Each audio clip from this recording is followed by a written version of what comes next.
Chapter 154. Zhou Jie dealt with the corpse nearby. The 5 marks on his forehead that were covered by his bangs flashed slightly, and in the next second, he disappeared from where he was. Zhou Jie returned to the edge of the canyon and summoned Kakashi, who was eating a lollipop. "Jocko, you're looking for me?" Kakashi licked his lollipop and smacked his lips. Zhou Jie did not directly answer Kakashi's question. Instead, he asked, "Kakashi, do you still want to retrieve the purple crystals? I'm guessing I'll be transported to the next place in the next 2 days."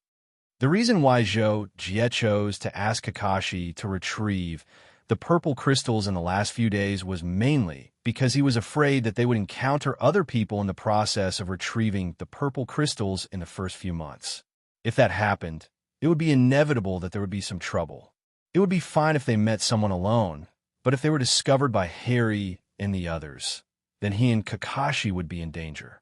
Previously, when Kakashi was retrieving the purple crystals, it was because Harry and the others were chased away by the undying dragon god and would definitely not be able to return in a short period of time. That was why he asked Kakashi to take the risk. Okay, this time I want to retrieve more purple crystals. In a remote and desolate place like the Wanhai Star region, such energy crystals are too rare. To Zhou Jie's surprise, Kakashi could not help but agree. Moreover, he agreed very happily, and his eyes began to shine again. "Okay, then we'll do the same as before. Be careful. If there are any outsiders approaching, I'll tell you to retreat immediately. When that happens, don't hesitate and retreat immediately, understand?" Although it was the last few days, Zhou Jie was still afraid that something unexpected would happen, so he emphasized this to Kakashi. I understand, Jocko." Kakashi nodded in agreement. Zhou Jie was relieved and brought Kakashi to the cliff where the purple crystals were. He planned to let Kakashi cut the purple crystals as before. However, this time, Kakashi slid down to the side of a cluster of purple crystals and found that there were no purple crystals inside. This made him a little puzzled because he remembered that he had not taken any purple crystals here. However, he thought that Zhou Jie or someone else had taken them and did not care. After all, there were dozens of purple crystals elsewhere. However, a few minutes later, Kakashi was shocked to find that there were no purple crystals in more than 20 purple crystal clusters near the top of the cliff. The purple crystal furthest from the lake was only about 100 meters away from the surface of the lake. Although Kakashi was a little shocked by this, he did not have time to think about it. After all, he would never have thought that this was done by more than 10 undying divine dragons. The secret of their immortality lay in the purple crystals in their bodies that could bring them back to life. Because Kakashi had cut the purple crystals too brazenly the last time, these undying divine dragons had each swallowed a purple crystal in advance, causing the number of purple crystals to decrease by nearly a third. This time, Kakashi cut the purple crystals again and soon alarmed the snake creature. The snake creature summoned the undying divine dragons and the undying 3-headed dragon. When the undying divine dragons saw Kakashi, they roared angrily, but their expressions were helpless because they knew that they could not really stop Kakashi.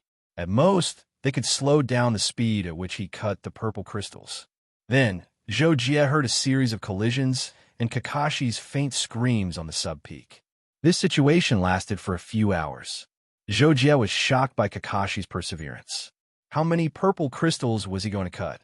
Finally, Kakashi shouted again, "Murder, help!" and escaped. After meeting up with Zhou Jie quickly brought him back to the edge of the canyon. "Kakashi, how many pieces did you cut this time?" Zhou Jie could not help but ask. 17 pieces. How is it? I'm awesome, right?" Kakashi smiled proudly. Coupled with his tattered clothes and messy hair, he really looked a little, silly? Well, that was more or less what it meant. However, Zhou Jie was shocked by the number 17. He could not help but say, 17 pieces. That means, other than the piece for you, there are still 20 purple crystals. Kakashi grinned. That's right. I really wanted to cut off all those purple crystals, but I realized that my extreme sharpness is a little curved. I'm afraid that if I cut it off again, it'll be completely useless. That's enough purple crystals. It's not good to be greedy. Let's wait quietly for the next realm, Zhou Jie said.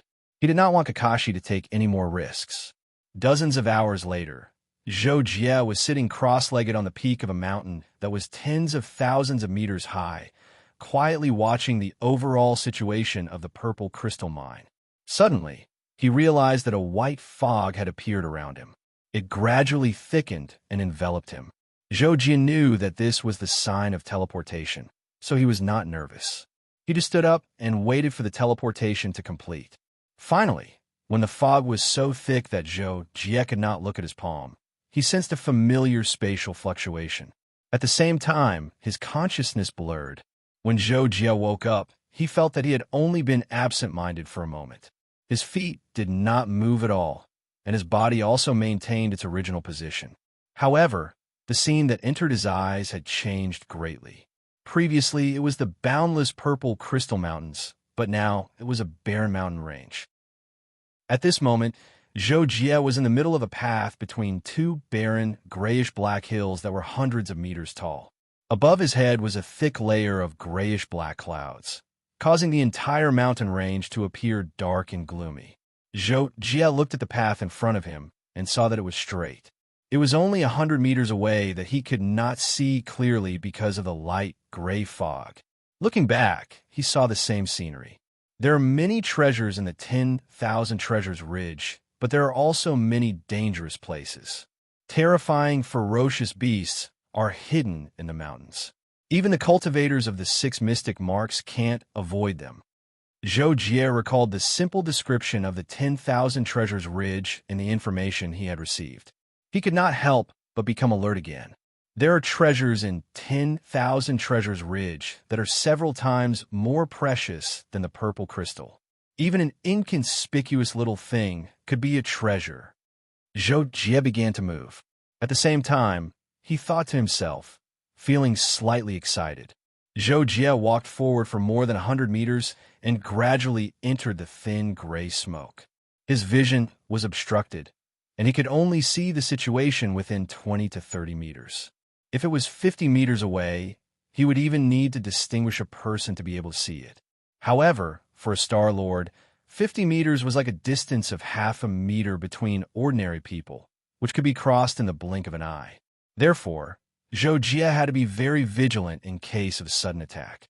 After walking forward for a while, Zhou Jie found that he seemed to have entered a valley. The gray fog gradually dispersed, and he saw the entrance to an open area with a diameter of 40 to 50 meters. Without the gray fog, Zhou Jie looked around and made sure that there was no danger. He immediately sped up and approached the entrance. After a while, Zhou Jie passed through the entrance of the open space and found that it was a huge, circular open space with a diameter of 200 to 300 meters. It was surrounded by several mountains. Except for the place where Zhou Jie entered, there were no other entrances. After observing the layout of the open area, Zhou Jie finally noticed that there was a quagmire on the left side of the open area. Its color was very similar to the color of the ground, which was why Zhou Jie didn't notice it at first. The quagmire was also roughly circular, with a diameter of 20 meters. After noticing the quagmire, Zhou Jie soon saw a strange flower growing on a cliff next to the quagmire. It was a light gray flower that was as large as a human face. It was emitting a glittering halo of energy, which surprised Zhou Jie. Zhou Jie had seen plants emitting energy in the bloody soil jungle before, but those were all gigantic plant lives. However, such a small flower didn't seem to have a consciousness. It was quite horrifying that it could emit a halo of energy. That was because universal energy didn't emit light by itself. Only when enough energy was gathered would there be such a phenomenon. Many thoughts flashed in Zhou Jie's head. Then, he frowned and tried to approach the gray flower while staying as far away from the quagmire as possible. Chapter 155. Zhou Jie quickly approached the gray flower while paying attention to the changes in the quagmire. When Zhou Jie was less than 10 meters away from the flower, a slight bulge appeared on the surface of the quagmire, and 2 dark golden eyes silently appeared. Zhou Jie had obviously anticipated the danger in the quagmire. Although the pair of eyes appeared silently, Zhou Jie still discovered it at the first moment. So careful. Zhou Jie saw that the mysterious creature in the quagmire was actually so cautious, and couldn't help but be shocked, because this meant that it was very likely to have a high intelligence. Whoosh!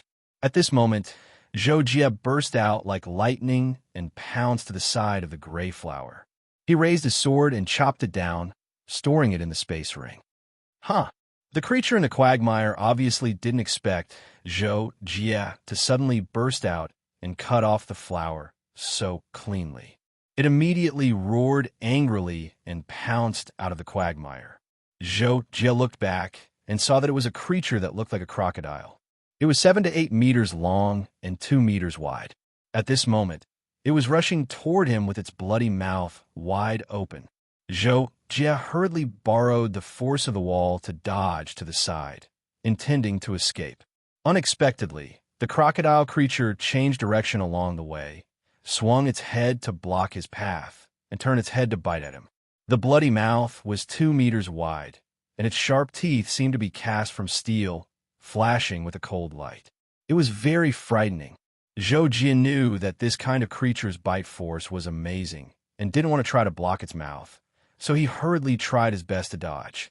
The crocodile creature was surprisingly agile, and it immediately swung its tail at Zhou Jie, also blocking Zhou Jie's escape route to the exit.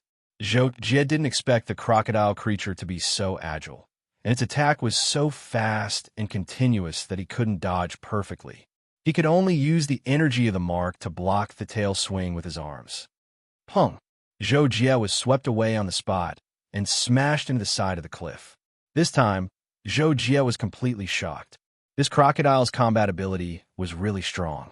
Its flexibility was far beyond what its physical body could display. As a result, even Zhou Jie could not predict the crocodile's attack and was at a disadvantage. It's very strong. Even if I use all my strength, I can barely fight it. It's also very fast. The situation isn't good. Zhou Jie instantly determined the threat level of the crocodile creature and felt that it was a little tricky. The crocodile seemed to be angry because Zhou Jie had cut down the gray flower. It roared and rushed towards Zhou Jie again. It opened its mouth and wanted to bite Zhou Jie. After Zhou Jie suffered a loss, he became more serious. His eyes focused, and he dodged to the side. Then, he raised his leg and kicked upwards. The crocodile creature just happened to turn its head. Because its head was raised high, Zhou Jie lowered his body and kicked upwards. It happened to kick its jaw. The crocodile creature couldn't help but turn its head back in pain. Zhou Jie took the opportunity to flip upside down to reduce the momentum and quickly flew towards the exit. The crocodile creature was unwilling to let Zhou Jie go. It quickly turned around and chased after him. Its speed was very fast, and because it was close to the side of the entrance, it was one step ahead of Zhou Jie. It gambled at the entrance and pounced on Zhou Jie again. Zhou Jie held the blade of Cadi's and dodged the crocodile creature's huge mouth while blocking its tail attack. For a moment, he couldn't break through the encirclement. After fighting like this for more than half a minute, Zhou Jie decided to break through after familiarizing himself with the crocodile creature's attack methods. Taking advantage of the crocodile creature's tail, he rolled up and slashed down. When the crocodile creature's tail collided, he cleverly used the force to spin and jump over the crocodile creature's interception. Without stopping in the air, he flew out of the valley entrance. The crocodile creature refused to give up and furiously chased after him. Zhou Jie didn't want to fight with it again. He ran away and rushed into the gray fog again. Not long after, the crocodile creature lost track of Zhou Jie and gave up chasing him. Zhou Jie continued to run for hundreds of meters. After making sure that the crocodile creature had been shaken off, he breathed a sigh of relief and stopped running. At this time, Zhou Jie looked around and found that he had come to an area that he had never been to before. There was no gray fog around him. At a glance, he could see a mountain ridge hundreds of meters ahead. Zhou Jie thought for a moment. Seeing that the mountain ridge wasn't very steep, he jumped up and climbed up. It was only 300 meters high, so Zhou Jie reached the top in less than a minute. The view at the top of the mountain was much wider, but many places were shrouded in gray fog. Zhou Jie casually looked at the surrounding layout and didn't find anything strange. He went back to the ground and rushed along the road again. After walking like this for nearly half a day, Zhou Jie found a huge cave under the mountain ridge that was blocked by rocks. If you didn't look carefully, you wouldn't have noticed it. Zhou Jie also noticed that the rocks had moved before he finally found the cave. The cave entrance had a diameter of 4 or 5 meters, and the rock blocking the entrance was naturally even bigger. Zhou Jie tried his best not to make any noise, and pushed the boulder away to create a gap that allowed him to squeeze in and entered the cave entrance. The passage behind the cave slanted downwards into the ground. It was naturally dark inside. Although Zhou Jie's night vision was good, he couldn't see his fingers in front of him. There was really no light at all. Zhou Jie went all the way to the bottom of the cave. Using his energy, he found that he was in a spacious cave. But what made Zhou Jie's hair stand on end was that the cave wall above his head actually had a reaction of life energy. Moreover, it covered the entire top of the cave. At the same time, Zhou Jie smelled a sticky moisture in the air. It was a little warm, and the smell was very strange. This made Zhou Jie's pupils shrink slightly. If he didn't guess wrong, this was caused by a kind of biological fluid in the air. Zhou Jie was stunned for a second. He suddenly raised his right hand, and the 6 Xian marks on his forehead flashed. A ball of light condensed on his right hand, illuminating the not-so-high ceiling of the cave. Zhou Jie saw the situation at the top of the cave. His pupils shrank. He endured the feeling of nausea and quickly turned around and rushed out of the cave. Zhou Jie ran out of the cave. The noise was a little loud and finally alarmed the mysterious creature in the depths of the cave. It was shaped like a bat, but its wings couldn't fly. Instead, they hardened into powerful feet. Its head was covered with a hard shell, and its 2 eyes were like those of an insect. This mysterious creature sensed that Zhou Jie ran out of the cave. It opened its sharp mouth and looked up at the eggs that it had laid on the top of the cave. Then it turned around and went back into the depths of the cave. Out of the cave, Zhou Jie pushed the rock back to its original position and quickly ran far away. He was secretly relieved. This time, he also felt that he was stupid. There definitely wouldn't be any treasures in a place like that. Fortunately, he reacted quickly. Otherwise, he would have been treated by the cave owner. After moving for another day, Zhou Jie still didn't see a single person. Instead, he came across a purple tree that emitted rich energy in an open space. Unfortunately, there was a magic array around it. Zhou Jie tried to break it, but he couldn't find a way to break it, so he gave up for the time being. After another 2 days, Zhou Jie crossed a mountain ridge. Suddenly, he caught a glimpse of a special light in the clouds in the distance. The light itself was extremely weak, and it was almost impossible to distinguish the difference between it and the light that existed in the world itself. It was only because the sky was originally filled with grayish-black clouds that the light pierced out from the clouds, appearing abrupt. This inadvertently attracted Zhou Jie's attention and confirmed that there was a special light there. This naturally attracted Zhou Jie to investigate. So he explored in the direction of the light source. After more than 10 minutes, he finally saw the light source. The moment he saw the light source, Zhou Jie opened his mouth in surprise. What level of treasure is this? Zhou Jie couldn't help but think after he recovered from his surprise. It turned out that the source of light was a gorgeous divine sword. It was suspended in the air nearly 1,000 meters above the ground. Even the gray clouds within a radius of 100 meters had been dispelled. It was surrounded by faint white clouds, which made the sword look like an immortal weapon. What was even more inconceivable was that there were 4 golden chains connected to the body of the sword, and they were respectively connected to the top of the 4 mountain ridges. This inevitably caused Zhou Jie to be surprised. Could it be that this sword is not locked and can fly away by itself? Or was it to prevent it from being easily taken away by intruders like them? Zhou Jie stood in place and thought for a while. Then he realized that he was still hundreds of meters away from the surface of the sword in the clouds. So he planned to get closer to see the situation below the sword, including the top of the mountain where the 4 golden chains were. Chapter 156. Zhou Jie approached the sword in the clouds. When he was about 300 m away from the ground below the sword, Zhou Jie chose to climb up a short mountain on one side. The top of this short mountain was connected to the end of a golden chain. When he approached the top, Zhou Jie was surprised to find that there were already 2 people standing there. One of them was someone he recognized, Zhuo Qiuhong's only direct disciple, Luo Feng. As for the other man with gray curly hair, Zhou Jie only knew that he was from the Mystic Realm Academy and nothing else. Senior Luo Feng? Zhou Jie jumped onto the platform and was surprised to see Luo Feng here. Luo Feng was wearing a black battle suit. He had neat black hair and a resolute face. When he saw Zhou Jie greet him, he immediately smiled at Zhou Jie and nodded. Junior brother Zhou Jie, it's such a coincidence to meet you. It is quite a coincidence. Zhou Jie replied with a faint smile. He glanced at the gray-haired man not far away. He was very wary of Zhou Jie's arrival. At this moment, his eyes were like a poisonous snake staring at Zhou Jie. Luo Feng saw Zhou Jie's actions and also looked at the gray-haired man.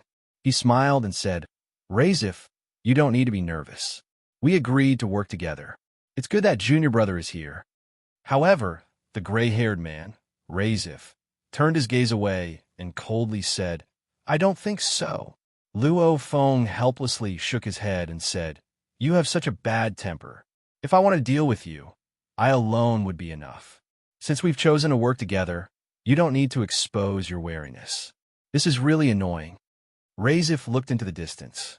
When he heard Luo Feng's words, his eyebrows knitted together. You alone can deal with me? Luo Feng, you're still as arrogant as before. When Luo Feng heard this, his expression remained calm. He said indifferently, I'm not arrogant. It's just that this is better when facing you, isn't it? Zhou Jie was flabbergasted by the relationship between Luo Feng and Razif when Razif suddenly turned his head. His shoulder-length hair fluttered behind his head, revealing the mark on his forehead that was originally covered by his bangs. Impressively, it was the 6 profound mark. At this moment, the mark was exuding a dazzling energy light. Seeing this, Luo Feng looked at Razif calmly. The 6 Xian imprint on his forehead glowed as if it could explode at any time. Seeing this, Zhou Jie was speechless. He really didn't know what to say.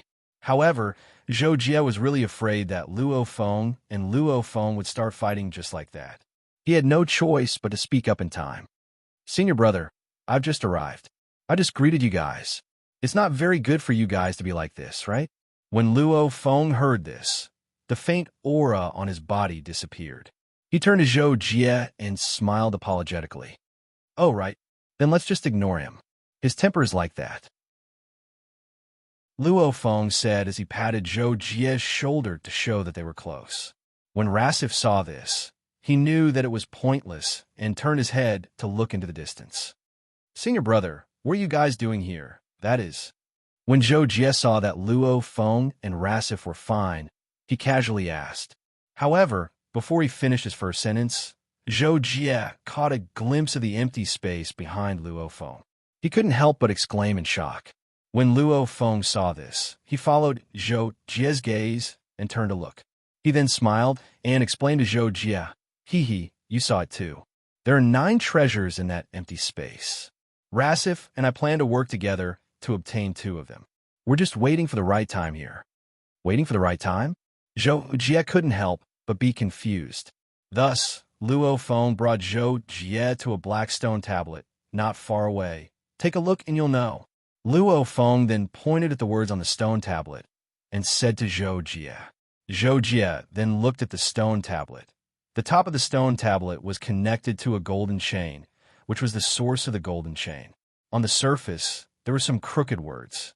It was the universal language. Even though Zhou Jie had learned it before, he could only understand the general meaning. Air. What it means is that the empty space is a sword array. Every once in a while, the core of the sword array which is the sword in the sky, will absorb energy. At that time, the power of the sword array will be greatly reduced. Those who are fated can enter and choose the treasures. Zhou Jie explained his understanding of the language to confirm with Luo Feng. Unexpectedly, Luo Feng nodded and smiled with certainty. That's right. However, even if the power of the sword array is reduced, it's still very dangerous to obtain 2 of the 9 treasures. Luo Feng then continued with a serious expression. What's wrong? Zhou Jie still did not understand and could not help but ask. Because it's not just the 2 of us who are eyeing the 9 treasures. There are others, especially the people from the Sky Sea Cosmic Nation. They must have known about the situation here and found this place one by one. Luo Feng said. As soon as Luo Feng finished speaking, Zhou Jie looked at a mountain in the distance and frowned slightly. I see them. Yes, there are 5 of them. Even if there's no one with the 6 Xian marks, it's not easy to deal with them. Luo Feng said, but his tone was still very calm. Zhou Jie looked at the mountain where Li and the others were, deep in thought. Luo Feng suddenly noticed the mark under Zhou Jie's bangs and quickly said with surprise, Oh, Junior, I didn't expect you to have the 6 Xian marks too. If that's the case, we don't have to be afraid of the people from the Sky Sea Cosmic Nation. Oh, it's just luck. Zhou Jie only smiled and explained to Luo Feng's surprise at his mark level.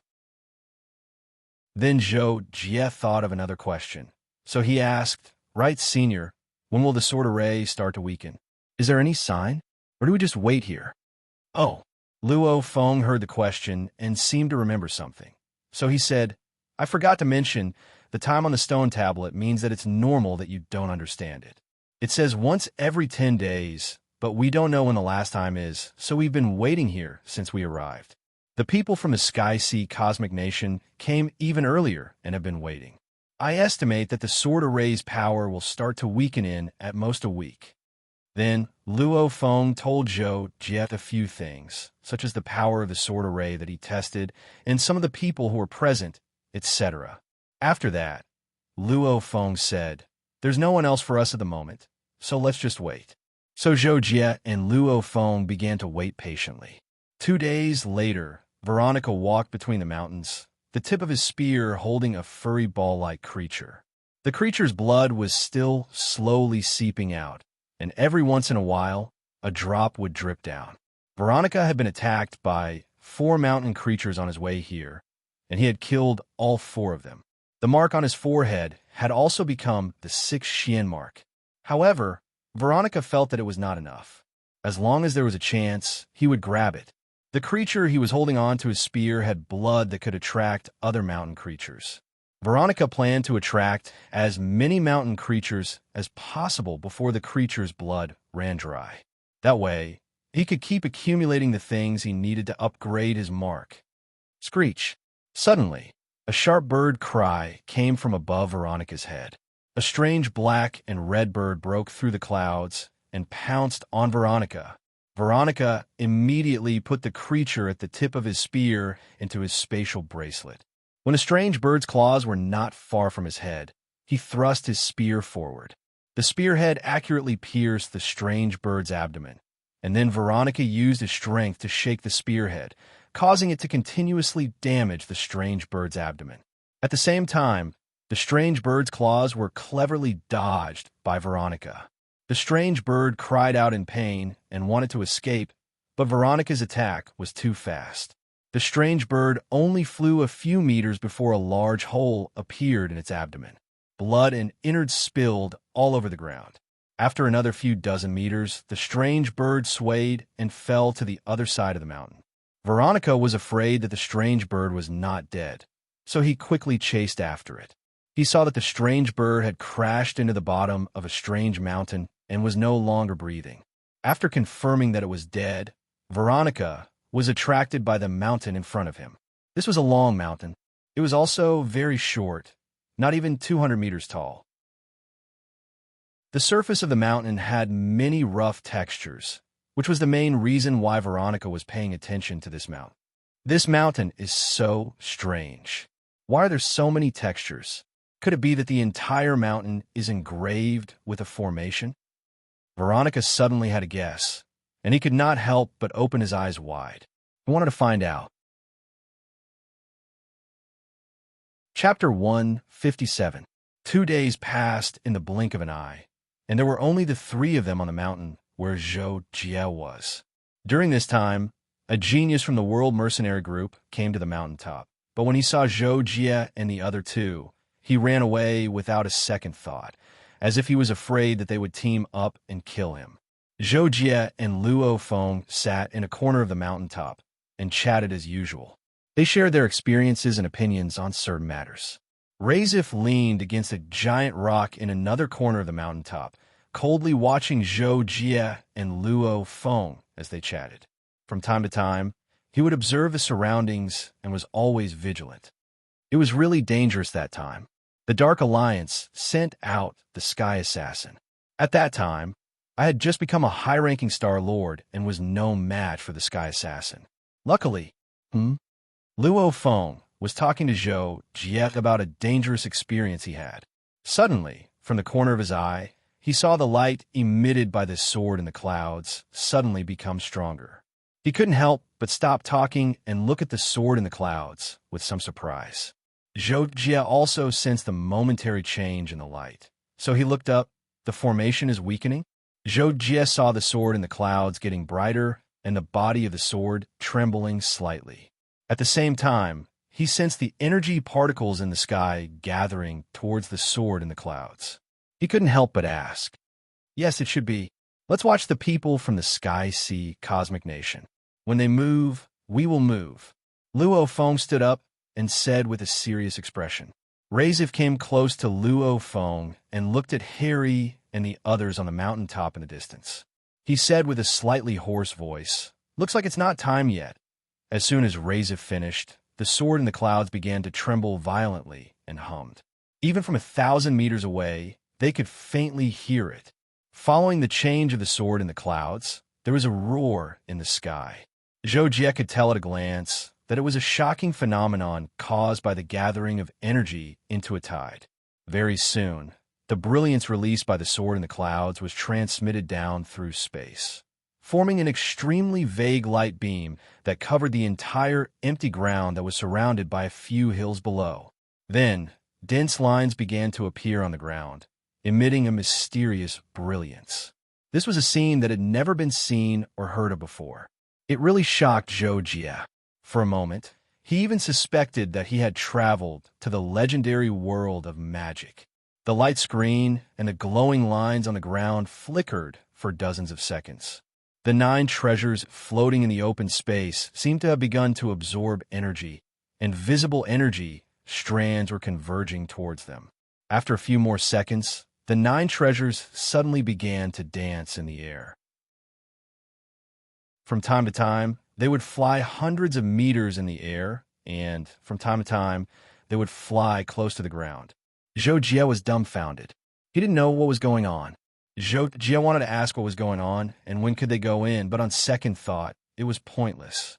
Luo Feng had said that they would wait for the Sky Sea Cosmic Nation's people to make their move first. Whoosh! Just as Zhou Jie was thinking, the dreamy energy particles in the open space suddenly turned into countless energy bodies that looked like swords. They looked extremely condensed and still in the air. At this moment, 6 people jumped down from the mountain in the distance and headed towards the open space. It was the 6 people from the Sky Sea Cosmic Nation led by Harry. There was one person who didn't appear for some reason. "Let's go," Luo Feng said the second after Harry and the others jumped down from the mountain. Then, he looked at Razif, and the two of them moved forward at the same time. Zhou Jie quickly followed. Harry and the others stepped into the open space before Zhou Jie and the others. Suddenly, a portion of the countless swords in the sky flashed towards them, their speed as fast as bullets. Harry and the others were obviously prepared. The energy in each of their bodies surged, and they worked together to release a wave of energy that directly shattered a large portion of swords. The 6 of them didn't slow down at all as they surrounded the nearest treasure. Harry and the others had their eyes on a black treasure that looked like a shuttle. Its surface surged with a bluish-green brilliance.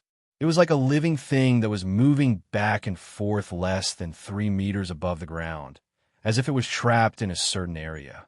"It's mine." Harry rushed to within 50 meters of the black treasure. He raised his hand and threw out a black ball. The ball instantly turned into a dense net with a diameter of more than 30 meters in the air, and it began to shrink towards the black treasure. Luo Feng and the other two had just entered the open space from the other side. Seeing that Harry was about to get his hands on the treasure, they were all shocked. As everyone expected, the dense net covered the black shuttle treasure. It then shrank to a certain size and nailed the four corners to the ground. However, the black shuttle treasure wasn't nailed to the ground. It continued to fly to the side in its original flight path, causing the entire dense net to be pulled away from the ground. Harry's expression changed when he saw this. He hurriedly rushed out, and dozens of swords shot towards him from all directions. Harry activated the power of the imprint, and with a shake of his hands, he shattered all the swords and continued to rush towards the dense net. "Roar!" Harry roared, and his speed soared to the extreme. It was as if he had gone mad. He finally pounced on a corner of the dense net and pulled it, wanting to take the black shuttle treasure into his hands. On the other side, Luo Feng and the other two had defeated a round of swords. Luo Feng was thinking about whether to snatch food from the tiger's mouth and snatch the black shuttle treasure from Harry. Suddenly, a stream of light flashed not far away. A gilded flag happened to fly to a height of 5 to 6 meters above the ground, and it flew behind Luo Feng and the other two. "It belongs to whoever gets it," Luo Feng shouted. Almost at the same time, he flew towards the gilded flag with Rashif. Zhou Jie frowned when he saw this, but he didn't try to snatch it. He flew and dodged a few attacks from his swords. He looked at Harry and saw that Harry had already captured the black shuttle treasure in his hands and was beginning to refine it. He couldn't help but be tempted. Previously, when he followed Luo Feng and the others to snatch treasures, he was actually prepared in his heart that the treasures were too rare and he might not be able to get them. However, seeing that there was a slight chance and that he was on good terms with Luo Feng, Zhou Jie was willing to stay and fight for the treasures with Luo Feng. However, at this moment, Zhou Jie saw that Harry had obtained a treasure so easily. He couldn't help but be pleasantly surprised, and his desire to obtain a treasure was much stronger. In fact, it wasn't just Zhou Jie who felt this way. After Zhou Jie and the others, there were 6 people who entered the open space one after another. They all saw how Harry snatched the treasure. It was indeed very easy, and they couldn't help but be eager to try and snatch a treasure. Pong! A golden staff flew horizontally and fell, immediately attracting the attention of many people. In an instant, 8 or 9 people rushed towards a golden staff. Harry was still refining the black shuttle treasure, so he couldn't join in the fight for it. Seeing this, he quickly shouted for his companions to snatch it. However, there was no need for Harry to say this, as the 5 people behind him had already rushed out at the same time. Whoosh! Zhou Jie also flew out, but at this moment, for some reason, a rain of swords suddenly exploded in the sky. Tens of thousands of swords shot down directly, and the power seemed to be much stronger than before. Zhou Jie immediately controlled the golden lotus sword to form a shield to resist, but this time there were too many swords. The attacks were concentrated and continuous, and the power accumulated. When the swords hit the golden lotus sword shield, the sword shield only lasted for less than a second before it shattered. "It's so much stronger?" Zhou Jie was shocked. He hurriedly released the energy of the imprint to resist, and in the end, he actually managed to resist. Ugh! There were several continuous screams in the open space. It turned out that several geniuses failed to resist the rain of swords and were hit by some of the swords. Although they protected their heads, there were several bloody holes on their hands and bodies. Even their armor was useless. Seeing this, Zhou Jie was also shocked, but he soon calmed down. He had the 6 Xian marks, and those who failed to resist the rain of swords were all 5 Xian marks. There were even some 5 Xian marks who were not injured, In fact, this was because they dodged in time and were in the outer area of the Rain of Swords, so the power of the attack was less. Therefore, as long as he was careful, he should not be in danger. As a result, Zhou Jie's figure stagnated for a moment before he once again burst into speed and flew toward the golden stick. The rest of the people were either injured or dodging outwards, causing them to be unable to keep up for a while. Zhou Jie became the first person to enter 30 meters in front of the golden stick. Chapter 158. However, the golden cudgel flew horizontally towards Pu Jinsen and the others. Just as Zhou Jie was about to grab it, Pu Jinsen also arrived beside the cudgel and reached out to grab it. Pa! In the end, Zhou Jie was the first to grab one end of the staff. The energy of the 6 Xian marks completely erupted. At the same time, Zhou Jie used the great cosmos shift, twisting his body and causing the staff to deviate from its flight direction, bringing him to the other side. Pu Jinsen almost touched the golden stick. Seeing this, he couldn't help but fly into a rage. "You're courting death. Capture him." Pu Jinsen was the second in command of the Sky Sea Cosmic Nation. Since Pu Jinsen had already obtained one treasure, it was only natural for him to obtain the second one. But now that someone had snatched away the treasure that almost belonged to him right under his nose, he was naturally furious. So, he quickly called for everyone to snatch the golden staff back from Zhou Jie's hands. Zhou Jie did not care about the number of people on the other side. Since it was a treasure that was already in his hands, it was impossible for him to easily spit it out. Swish, swish, swish.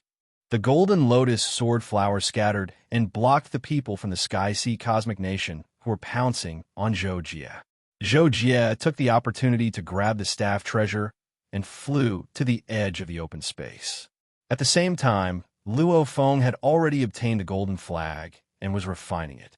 Razif's expression was unsightly as he looked towards Zhou Jie. This kid also obtained a treasure. Razif couldn't help but feel upset. The three of them had formed a team, but in just 2 minutes, Luo Feng and Luo Feng had each obtained a treasure. He was the only one who didn't get one. Anyone would feel a little unbalanced in their heart. Razif, junior brother, and I have both obtained treasures. Next, we'll help you obtain one, and then we'll split up. Luo Feng said to Razif. He had agreed to cooperate with Razif earlier, so he had to fulfill it. Luo Feng then noticed the few soldiers chasing after Zhou Jie and said to Razif, "Let's go. We'll go help little junior brother." Razif glanced at Luo Feng and said coldly, "You should focus on refining your treasure." Before he finished speaking, Razif had already rushed out at top speed and flew opposite to Zhou Jie. In the blink of an eye, the two of them had converged. "Show me what you've got." Razif shouted at Zhou Jie, then brushed past him and collided with the genius chasing after Zhou Jie, sending him flying. Zhou Jie quickly turned around and faced the geniuses of the Sky Sea Cosmic Country with Razif. Pu Jinsen followed closely behind. The 6 profound marks on his forehead flashed violently, and a saber filled with endless anger directly slashed towards Zhou Jie.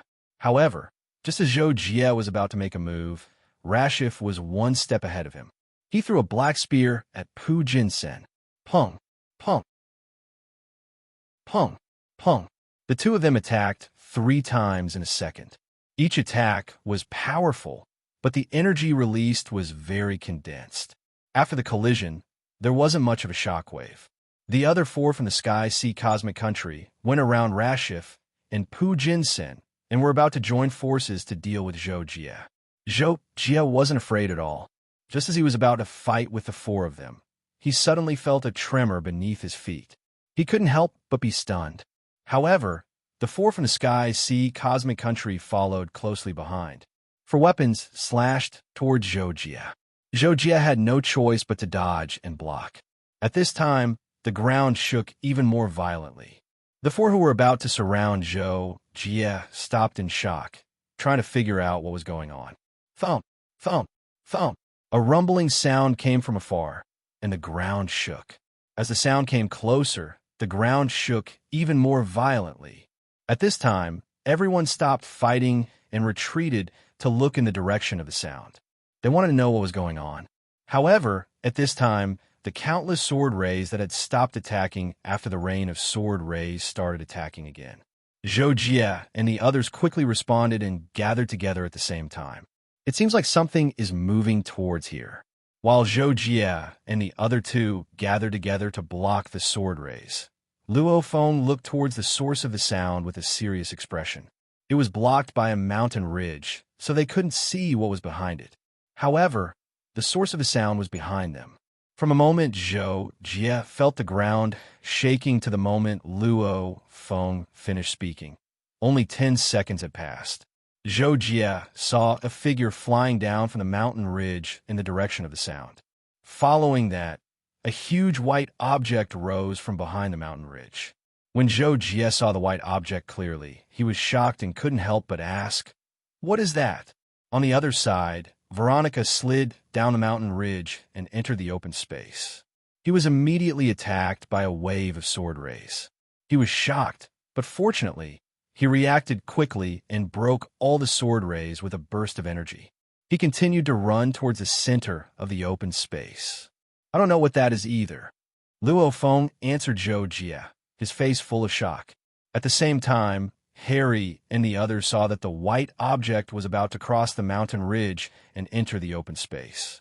Their faces turned pale, and a few of them shouted in fear, "Mountain giant! It's a mountain giant! Let's go!" Harry had refined the treasure in his hand and shouted. He gave up on fighting for the treasure and took the lead to escape from the open space. Luo Feng and the others vaguely heard the screams of the people from the Sky Sea Cosmic Country and knew that the huge white strip-shaped creature was called the Mountain Giant. However, other than that, they didn't know what was so terrifying about the Mountain Giant that it made the people from the Sky Sea Cosmic Country give up on fighting for the treasure and choose to escape. "It's Veronica!" Zhou Jie was the first to notice that the person being chased by the Mountain Giant was Veronica. At this time, Veronica also noticed Zhou Jie and the others. A look of struggle flashed across his face, but he ignored Zhou Jie and the others and continued to run forward. Soon, he reached the edge of the open space. The 200-meter-tall mountain giant moved its pillar-like legs, and each step it took covered 100 meters. Its movement didn't seem fast, but its speed was shocking. Veronica couldn't get too far away from it. "Let's chase after him and ask Veronica." Luo Feng made a prompt decision and was about to give chase. However, Razif quickly blocked in front of Luo Feng and asked, "If you want to leave, then what about my treasure? I'll give it to you." Luo Feng heard him and threw his treasure flag to Razif without hesitation. Then, he dodged him and continued to chase after Veronica. Zhou Jie followed closely behind Luo Feng and saw that the huge mountain giant was already standing in the middle of the open space. The huge light green vertical eye in the middle of its strip-shaped body lit up and shot out a gray-green light beam. It first shone on the people who were escaping to the edge of the open space. Then, as the mountain giant turned around, the light beam swept towards Zhou Jie and the others. The mountain giant's eye was more than 10 meters in diameter.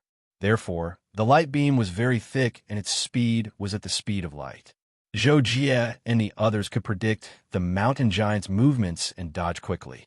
Only then did they manage to dodge the gray-green light beam. However, what made Zhou Jie and the others feel strange was that when the light beam shone on the ground, it didn't leave a single mark on the ground.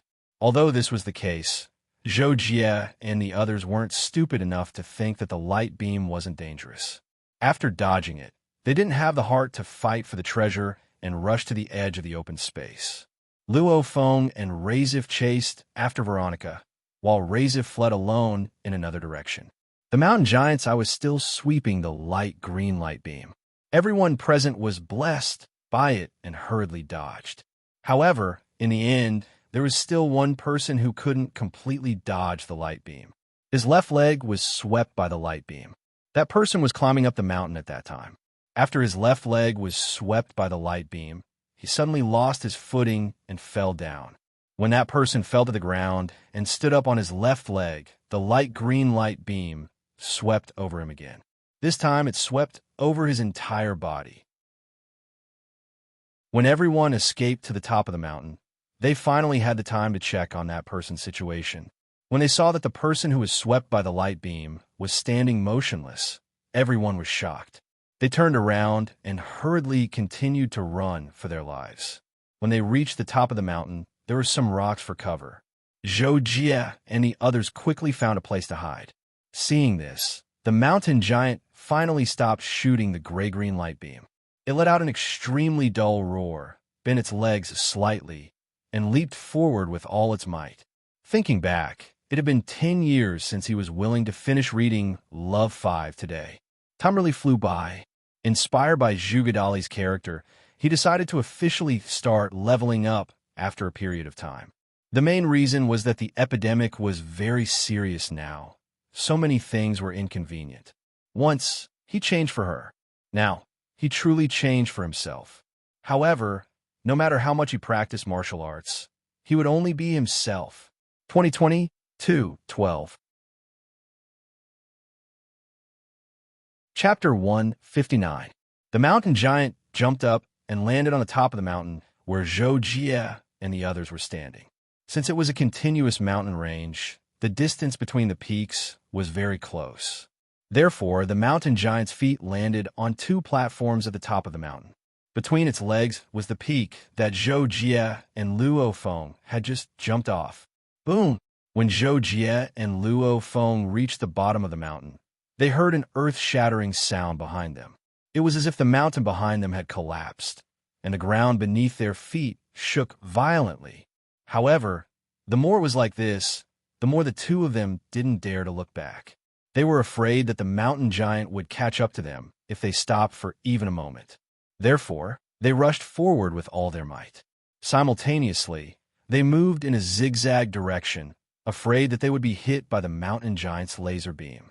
At this moment, the two of them understood that the mountain giant was chasing after Veronica. They were being chased by the mountain giant because they were following Veronica. Then, Zhou Jie remembered that Veronica didn't ask for help when he saw them earlier. He probably knew about this and didn't want to get them involved. However, Luo Feng had already said that he would catch up with Veronica and get to the bottom of it. Moreover, they were all on the same side, and Luo Feng was equivalent to the leader of this team in the Starsoar Alliance. Naturally, it was impossible for him to leave Veronica alone in danger. Zhou Jie and Veronica also had some friendship. With his temperament, he would naturally do the same. Since Veronica had been running for a long time, the 6 Xian mark on his forehead was flickering. This was the mark's warning, indicating that there was less than 10% of the mark's energy left. Because the mountain giant had stopped in the middle of the clearing for 2 seconds, Veronica was more than 200 meters ahead of Zhou Jie and Luo Feng. This was also because he had sensed that the mountain giant had stopped and slowed down. The slower he was, the less energy he would use. Veronica didn't have much energy left to use. However, now that the mountain giant was closing in on them again, Veronica couldn't help but turn around and look. To his surprise, he saw Zhou Jie and Yi Ci following behind him. He couldn't help but frown. At the same time, an indescribable feeling welled up in his heart. After giving it some thought, Veronica decided to reduce his speed even more so that Zhou Jie could catch up to him as soon as possible. In less than half a minute, Zhou Jie and Li Yundong appeared on Veronica's left and right sides respectively. "Why are you following me? Hurry up and leave. I'm its target." As soon as Zhou Jie caught up with them, Veronica also sped up and walked side by side with them, shouting at the same time. "How did you provoke this mountain giant?" Luo Feng ignored Veronica's words and asked him a question instead. "It was an accident. I was hunting a strange bird and found a strange little mountain. It was covered in vein patterns, so I went up to investigate. Who knew that the little mountain would suddenly shake? I quickly jumped down and found that the little mountain stood up and transformed into the creature that was chasing me. It's called the mountain giant. Senior brother, do you know it?" Veronica quickly transmitted his voice to Zhou Jie and Luo Feng. "All right, we don't know much about the mountain giant either. We only heard about it from the people from Sky Sea Cosmic Nation. They probably know some information about the mountain giant." At that time, they were the fastest to escape. Luo Feng replied with a frown. After listening to the conversation between Luo Feng and Li Yundong, Zhou Jie glanced at the 6 Xian mark on Veronica's forehead and immediately transmitted his voice to the two of them. Veronica, you're just putting on a brave front. Your mark's energy is running out. You should have asked us for help earlier. Veronica heard this and frowned even more.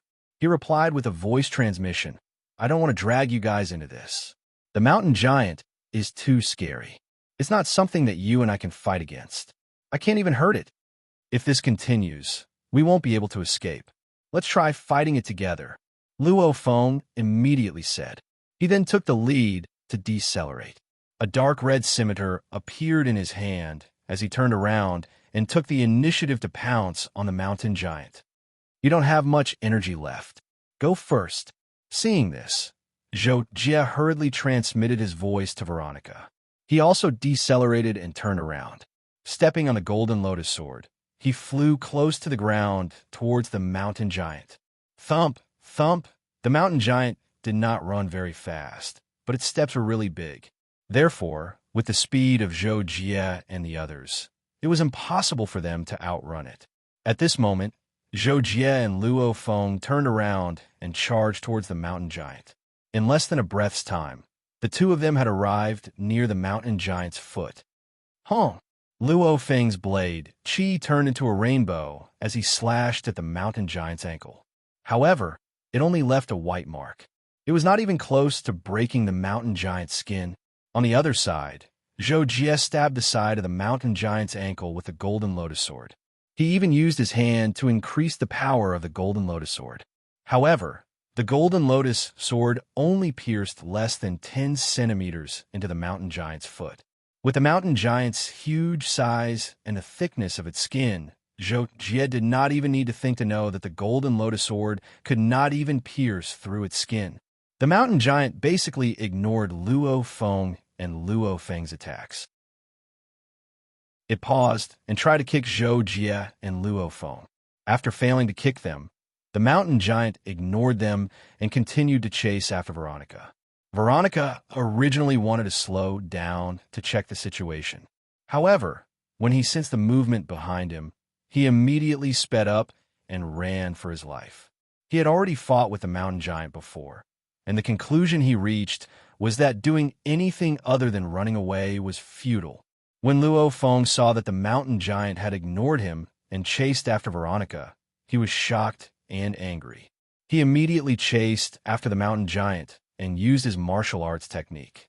He performed his strongest attack and slashed at the mountain giant's neck. With Luo Feng's strength, even if they were at the same level of energy, his attack was still much stronger than Veronica's. This time, his attack finally cut through the mountain giant's skin, which was the weakest part of the mountain giant. It was as if a rock had been carved out of the mountain giant's skin. The skin of the wound was cut off, revealing the dark green blood tissue within. Roar! Such substantial damage finally caused the mountain giant to feel pain. It stopped and turned to look at Luo Feng. At the same time, Zhou Jie also attacked with all his might. He continuously stabbed the mountain giant's superficial wound, and finally, the golden lotus sword pierced half a meter into the mountain giant's body. Dark green blood spurted out from the wound. The mountain giant couldn't help but feel the pain again. It quickly turned around to face Luo Feng and Zhou Jie. Following that, the mountain giant's single eye lit up and shot out a beam of light. Zhou Jie and Luo Feng immediately circled around the mountain giant's feet to dodge the attack. As the mountain giant kept turning its body, the mountain giant's movement speed couldn't keep up with Zhou Jie and Luo Feng's movement speed. However, Zhou Jie knew that this wasn't the way to go. It was almost impossible for them to seriously injure the mountain giant. If they didn't run away, they would run out of energy and eventually die. The only way was Zhou Jie had an idea. Energy burst out from the mark on his forehead, and he fully activated the Golden Lotus Sword Array, transforming it into the invincible form of the Golden Lotus Sword Array. Brother Luo, let's split up and run for our lives after this attack. I'm confident that I can escape, Zhou Jie said to Luo Feng telepathically. Rumble. The golden lotus sword array flashed out and pierced the mountain giant's single eye like a bolt of golden lightning. Zhou Jie's 6 mystic marks had reached the peak of the Samsung Star Lord level. Therefore, even if the golden lotus sword array lost its effect, he still had enough power to activate the sword array and perform the ultimate state of the flying sword, one line tide. The golden lotus sword array pierced the mountain giant's single eye. Since the beam itself had almost no power, it didn't cause any pressure to the golden lotus sword array. The golden lotus sword array didn't slow down at all and pierced the mountain giant's single eye in the blink of an eye. This time, a light green liquid spurted out of the mountain giant's single eye. Seeing this, Zhou Jie felt as if he could hear the sound of the golden lotus sword array piercing through the mountain giant's single eye. He was relieved and tried his best to recall the golden lotus sword array while running to the other side of the mountain. Roar! The mountain giant's roar was so deep that it seemed to make the world tremble. Zhou Jie knew that the mountain giant was infuriated this time. It would definitely chase after him, and that was exactly what it wanted. Zhou Jie jumped onto a mountain nearby. Although the mountain giant's single eye was pierced, the core of the eye wasn't damaged, so it didn't pose much of a hindrance to the mountain giant. After resting for more than a second, the mountain giant locked onto Zhou Jie, roared again, and chased after Zhou Jie. Chapter 160. Zhou Jie leaped to the top of the mountain, and the mountain giant leaped up as well. Its huge body crashed onto the top of the mountain. However, as the mountain giant was falling, Zhou Jie had already jumped down the mountain. He raised his speed to the limit and ran all the way. The mountain giant leaped again, wanted to jump in front of Zhou Jie. However, as soon as Zhou Jie sensed the mountain giant's movement, he changed direction and ran to the right. Therefore, after the mountain giant landed, not only did it fail to close the distance between it and Zhou Jie, it was even pulled further away by Zhou Jie. Roar! The mountain giant let out a low roar and continued to chase after Zhou Jie. At the same time, it shot out a beam of light from its single eye to block Zhou Jie's path, forcing Zhou Jie to continuously move forward. On the other side, Luo Feng stood on a mountain peak and watched the mountain giant chase after Zhou Jie. In the end, he sighed and shook his head before turning to meet up with Veronica. Luo Feng did not go to save Zhou Jie because Zhou Jie said that he was confident in escaping. Secondly, he knew that even if he chased after him, it would be of no help. The mountain giant had been angered to the extreme by Zhou Jie and was on the verge of going crazy. Right now, no one could fight it head-on. Boom, boom, boom, boom. 2 minutes had passed, and Zhou Jie was still running for his life. The mountain giant chasing after him had indeed entered a frenzied state. It kept slamming its hands on Zhou Jie's path. As a result, every time Zhou Jie flashed a few dozen meters away, the place he had been at before would be swept away half a second later. The mountain rocks were shattered, and the flat ground caved in as if it had been hit by a meteorite. It's about time. Zhou Jie felt that after running so far and Luo Feng did not chase after him, he should be the only one left in the vicinity. He believed that even if there were people along the way, they would run far away when they saw the mountain giant going crazy. Come out, Kakashi. Zhou Jie jumped down from a mountain peak. At the same time, he teleported Kakashi out of the space ring. Ha! Zhou Jie was in midair when he grabbed Kakashi. Kakashi had just appeared and did not know what was going on. Seeing that he was in midair, he hurriedly shouted, "Ah, Jocko, what's going on?" "You'll find out soon." Zhou Jie's feet, and the ground as he shouted Zhou Jie's feet. But right after that, the ground started to tremble, accompanied by a terrifying low roar. Boom! The mountain ridge jumped on top of the mountain, causing the top of the mountain to be shortened by several dozen meters. The movement produced was as loud as thunder. "Oh my God, Jocko, what the hell is that?" Kakashi was carried by Zhou Jie on his shoulder with one hand. He was facing Zhou Jie from the front, so he could see the situation behind Zhou Jie. When Kakashi saw the mountain giant's terrifying figure, he could not help but ask. After Zhou Jie landed, he continued to run forward. Carrying Kakashi did not slow him down at all. That's the mountain giant. I called you out to deal with it. Use the laser to shoot it. Zhou shouted at Kakashi. What, me deal with it? Jocko, isn't this decision too hasty? Why don't we keep running? Kakashi saw the mountain giant on the ground, and the sand and stones on the ground were flying. It was so terrifying that his face could not help but become distorted. He tried to negotiate with Zhou, but Zhou simply told Kakashi, you can't escape. Only you can defeat it. It can't hurt you. Just use the laser to shoot its eye. Zhou had seen the power of Kakashi's laser eyes. Even if one attack could not do much damage to the mountain giant's eye, it would definitely do some damage. Kakashi had the purple crystal as his energy source, so his laser attacks were endless.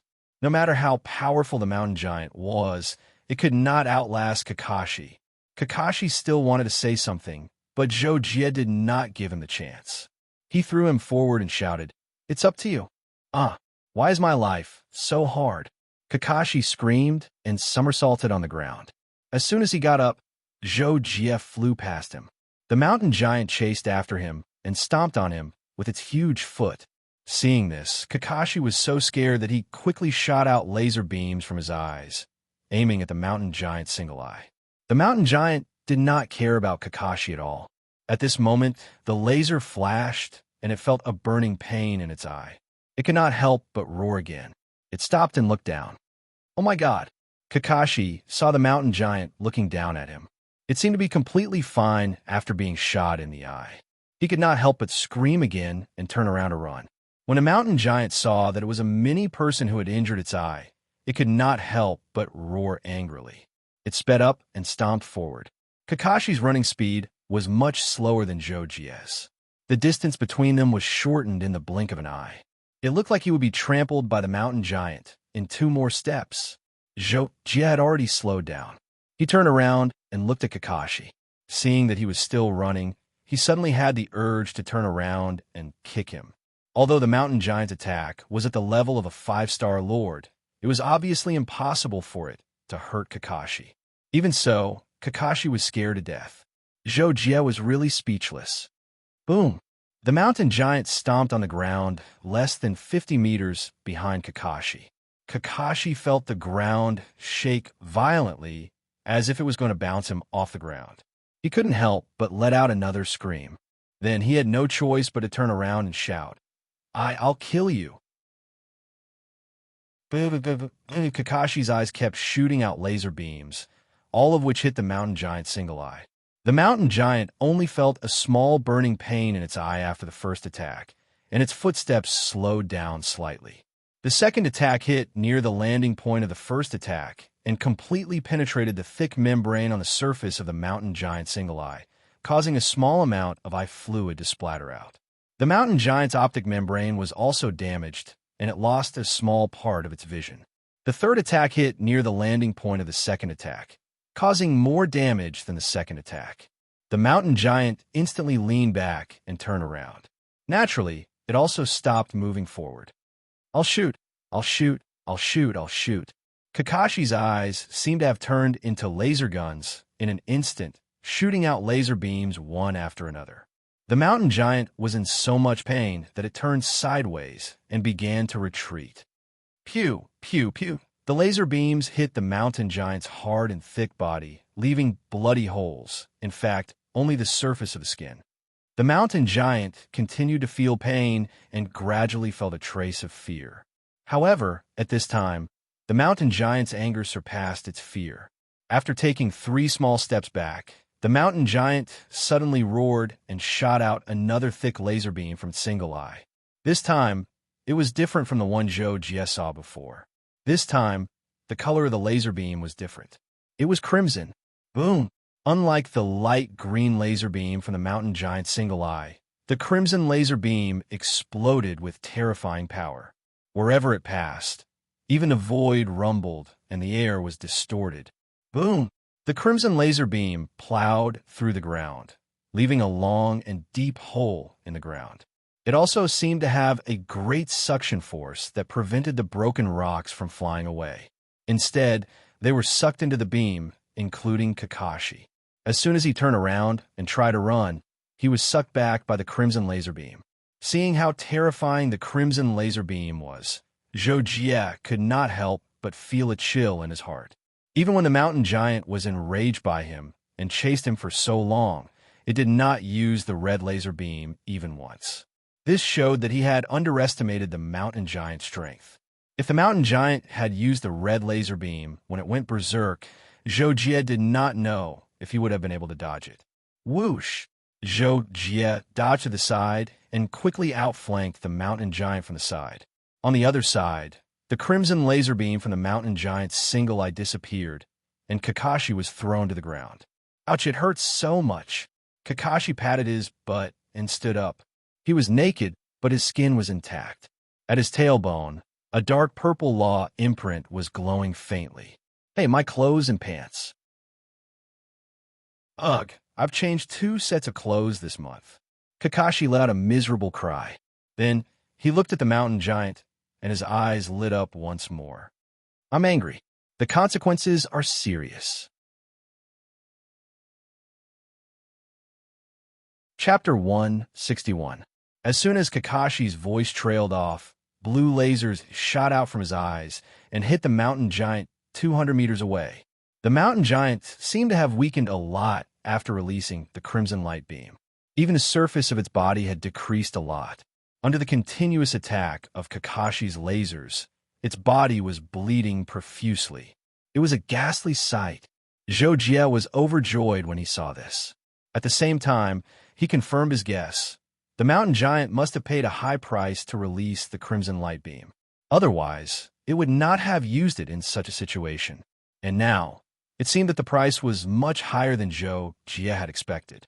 Zhou Jie chose to turn around and flank the mountain giant because he considered that the mountain giant's strength would be greatly reduced after releasing the crimson light beam. He could cooperate with Kakashi in counterattack. Perhaps they could really kill the mountain giant. At the same time, the mountain giant did not expect that its ultimate skill would have no effect on Kakashi at all. At that time, it was terrified.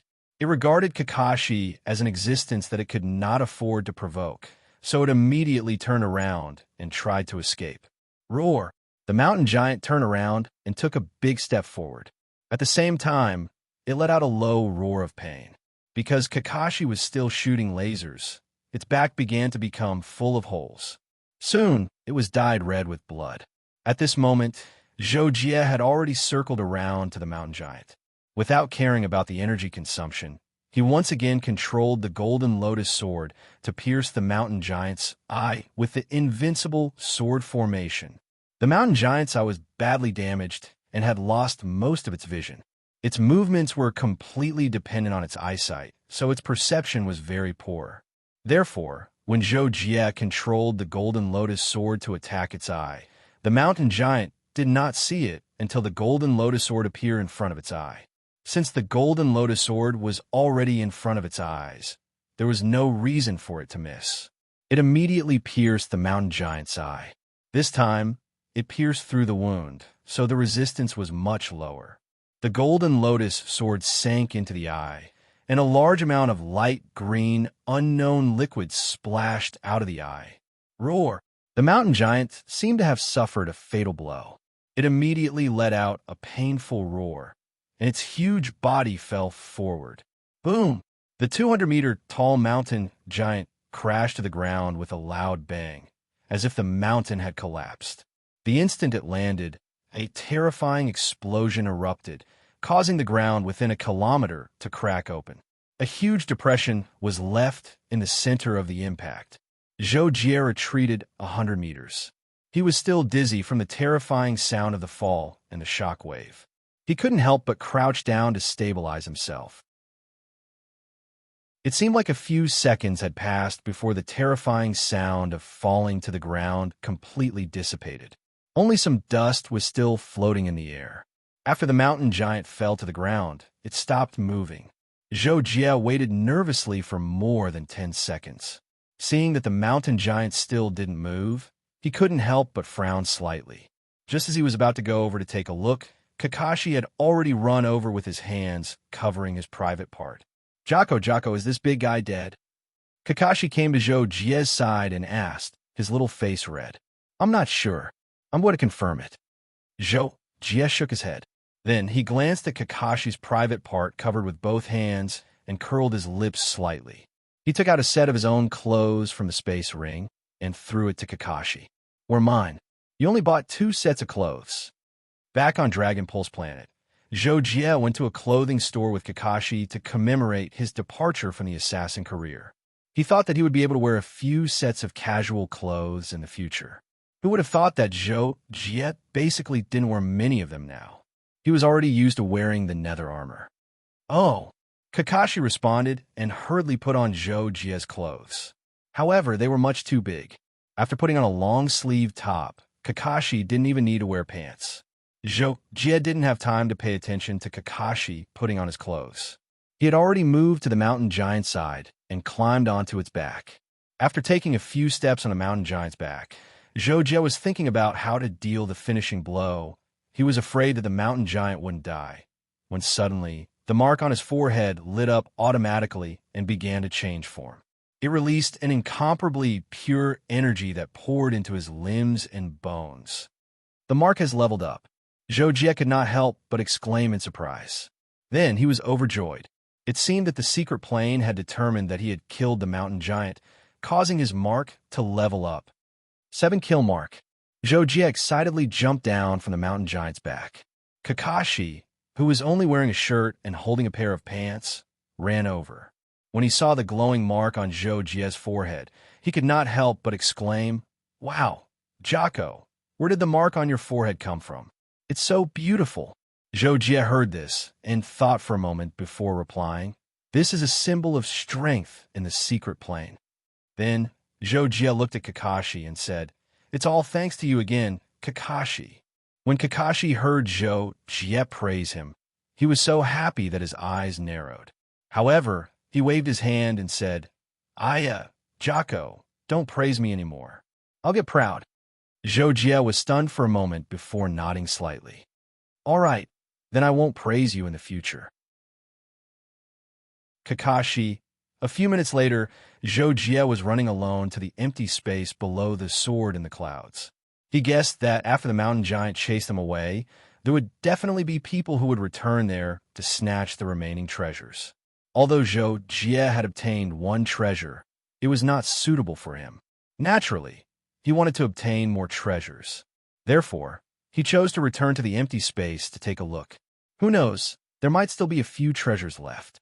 When Zhou Jie returned to the top of a mountain next to the empty space, it had already been nearly 20 minutes since he left the empty space. 20 minutes might not seem like a long time, but to those who returned quickly after the mountain giant left, it meant that they had been snatching treasures in the empty space for more than 10 minutes. One must know that when Zhou Jie, Luo Feng, and Harry obtained treasures one after another, it only took them slightly more than 2 minutes. 10 minutes. Zhou Jie could not help but worry that the remaining 6 treasures had already been snatched away. However, when Zhou Jie stood at the top of the mountain and looked at the empty space, he saw that there were only 6 people snatching treasures there, and 5 of the original 6 treasures were still flying in the air. Why is there only 1 missing? It shouldn't be that bad, right? Why isn't Harry here? With his strength, it should be easy for him to get another treasure, right? When Zhou Jie saw this, he suddenly had a lot of doubts in his heart. Rasif isn't here either. Although he obtained 1 treasure, he shouldn't give up on another one, unless... Zhou Jie was still very smart, and quickly thought of a possibility. I also obtained a treasure. I'll try to get another one, and I'll know the reason. Zhou Jie thought to himself as he leaped down the mountain and entered the empty space.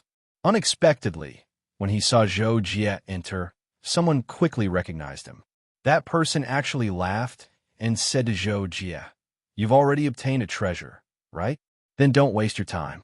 If you want to get a second treasure, you'll be attacked by the sword slashes continuously. You won't have a chance at all." Oh, so that's how it is? Zhou Jie immediately understood. However, he had already guessed it, so he did not find it strange. When one of the people from Sky Sea Cosmic Nation saw that someone had reminded Zhou Jie of this, he could not help but scold. What he meant was that telling Zhou Jie to suffer a little, why didn't he just let him suffer a little? He might even be able to kill him. Harry and Rasif had both tried to get a second treasure, but they were continuously attacked by the sword slashes. Both of them could not withstand it and quickly escaped from the empty space, saving their lives. Moreover, Rasif did not know the reason. Harry actually knew that it would be difficult to get a second treasure, but he still wanted to try. When he entered the empty space for the second time, he wanted to get a second treasure. In the end, he escaped from the empty space again in a sorry state and suffered heavy injuries. After that, Rasif left the area around the empty space, presumably to recover from his injuries. Zhou Jie casually waved his hand and shattered some of the sword slashes that attacked him. He then looked at the surrounding mountains and saw that Harry was looking at him from the top of one of the mountains. Then, Zhou Jie said to the person who had just reminded him, "Thank you for the reminder." Then, his gaze fell on the few treasures flying in the sky. Although he knew that it would be difficult to get a second treasure, Zhou Jie now had the 7-kill mark. The 7-kill mark gave Zhou Jie a completely different upgrade from the previous mark. It was like a qualitative change. The moment he fully possessed the 7-kill mark, Zhou Jie knew that he was invincible in the Arcana territory for the time being. Chapter 162.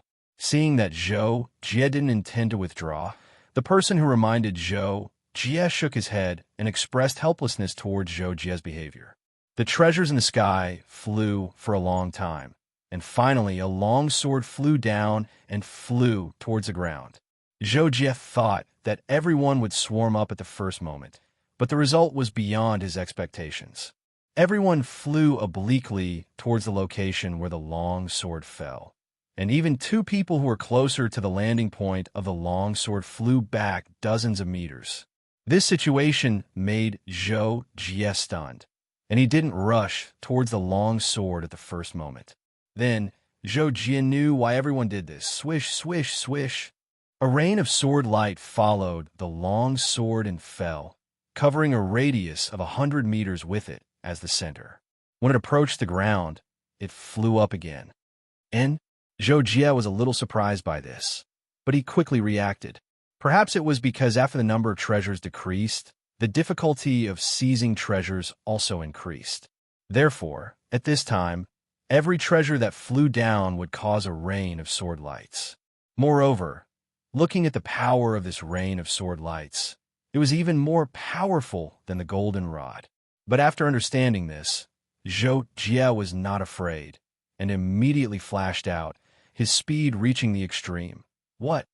A few people who were close to the long sword treasure before Zhou Jie saw a blurred figure passing by and was one step ahead of them to within 30 meters of the long sword. How is he so fast? Everyone was shocked because Zhou Jie's speed was beyond their understanding. Even if they had the 6 Xian marks, their speed was at least 30% slower than this. However, although Zhou Jie was fast, there was something faster than him, and that was the rain of sword light attacking Zhou Jie. Yes, it was a rain of sword light attacking Zhou Jie, formed by the convergence of countless sword lights, almost turning into a solid substance, piercing towards the top of Zhou Jie's head. Zhou Jie had been warned, so he was prepared for this, but when the rain of sword light really came, Zhou Jie's expression changed slightly. This power was indeed a little terrifying. Rumble. The rain of sword beams fell on Zhou Jie's head, and Zhou Jie was only a dozen meters away from the sword. But no matter what, Zhou Jie still had to deal with the rain of sword beams before he could obtain the sword. Boom! There was a loud explosion. It was Zhou Jie's punch that collided with the rain of sword light above his head. Something that left everyone dumbfounded happened just like that.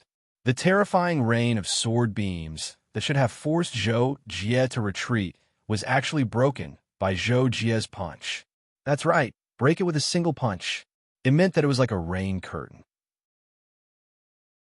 If the middle and lower parts were removed in an instant, it would make the rain curtain suddenly break.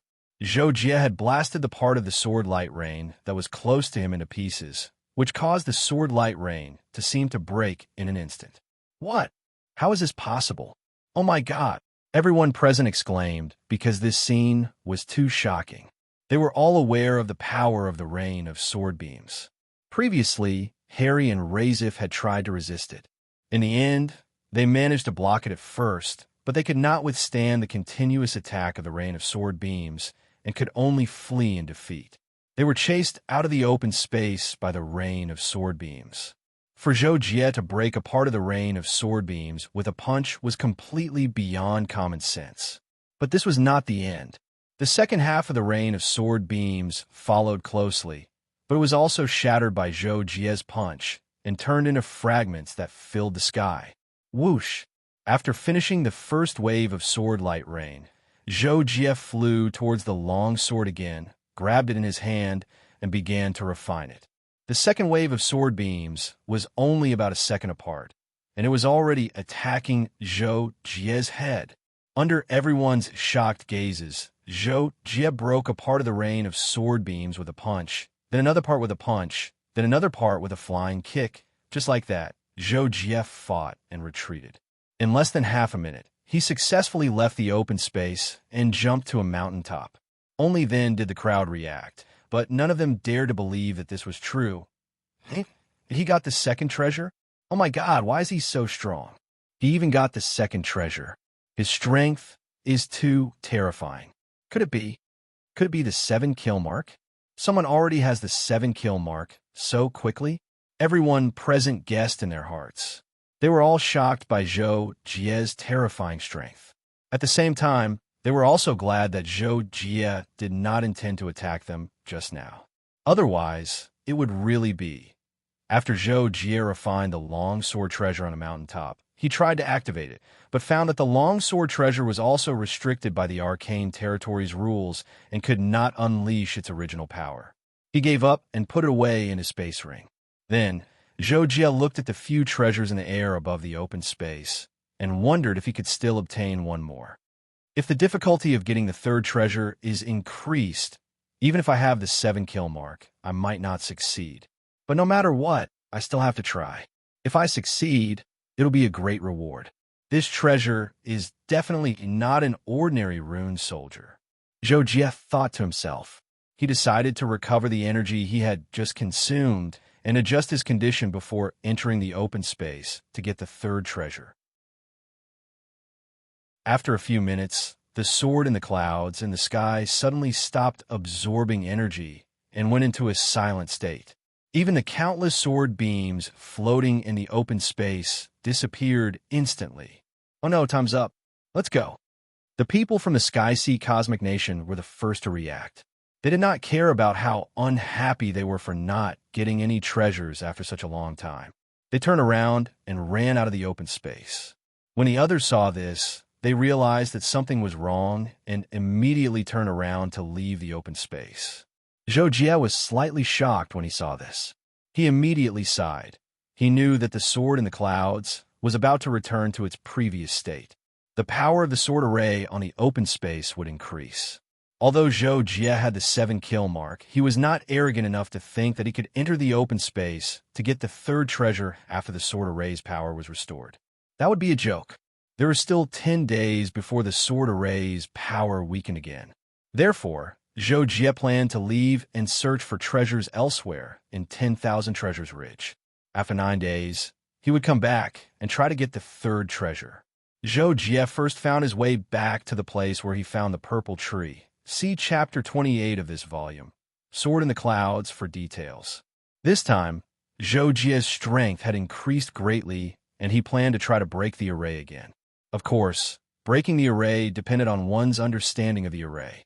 However, even if one understood the array, one still needed a certain amount of strength to break it. Moreover, if one had enough strength, the array could be broken by brute force and force. Although Zhou Jie did not know much about the array, he had tried to break through the array before. He had a certain understanding of the operation of the array. Back then, he felt that if his strength increased a little, he would be able to resist the attack of the array and enter the purple tree at the core of the array. Therefore, when Zhou Jie arrived this time, he stepped directly into the array. The array was immediately activated. The energy on the ground surged, causing Zhou Jie to retreat quickly.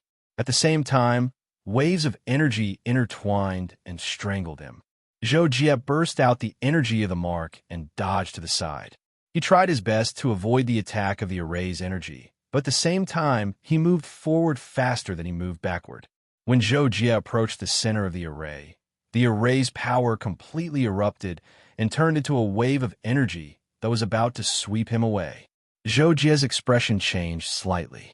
He poured out all the energy in his body to resist, but he was still pushed back dozens of meters. After being pushed back, Zhou Jie did not dare to stop. He suddenly rushed forward again. He wanted to rush to the core of the array before it exploded again. He believed that it was safe there. In the end, Zhou Jie arrived under the tree.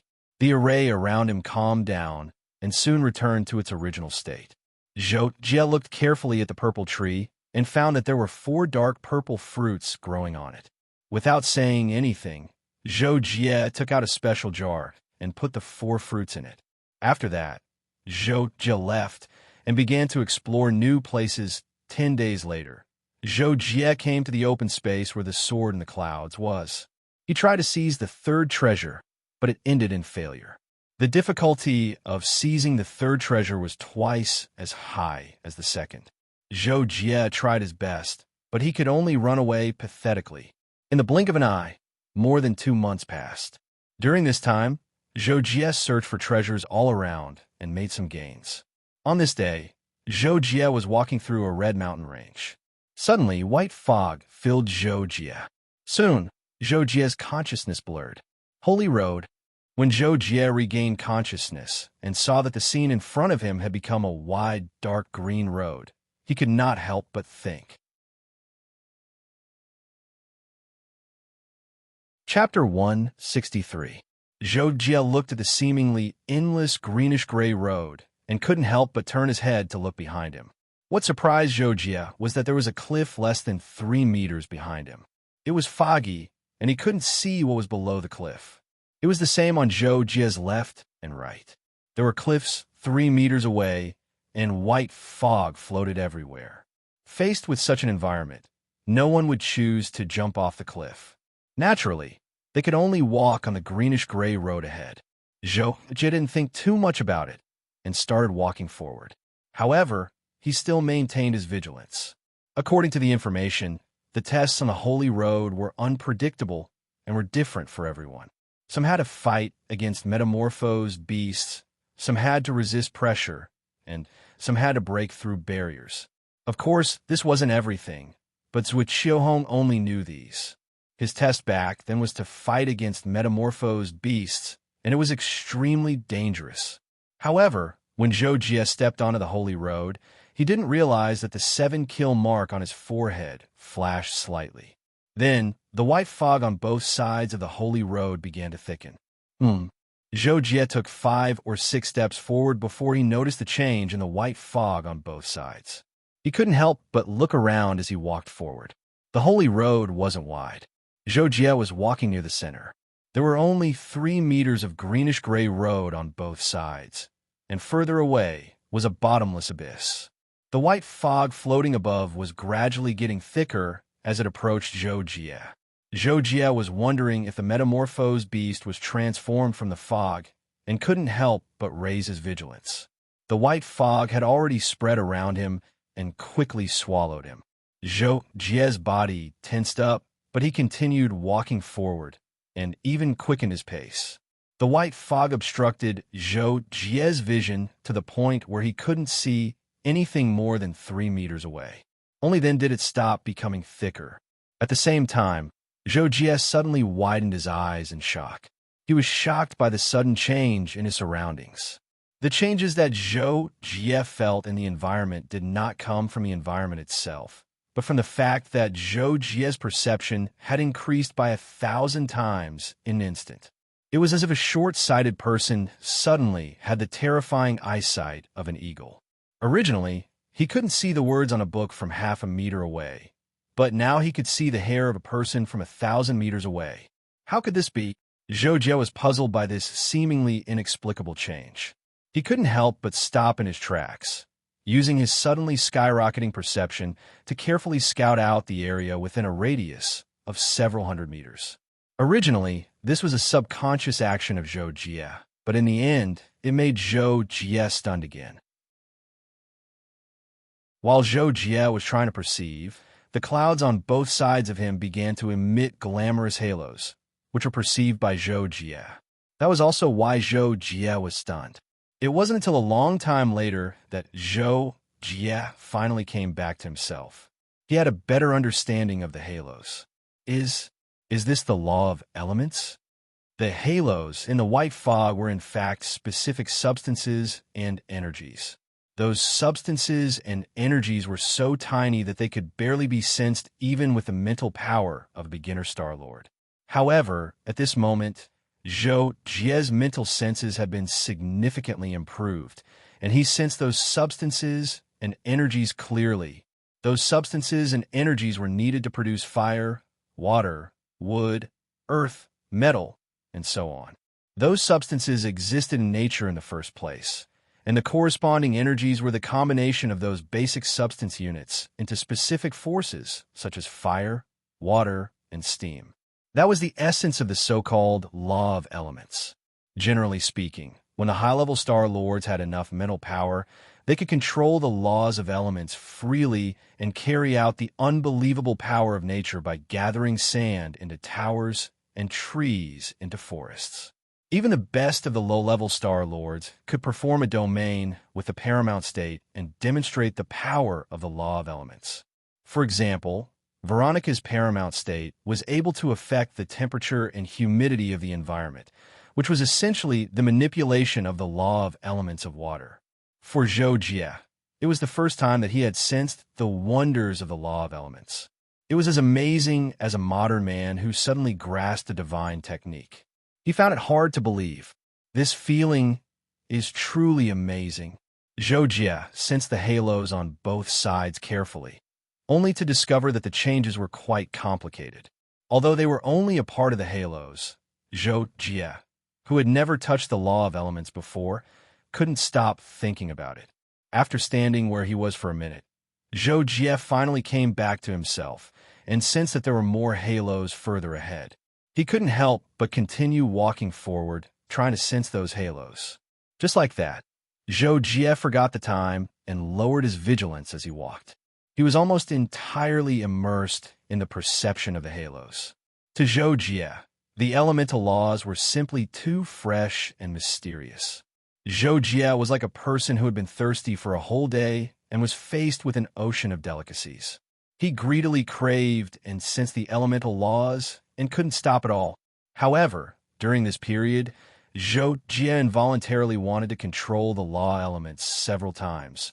But he discovered that there was a mysterious power suppressing him, causing him to only be able to comprehend and not use it. That's it. As Zhou Jie walked, he suddenly realized that he had finished comprehending all the halos. There were no more halos ahead.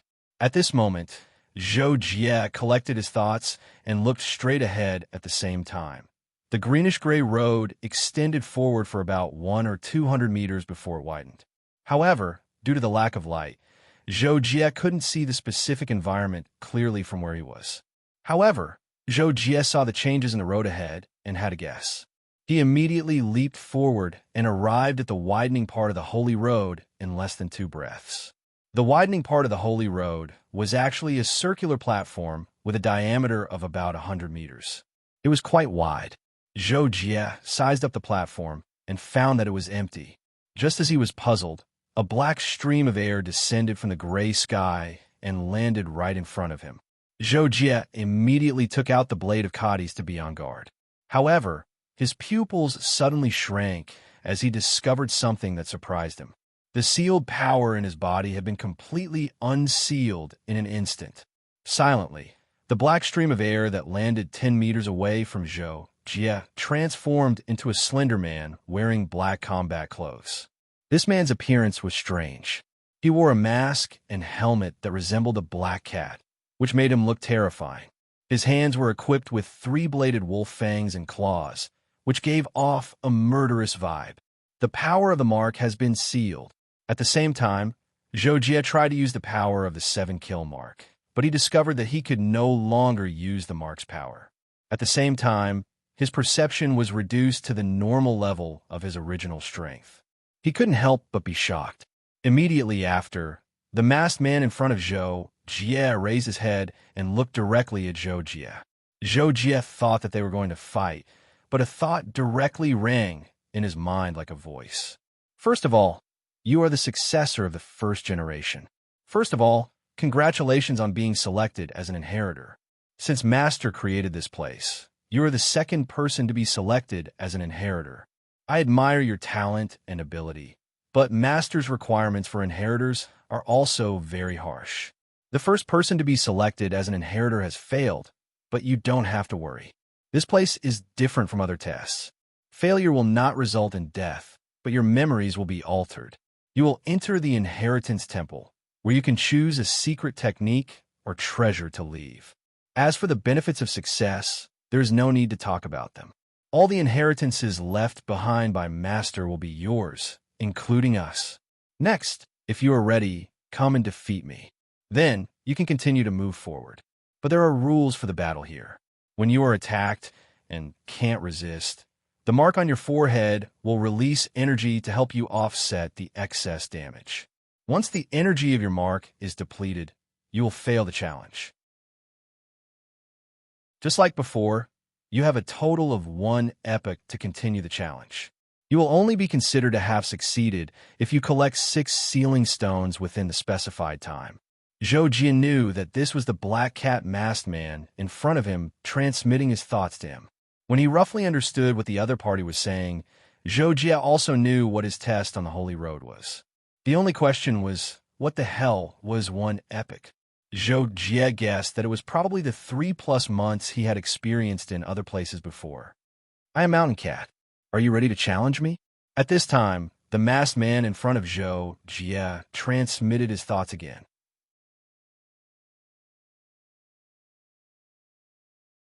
Chapter 164. Zhou Jie hesitated for a moment. Then, he suddenly thought of something and asked, "All right, how do I defeat you?"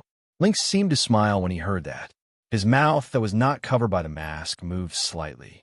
Then, a blue light suddenly lit up between the eyebrows of his mask. Zhou Jie took a closer look and found that it was a crystal blue bead. Before it lit up, Zhou Jie had overlooked it because it was embedded in the pure black mask. Do you see the sealing stone? It works the same way as your mark. If you hurt me, the sealing stone will consume its energy. When the light of my sealing stone disappears, it means that its energy is exhausted and I lose. Lynx answered Zhou Jie's question telepathically. So this is the sealing stone. Zhou Jie heard that and could not help but think to himself. Then he nodded. Okay, I got it. Let's fight. As soon as Zhou Jie finished speaking, Lynx flew back. The 3 claws in his hands rubbed against each other. Then he got into a fighting stance and said to Zhou Jie at the same time, "As you wish. Come on. I forgot to remind you that leaving this platform is also a failure. Moreover, falling into the abyss outside the platform will have more serious consequences." Zhou Jie held his sword and slowly approached Lynx. At the same time, he spat out 4 words, "Thanks for the reminder." Swoosh. Then, Zhou Jie suddenly rushed forward toward Lynx. He wanted to take the initiative and gain the upper hand with a strong attack. However, Lynx reacted quickly. He attacked with an underhook and just happened to break Zhou Jie's forward slash. Zhou Jie had no choice but to change his move quickly. He jumped over Lynx's head and turned around to slash behind him as he landed. Lynx took advantage of the situation and pounced forward, dodging Zhou Jie's slash. He turned around and pounced. His claws pierced through the air continuously and pressed down on Zhou Jie's head. Zhou Jie raised his saber to block, but he was forced back a few steps by Mountain Cat. After stopping his retreat, he immediately turned around and charged at Mountain Cat with a diagonal slash. The distance was too close, and the Mountain Cat couldn't dodge in time. It hurriedly used its paws to block in front of its body and was forced to retreat. Under Zhou Jie's last heavy chop, the mountain cat's feet brushed against the ground and almost flew out. However, Zhou Jie did not feel the slightest bit of joy when he saw this. Just from an exchange of blows just now, he could tell that his opponent's combat ability was very strong. His reaction speed was astonishing, and his moves were also extraordinary. Most importantly, he was very skilled. After sending Lynx flying, Zhou Jie did not stop for long. He rushed forward to catch up with Lynx. He urged his energy to burst out with a saber light, wanting to take advantage of this opportunity to severely injure Lynx. However, Mountain Cat's ability to adapt was no less than Zhou Jie's.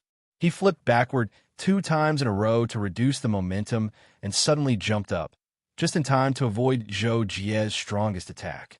Zhou Jie had no choice but to draw an arc with his saber and change its direction to where Mountain Cat landed behind him.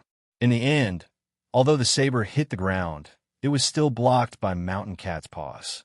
It only shook him and made him roll on the ground. While Mountain Cat was still rolling, he slapped the ground and flew up. He spun in the air and landed firmly on the ground.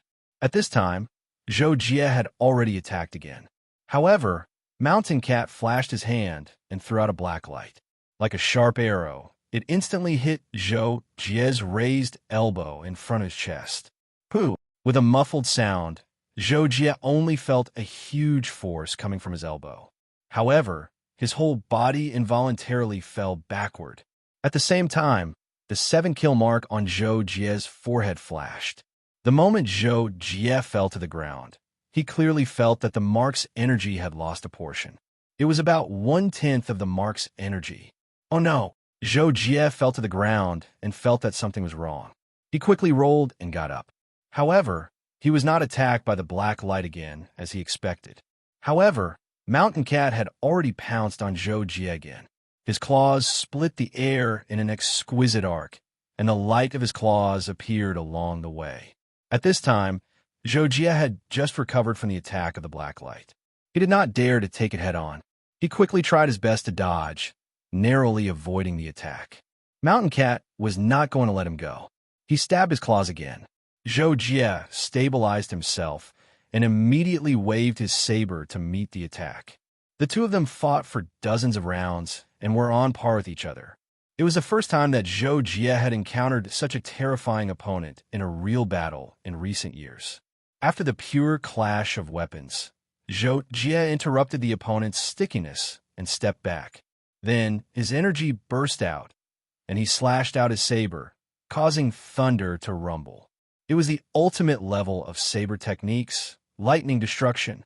Back when he fought Sammy and Li Yao in the Bloody Forest, Zhou Jie had already perceived the ultimate level of his saber techniques. However, his strength was limited at that time, so he could not perform the ultimate level. At this moment, Zhou Jie unleashed his full strength and performed the ultimate level, planning to defeat his opponent. Mountain Cat also unleashed his strength. From the previous battles, it could be seen that his strength was on par with Zhou Jie's. It was the same at this moment. It seemed that the basic strength that he demonstrated was calculated according to Zhou Jie's strength. He thrust out his claws, but he did not perform the ultimate level. Ping! An intense collision was about to break out. Zhou Jie and Mountain Cat both trembled, but neither of them was willing to back off. They both launched attacks to suppress each other. Therefore, after a series of collisions, Zhou Jie finally gained the upper hand after performing Universal Shift with the ultimate level. He was gradually able to break Mountain Cat's attacks and hurt him occasionally.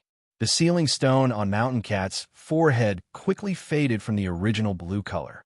Then it began to fade from the top and kept dimming downward. It was obvious that Mountain Cat would be defeated as soon as it dimmed to the bottom.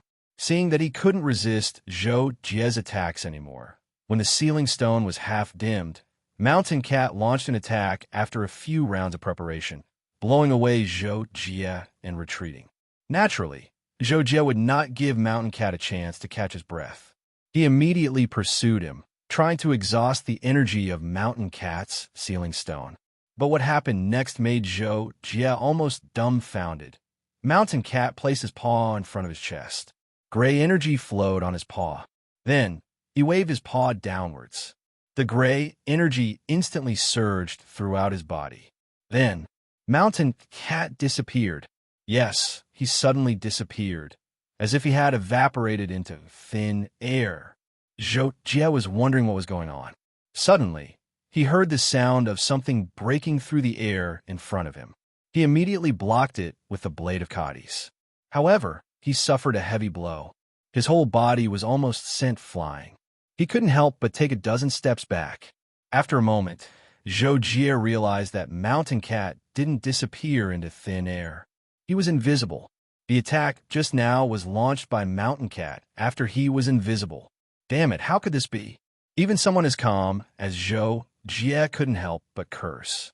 He stood up vigilantly in front of him, afraid that the invisible Mountain Cat would attack again. However, after more than a second, the expected attack didn't come from a front.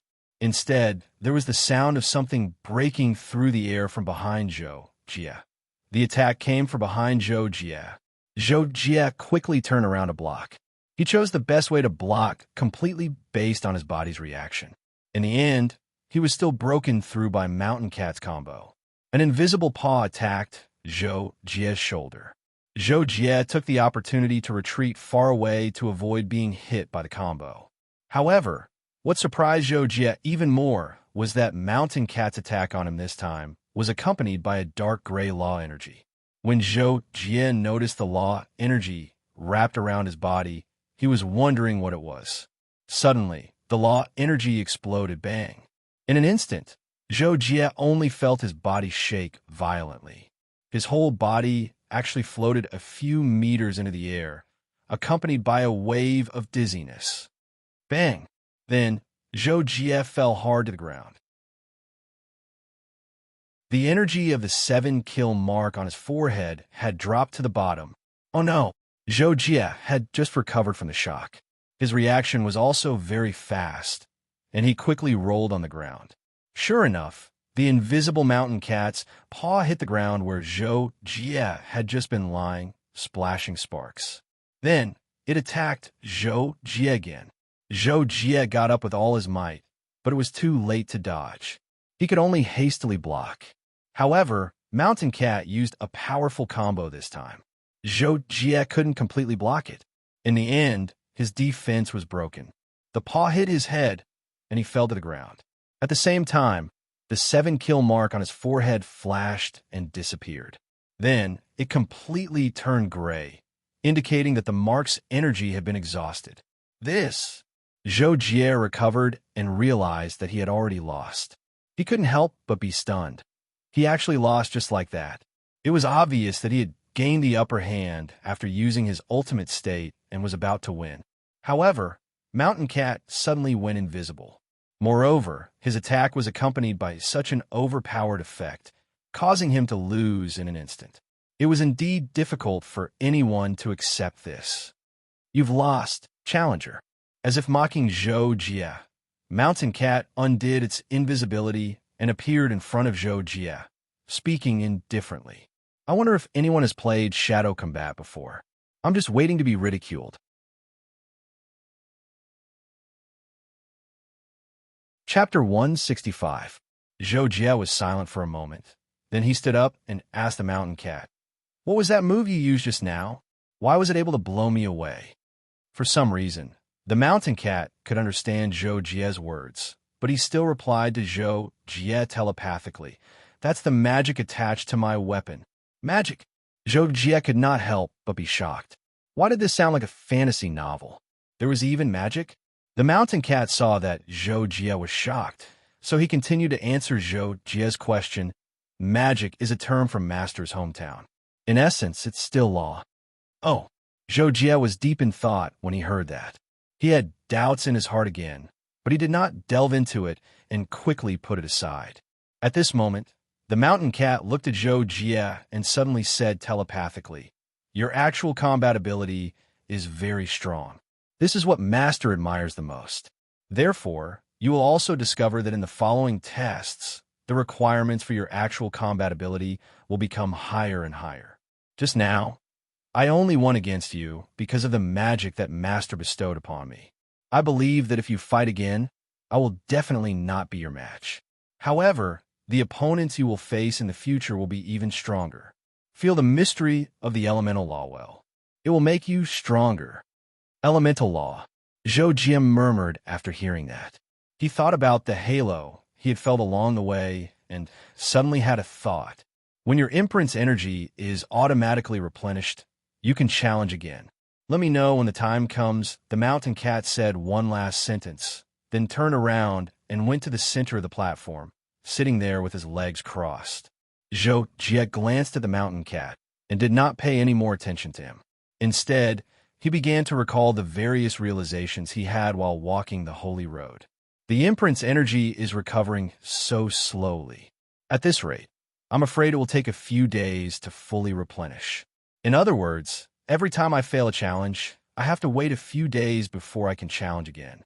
After thinking for a while, Zhou Jie sensed the energy recovery speed of the 7-kill mark on his forehead. He could not help but frown. Knowing that the next challenge would be at least a few days later, Zhou Jie wasn't in a hurry to pass the test in front of him. Instead, he calmed down a lot and began to recall his understanding of the elemental laws, as well as the battle with the mountain cat. Combining his current situation, he pondered how to improve his combat strength. Occasionally, Zhou Jie would make gestures or practice when he thought of some points. Sometimes, when he suddenly figured out a point, Zhou Jie would immediately demonstrate on the spot in surprise. However, Mountain Cat had been sitting cross-legged in the middle of the platform with his eyes closed the whole time. During this period, he didn't pay any attention to Zhou Jie. Nearly 3 days had passed, and Zhou Jie's imprint energy had been restored to full, but Zhou Jie was still comprehending and was not in a hurry to challenge Mountain Cat. It's about time. Finally, after a practice, Zhou Jie walked toward Mountain Cat with the blade of Cadi's in his hand, ready to fight. Mountain Cat only opened his eyes when he sensed Zhou Jie approaching. He stood up and looked at Zhou Jie. Are you ready? Come on. This time, Zhou Jie was very straightforward. He directly got into a fighting stance and said, As you wish. Mountain Cat immediately got into a fighting stance and confronted Zhou Jie. He was not in a hurry to make the first move. Whoosh! After 2 seconds of stalemate, Zhou Jie suddenly burst forth. With a single slash of his blade, he unleashed a supreme level technique, lightning annihilation. Mountain Cat also suddenly pounced, his claws turning into a bright light. He wanted to take Zhou Jie's attack head-on. However, Zhou Jie's flashing thunder annihilation had a little more variation than before. The power within it was perfectly controlled and deduced by Zhou Jie. It actually displayed a hint of a universal shift. When the saber arrived, its power was restrained. When the saber changed its angle, its power also changed accordingly. Pung! Zhou Jie split Mountain Cat's claws with his blade and forced him to retreat. The defense in front of his chest was completely lost. Zhou Jie took the opportunity to close in. His blade flashed continuously, and a series of terrifying attacks suppressed Mountain Cat. Mountain Cat resisted with all his might, but he kept retreating. Soon his chest and waist were slashed a few times, and he was sent flying. This series of attacks caused the sealing stone on Mountain Cat's forehead to flicker a few times. Then it rapidly dimmed and dimmed by more than half. Lynx rolled on the ground, and then stood up again with a carp flip. Zhou Jie attacked again, and Lynx launched a dark ray attack. However, Zhou Jie was prepared this time. He leaned his body and dodged the dark light. Cadi's blade pressed forward, forcing Mountain Cat to retreat again.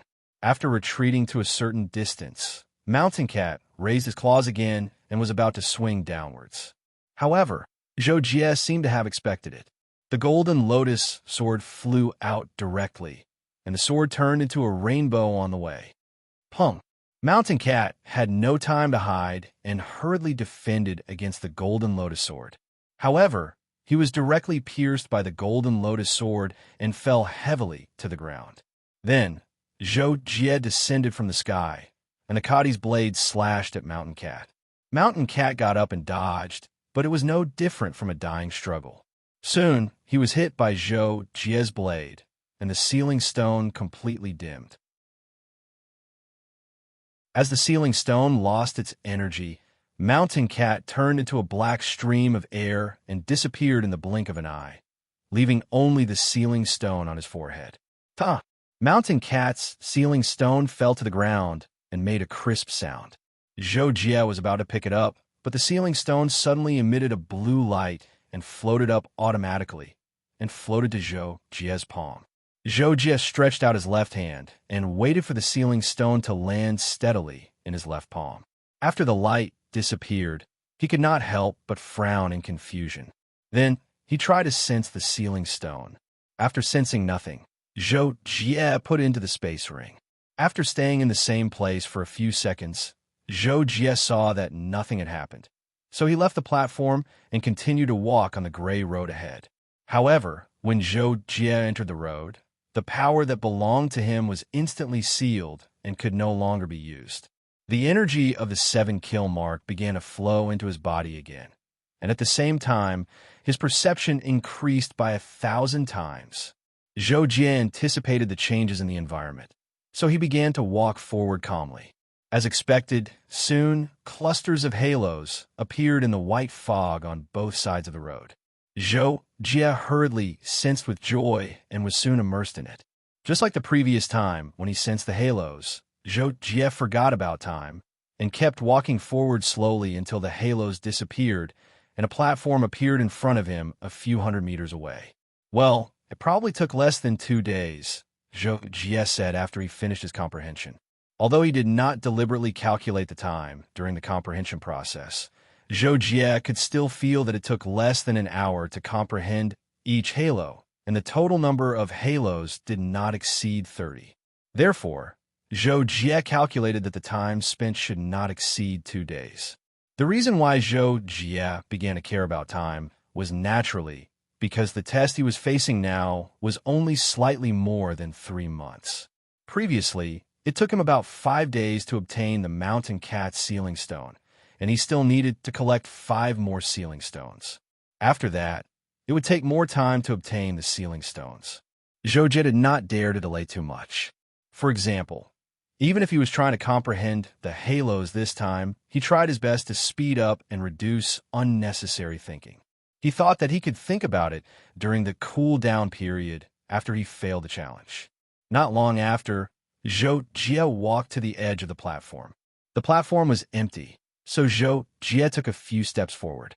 After waiting quietly for 2 or 3 seconds, Zhou Jie found that his power had returned, and the energy of the 7-kill mark was imprisoned.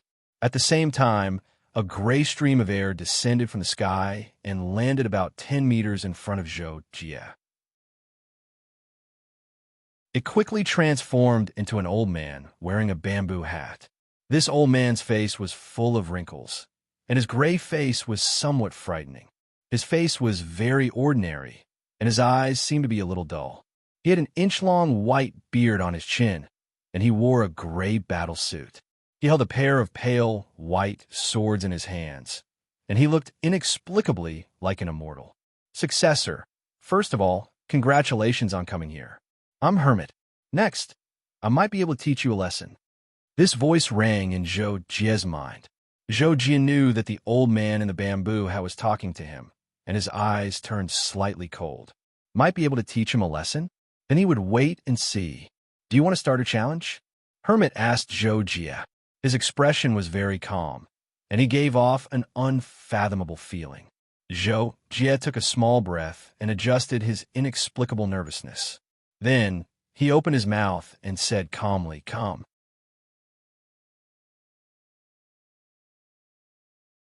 Chapter 166. After receiving Zhou Jie's affirmative answer, Hermit leaped back and landed lightly 30 meters away. He faced Zhou Jie and assumed a stance with his 2 swords spread out. His voice was slightly old and hoarse. Then let's start class, young man. Zhou Jie leaped forward and came to a position more than 10 meters in front of the hermit. He also assumed a posture, and his eyes were piercingly cold. This was the first time he had seen someone so arrogant and refined.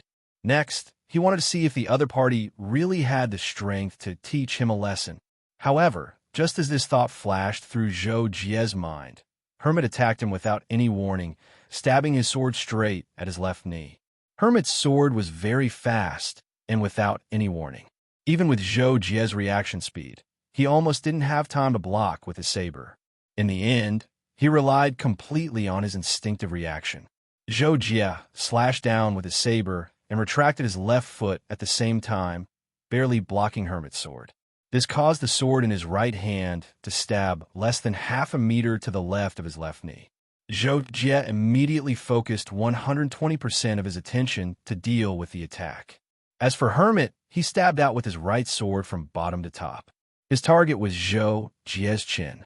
Zhou Jie retreated to block as Hermit followed up. The sword in his right hand stabbed out again. Zhou Jie had no choice but to retreat half a step to block as Hermit took another step forward and stabbed out with his left hand. Seeing that there was no end to this, Zhou Jie immediately slid to the side and slashed out with Cadi's blade. While blocking Hermit's sword, he also slashed at Hermit's chest to force him to defend himself. Hermit had no choice but to defend himself. However, what made Zhou Jie's pupils constrict was that Hermit's use of the two swords was like an extension of his arms.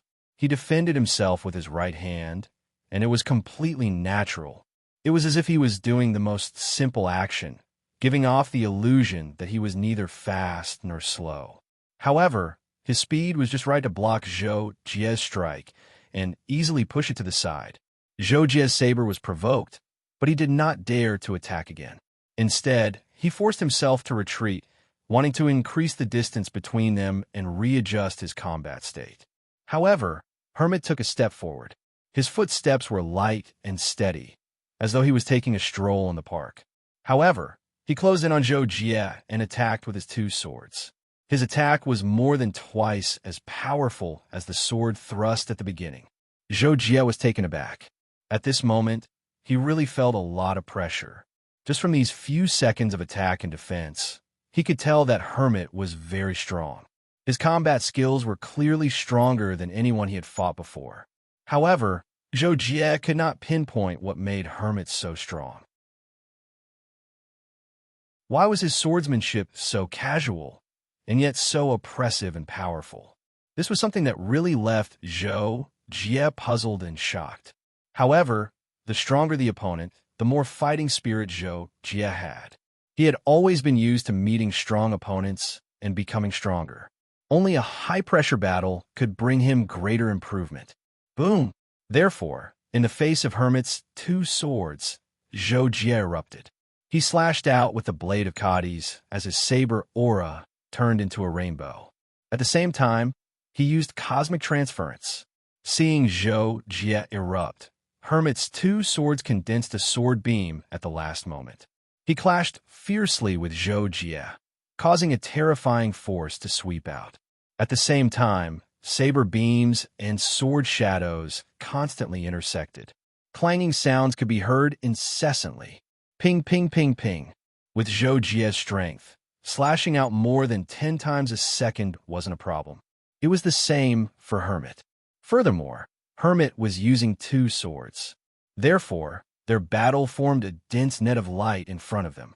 From time to time, a few powerful blasts would burst out. They could even blast stone walls apart.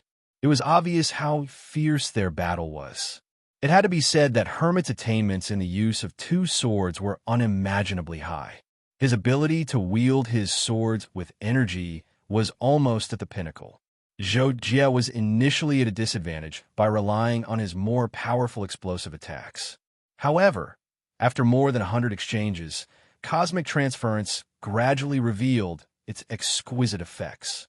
In addition, Zhou Jie was much more familiar with Hermit's sword moves.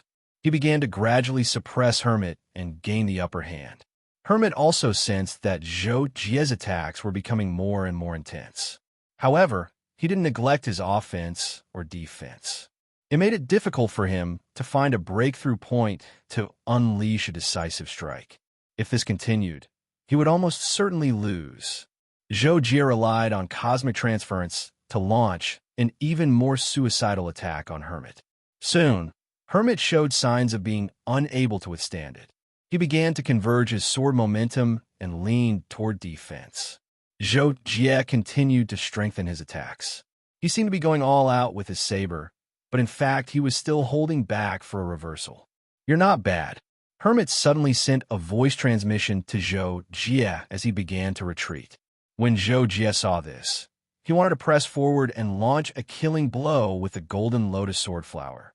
However, even though Hermit had retreated, he was still resisting his attacks and could counterattack at any time.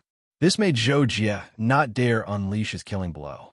This was because he needed a very strong space to unleash his attack. The instant he unleashed his attack was also when his defense was at its weakest. Without repelling the enemy, it was impossible for experts to unleash their full strength in a battle. It was as though Zhou Jie's momentary flash of thought had caused a slight delay in his attack. Hermit had actually chosen to unleash his attack. He crouched down and stabbed at Zhou Jie's calf. Zhou Jie was alarmed, as Hermit's sword was long. If he were to continue using his previous saber momentum, he would definitely be attacked by Hermit's foot. Then, although he was confident that he could slash Hermit's back or shoulder, he would lose his footing and the might of his attack would be greatly reduced.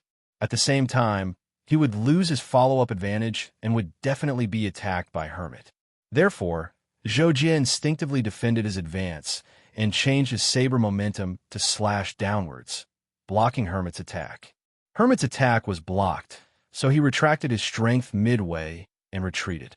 Then, he threw his two-handed sword to his sides and froze in midair.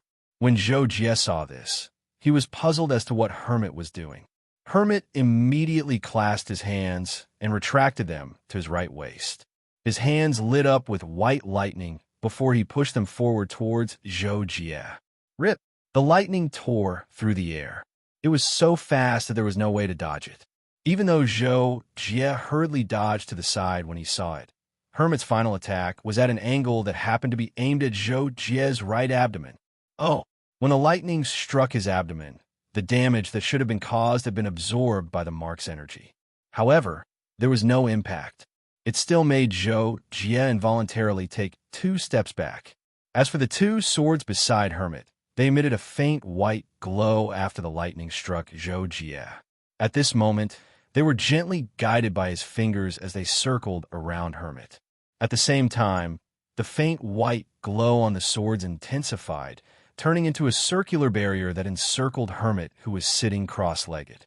Then, Hermit floated about 2 meters into the air with the barrier. He sat cross-legged with his eyes closed in the lotus child's sitting posture. When Zhou Jie saw that the situation wasn't looking good, he had already conjured his golden lotus sword flower, forming a heavenly tide that surged towards Hermit. However, when the flying swords touched Hermit's protective barrier, a terrifying bright white lightning bolt as thick as a human body suddenly descended, landing on the defenseless Zhou Jie. Boom! Pa! Zhou Jie fell to the ground as the 7 kills mark on his forehead was completely drained of its energy. A strong sense of weakness overwhelmed him, causing him to lose control of the line of heavenly tide. It slammed into Hermit's barrier, but after breaking through the barrier, it deviated slightly and brushed past Hermit's shoulder. Phew! With Hermit's barrier broken, the 2 swords lost their luster. He also very decisively landed back on ground. He held the 2 swords again with an indifferent expression. On the other side, Zhou Jie was still in a daze. I lost. I was defeated by magic again. When Zhou Jie came to his senses, he couldn't help but feel speechless. He was extremely depressed. At this moment, Hermit stood dozens of meters away and said to Zhou Jie via voice transmission, "Young man, you are indeed very powerful at your stage. The only thing I can teach you in this lesson is that you shouldn't be distracted in a life and death battle. Even an extra thought can sometimes cost you your life." When Zhou Jie heard this, he couldn't help but feel even more speechless. However, he still listened to Hermit's words and nodded slightly. He stood up and cupped his fists at Hermit. "I've learned something. I look forward to your dismissal. Hermit didn't say anything else to Zhou Jie. After leaving this voice transmission, he flashed to the center of the platform and sat down cross-legged. Zhou Jie sighed and shook his head. Then he retreated to the edge of the platform and sat down cross-legged. Zhou Jie had gained quite a bit from his battle with Hermit, especially Hermit's seemingly casual but powerful sword technique. He knew that it was definitely not simple. He needed to carefully ponder over it.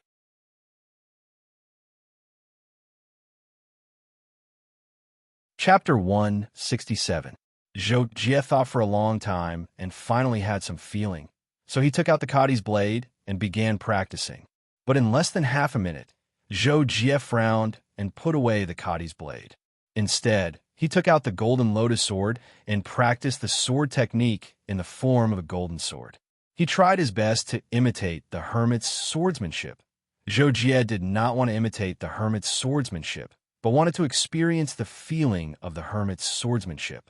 It was a wonderful realm. Zhou Jie felt that with his solid foundation, it was very likely that he would be able to master it in a short period of time. Furthermore, he had already begun to touch that realm. After recalling it over and over again, simulating and practicing it over and over again, Zhou Jie finally found the secret of the hermit's swordsmanship. At that moment, Zhou Jie was so excited that his entire body felt numb, as if it had been electrocuted. Could this be the so-called unity of man and sword in ancient martial arts? After Zhou Jie's excitement, he recalled some ancient martial arts books he had read in the past and could not help but think to himself. Of course, after Zhou Jie understood the hermit's swordsmanship and could use it, it did not mean that Zhou Jie had perfectly reached the realm of unity of man and sword. After all, the weapon Zhou Jie was most proficient with was still the saber. Every weapon had a significant difference. Although Zhou Jie had now grasped the essence of unity of man and weapon, he could only use it on the saber technique in a short period of time to reach the level of unity of man and saber. As for unity of man and sword, or other weapons, he would need a period of hard work to be able to use them like an arm and reach this realm. Next, Zhou Jie took out the Kadi's blade again, without saying a word, and began to integrate the essence of the saber technique he had just comprehended into his saber technique. Nearly 3 days passed very quickly. Zhou Jie had already practiced the new saber technique of one with a saber to the extreme. He had been waiting for the 7-kill mark to recover completely so that he could fight Hermit again. Therefore, when the time came, Zhou Jie strode over to Hermit. Zhou Jie was just about to speak when Hermit sensed something. He opened his eyes and looked at Zhou Jie. His voice remained indifferent as he said, "Are you ready? Come on." Zhou Jie replied straightforwardly.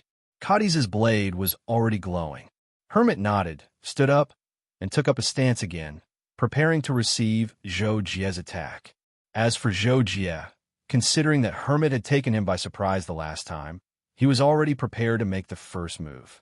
He immediately attacked, his saber transforming into a rainbow as he slashed diagonally at Hermit's chest. Hermit immediately reacted. He flipped his sword to block the attack and stabbed straight at Zhou Jie's glabella. Zhou Jie quickly changed his moves and attacked rapidly. His saber technique slashed horizontally, vertically, and crisscrossed. Not only did he perfectly block Hermit's attack, but he also closed in step by step, causing Hermit to lean toward defense after a few moves. Most importantly, Zhou Jie's saber attack was very comfortable this time. His body had an extremely strong control over the strength used on the saber. Although his saber attacks were still extremely fast and fierce, they were more skillful and the speed of his saber attacks was faster. This was also the fundamental reason why Zhou Jie could quickly suppress Hermit this time. Hermit retreated repeatedly, using his footwork and sword moves to destroy Zhou Jie's saber techniques as much as possible. Furthermore, he was using 2 swords after all. In terms of explosive power, he naturally couldn't compare to Zhou Jie, but his defense was extremely powerful. It made it difficult for Zhou Jie to defeat him after a long period of attacks.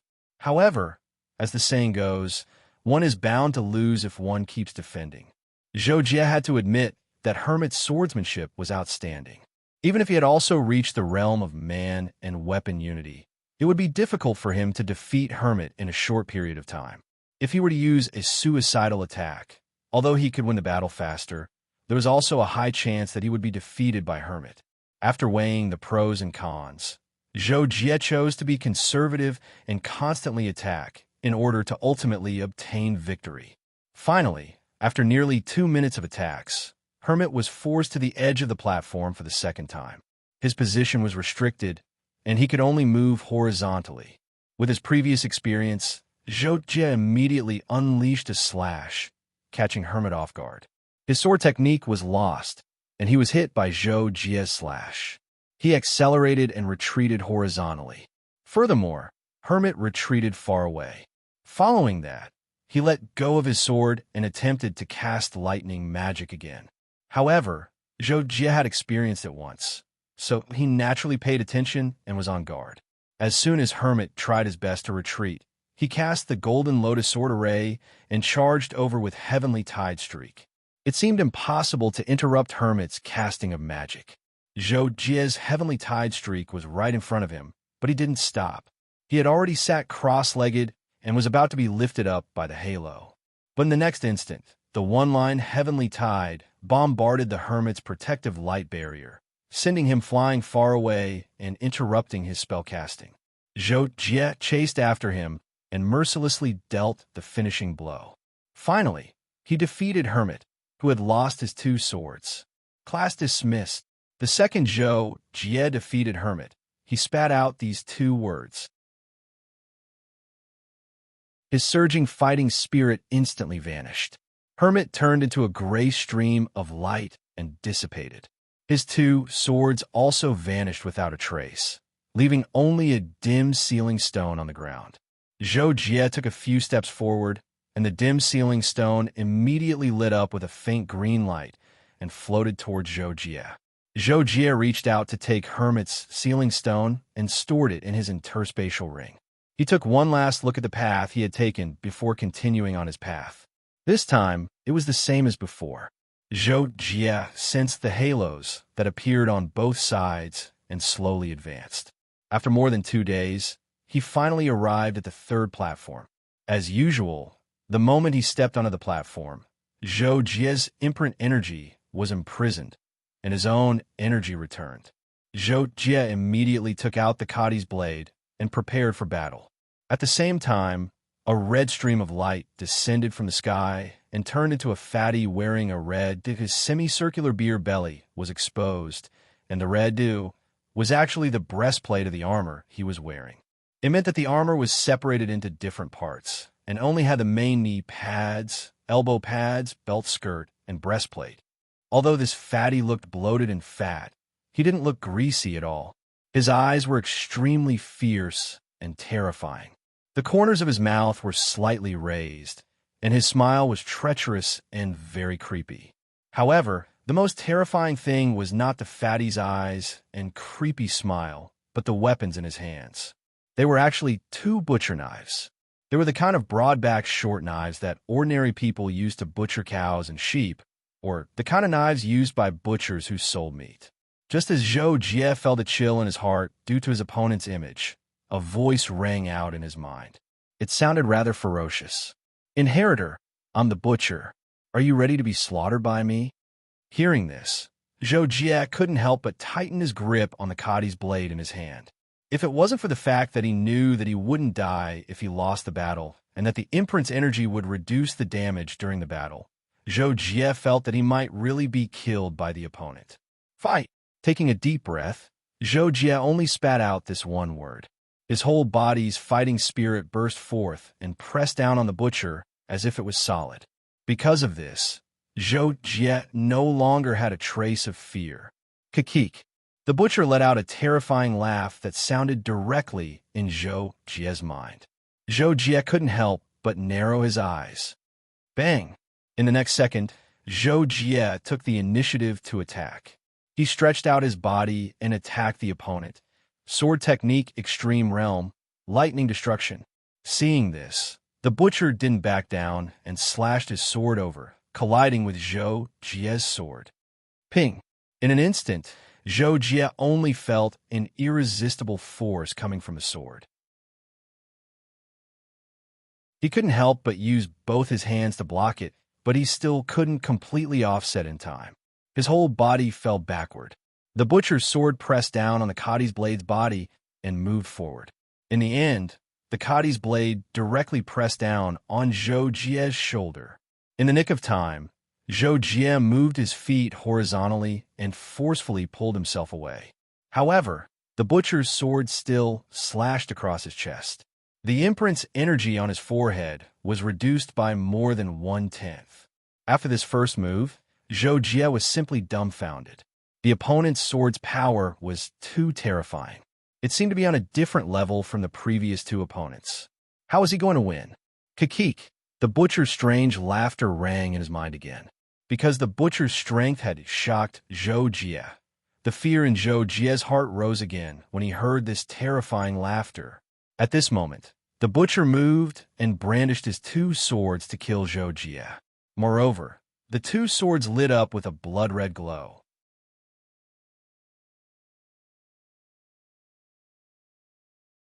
Chapter 168. Zhou Jie didn't dare clash head-on with Butcher as he hurriedly dodged. It was worth mentioning that although Butcher's attacks were ridiculously powerful, his attack speed was clearly inferior to Mountain Cat and Hermit's. Although it wasn't enough for Zhou Jie to exploit as a weakness, it made it easier for Zhou Jie to dodge Butcher's attacks. Seeing that Zhou Jie had dodged his twin sabers, Butcher raised his sabers and took up a stance on the spot. He didn't chase after Zhou Jie as he gave Zhou Jie a provocative smirk. Zhou Jie couldn't help but frown when he saw this. He knew that Butcher knew that he wasn't agile enough, and that chasing after Zhou Jie would be futile. Therefore, he chose to wait for Zhou Jie to launch an attack before counterattacking. However, Butcher's strength was truly terrifying. Zhou Jie knew that if he couldn't effectively counter Butcher's moves with his attacks, then even if his attacks were much more exquisite than his opponent's, once their weapons clashed, his attacks would be broken, and he would be suppressed by Butcher. Let's give it a try. After a few seconds of confrontation, Zhou Jie analyzed the battle situation and finally made up his mind. He dodged from the side and approached Butcher. Butcher had a sinister and terrifying smile on his face as he revealed his white teeth. His twin sabers were surrounded by a red energy halo as he turned slightly to face Zhou Jie's attack from the side. Swish! Zhou Jie first feinted with his saber, luring Butcher to block with his saber. Then, he quickly changed his position, and his saber's momentum rapidly changed as he stabbed straight for Butcher's right shoulder. Although Butcher wasn't as agile, his reaction wasn't slow. He immediately turned his saber upwards and slashed diagonally, just in time to block Zhou Jie's saber. Clang! Zhou Jie was afraid that he would be affected by Butcher's saber's immense force. But Butcher let out a strange laugh as he charged forward. At the same time, he squatted down and slashed his twin sabers at Zhou Jie's feet. Zhou Jie's pupil shrank as he saw this. He had already forcefully flipped backwards, narrowly dodging the attack. However, the moment Zhou Jie landed, Butcher had already sheathed his saber at his waist and shot a black beam at him. This black ray was not within Zhou Jie's expectations. What's more, he had just landed, so he didn't have much ability to dodge. He was hit at once, and his whole body rolled on the ground. The impact of the black ray was unexpectedly large. However, because the damage from the black light was absorbed by the 7-kill mark, Zhou Jie himself did not suffer any damage that affected his mobility. The process of him rolling on the ground was also controlled by him as a way to escape Butcher's pursuit. However, the Butcher didn't pursue him. Instead, as a terrifying and strange laughter rang out in Zhou Jie's mind, the Butcher took a deep breath and then suddenly jumped 3 feet off the ground before landing heavily back on the ground. Boom! The sound of a Butcher crashing to the ground rang out. Zhou Jie, who had just finished rolling and stood up, was sent crashing to the ground. The 7 kills imprint on his forehead instantly dimmed. Zhou Jie shook his head on the ground, still in a daze. He then touched the 7-kill mark on his forehead with a look of disbelief. He actually lost just like that? What just happened? Butcher jumped on the spot, and the earthquake wave after he landed made his mark disappear. GGG. Butcher's strange cry rang in Zhou Jie's mind again, making Zhou Jie's heart palpitate. Unfortunately, I didn't let you taste my butcher's saber this time. Next time, I'll definitely let you taste it. GGG. Butcher said in Zhou Jie's mind, his voice like a demon. Zhou Jie felt cold all over. He got up and adjusted his state of mind. Seeing Butcher sitting cross-legged in the center of the platform, he secretly heaved a sigh of relief. He turned to the edge of the platform and sat cross-legged as well. He began to reflect on the battle with Butcher. But this time, Zhou Jie thought about it and felt that the reason for his failure was that Butcher was too strong. He was simply invulnerable. Speaking of which, he was defeated very quickly. Butcher's terrifying laughter was still echoing in his mind, and his heart couldn't calm down for a long time. After close to 3 days, Zhou Jie's mark's energy was fully recovered. He immediately chose to battle with Butcher again. This time, he planned to use the Golden Lotus Sword Flower to disrupt Butcher's defense and attack.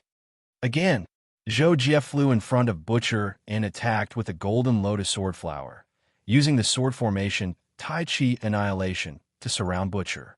Butcher immediately stood up with 2 sabers in his hands. He let out a low roar, and the 2 sabers burst out with an astonishing red glow. As he slashed rapidly, the golden swords formed by the Golden Lotus Sword Flower's sword formation were constantly sent flying. Zhou Jie took the opportunity to attack from the side and slashed at Butcher from a tricky angle. It happened to be the gap between Butcher's 2 sabers' defense. Zhou Jie's saber slashed at a spot about 2 inches below Butcher's armpit. The damage was absorbed by the red sealing stone on his forehead, but the impact still disrupted Butcher's formation, causing him to stagger to one side. Zhou Jie took advantage of the situation and used a series of quick slashes to completely defeat Butcher. Butcher's body was heavy and strong, and he quickly stabilized his body. The red glow from the 2 sabers ignored the remaining golden swords from the Golden Lotus Sword Flower and directly slashed at Zhou Jie with a large force. Boom! Zhou Jie was forced to block, and while he felt a trace of fear from Butcher's tyranny, Butcher's saber slashed at the middle of Cadiz' blade, causing Cadiz' blade to fly out his hand. Without any suspense, Butcher's saber slashed at Zhou Jie's head. If it wasn't for the mark's damage absorption, Zhou Jie would have been split open from the middle. Pung! Zhou Jie was sent flying and fell to the ground, but he quickly rolled on the ground and stood up. What? Just as Zhou Jie stood up, he realized that his body was surrounded by a red, nomological glow. The 7-kill mark's energy, which had been depleted by Butcher's saber, was instantly depleted. Oh, every time the mark's energy was depleted, it would instantly drain all of Zhou Jie's strength. Although it was extremely short, it caused Zhou Jie, who had just stood up, to kneel down again. He had no strength to stand up again. Kakik, you are worse than last time, but this time, I finally let you taste my Butcher saber. How does it feel? Kakik. Butcher's voice sounded in his mind. Zhou Jie's emotions surged as he gritted his teeth. It was rare for him to feel so indignant. I hope that next time, you won't be finished off by my saber. That would be too boring. Butcher left these last words before returning to the center of the platform and sitting down. He closed his eyes and remained motionless.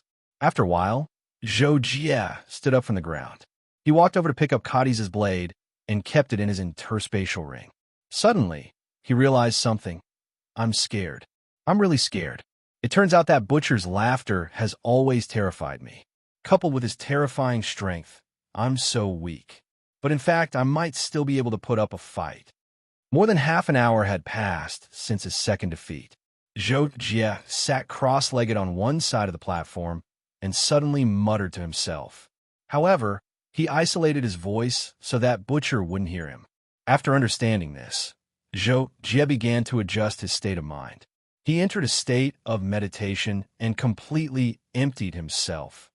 When the mark's energy was replenished again, Zhou Jie was continuously using his martial arts and saber techniques to familiarize himself with an even more powerful combo. Time's up. Zhou Jie sheathed his saber and walked towards Butcher with a cold look in his eyes. Butcher sensed Zhou Jie's approach and quickly opened his eyes and stood up. He let out a strange laugh and transmitted his voice to Zhou Jie. Prepare to receive your third defeat, a lamb waiting to be slaughtered. Zhou Jie's face was as calm as an ancient well. He said coldly, "This time, your saber might not be able to touch mine." When Butcher heard this, his smile became even more terrifying and treacherous. However, he didn't transmit his voice to Zhou Jie again. Instead, he crossed his sabers in front of his chest and stuck out his scarlet tongue to lick his lips. Swoosh. Zhou Jie wasn't in the mood to continue watching Butcher's performance. He immediately launched an attack and aimed his saber at Butcher's face. Butcher suddenly exploded just as Zhou Jie's saber was about to reach his face. He squatted down and slashed his sabers at Zhou Jie's feet. However, Zhou Jie was extremely calm at this moment. His battle thoughts were also exceptionally clear. He had already anticipated Butcher's move. He leaped lightly and slashed at Butcher's head.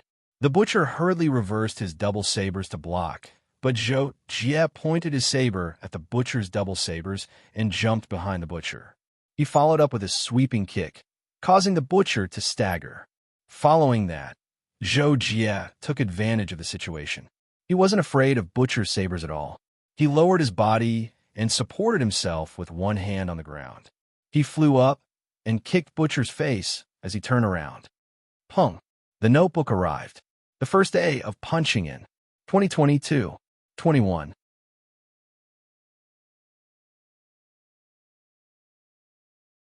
Chapter 169.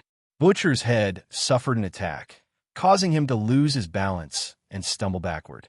Zhou Jie spun on the ground and followed up with a double leg sweep, completely breaking Butcher's balance and causing him to fall to the ground. Butcher squatted and slashed at Zhou Jie, who blocked it with his twin sabers. However, Zhou Jie's attacks were too smooth and flowed smoothly. The first slash was not a forceful slash, but a slash. As Zhou Jie spun, he immediately slashed a second time, a third time, a fourth time. It wasn't until the ninth slash that Butcher finally regained his strength. With a furious roar, he slashed forward with both his sabers. He wanted to take advantage of Zhou Jie's retracting sabers and slashing again to attack Zhou Jie's waist. However, after the ninth slash, Zhou Jie lowered his body to the ground, just in time to avoid Butcher's double slash. Then, Zhou Jie kicked up with all his might, kicking Butcher's lower jaw, causing him to fly into the air. The golden lotus sword flower flew above Butcher's head at the same time, using the sword formation everywhere to pierce and strangle Butcher. 144 golden swords were distributed around Butcher's body, intertwining with each other to form a golden cutting net.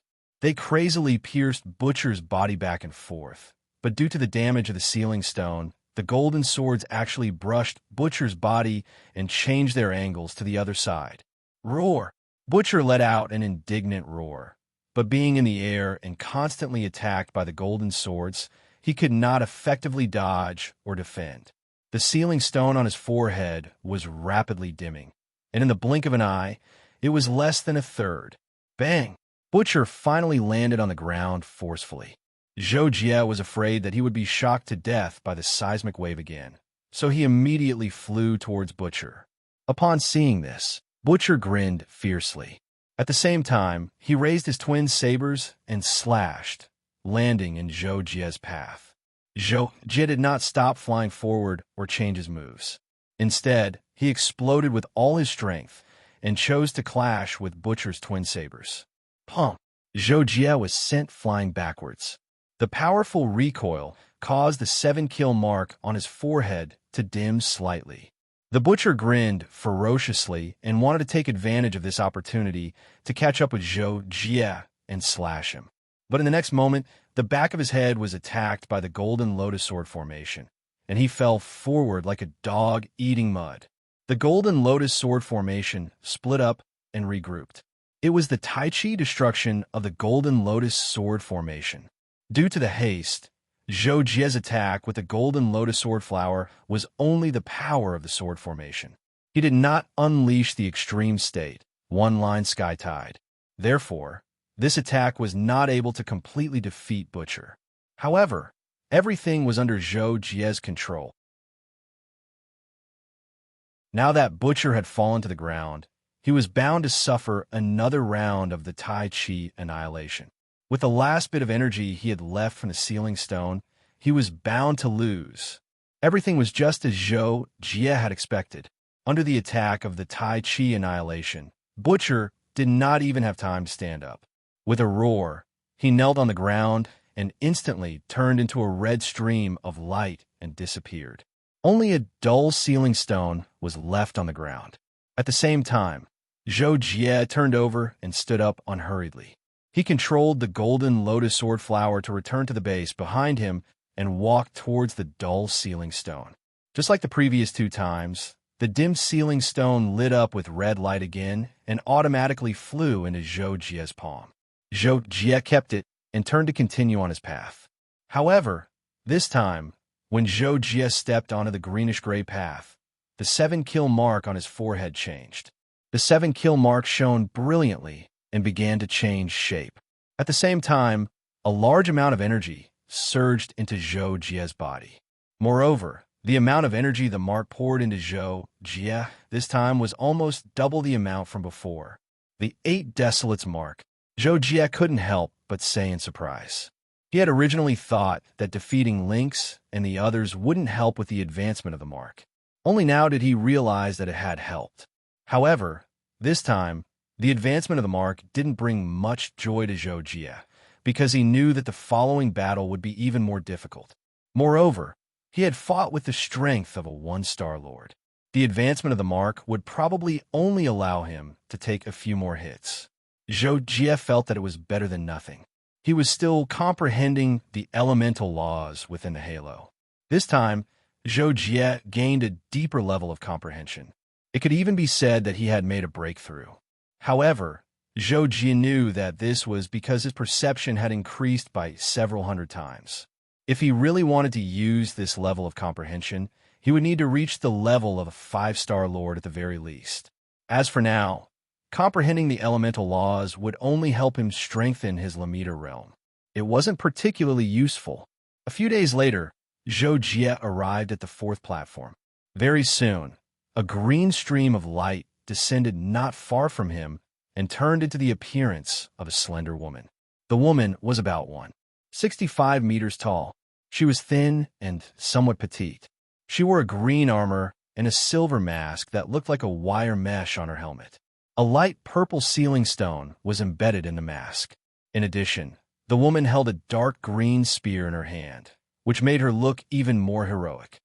Successor, my name is Wasp. Defeat me, and you will obtain the 4th sealing stone.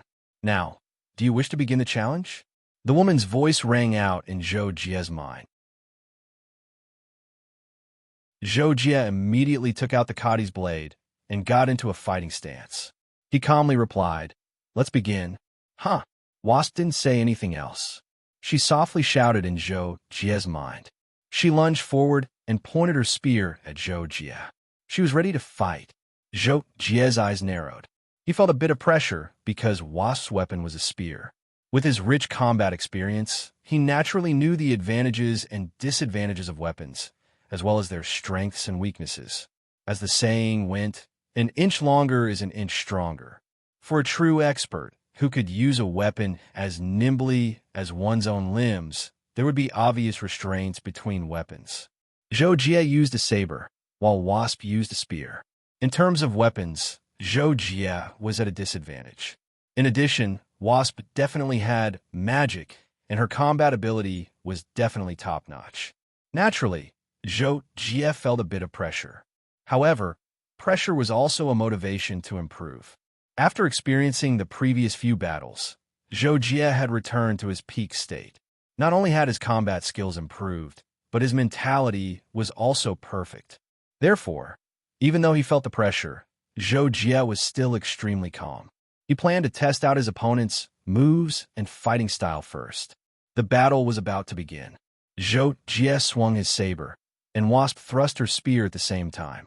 After the two collided, they kept touching and separating as if they were attracted to each other. In a breath's time, dozens of rounds had passed. Zhou Jie wanted to close in on Wasp, but Wasp had the advantage of a weapon. She whipped and stabbed quickly. Zhou Jie was too tired to deal with her. He didn't even have a chance to explode and force her back. Therefore, he was entangled with Wasp's weapon. In fact, it was because Zhou Jie couldn't attack and was stuck by Wasp's attacks. However, with any kind of attack, the opponent would find its weakness after a long time. Zhou Jie was an experienced fighter, and at this moment, he was in his best state. He quickly adapted to his opponent's attack. He changed his steps and spun the Kadi's blade to deflect Wasp's spear. Then, he forced his way forward and slashed Wasp's waist. Wasp couldn't help but mess up her spear and quickly retreat. Zhou Jie took advantage of the situation and attacked with a series of small combos. However, Wasp had the weapon advantage after all.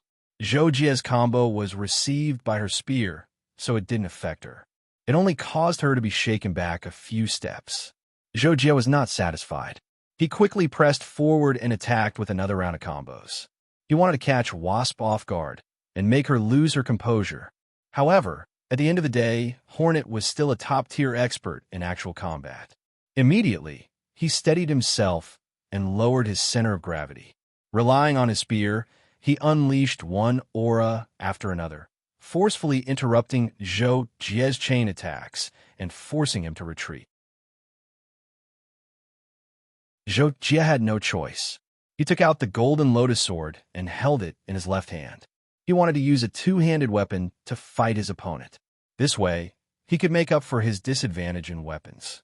Of course, the prerequisite was that he was familiar with the weapon and the opponent's strength was not higher than his. However, just as Zhou Jie was about to do so, Wasp spun on the spot and flew 2 meters into the air. Her body was parallel to the ground, and she stabbed her spear into the ground. Zhou Jie was wondering what the other party was doing. In the next second, he felt a blur in front of his eyes. A burst of force hit him from his chest to his shoulder. His whole body flew out and fell heavily to the ground. The 8 desolation mark on his forehead lost nearly half of its energy.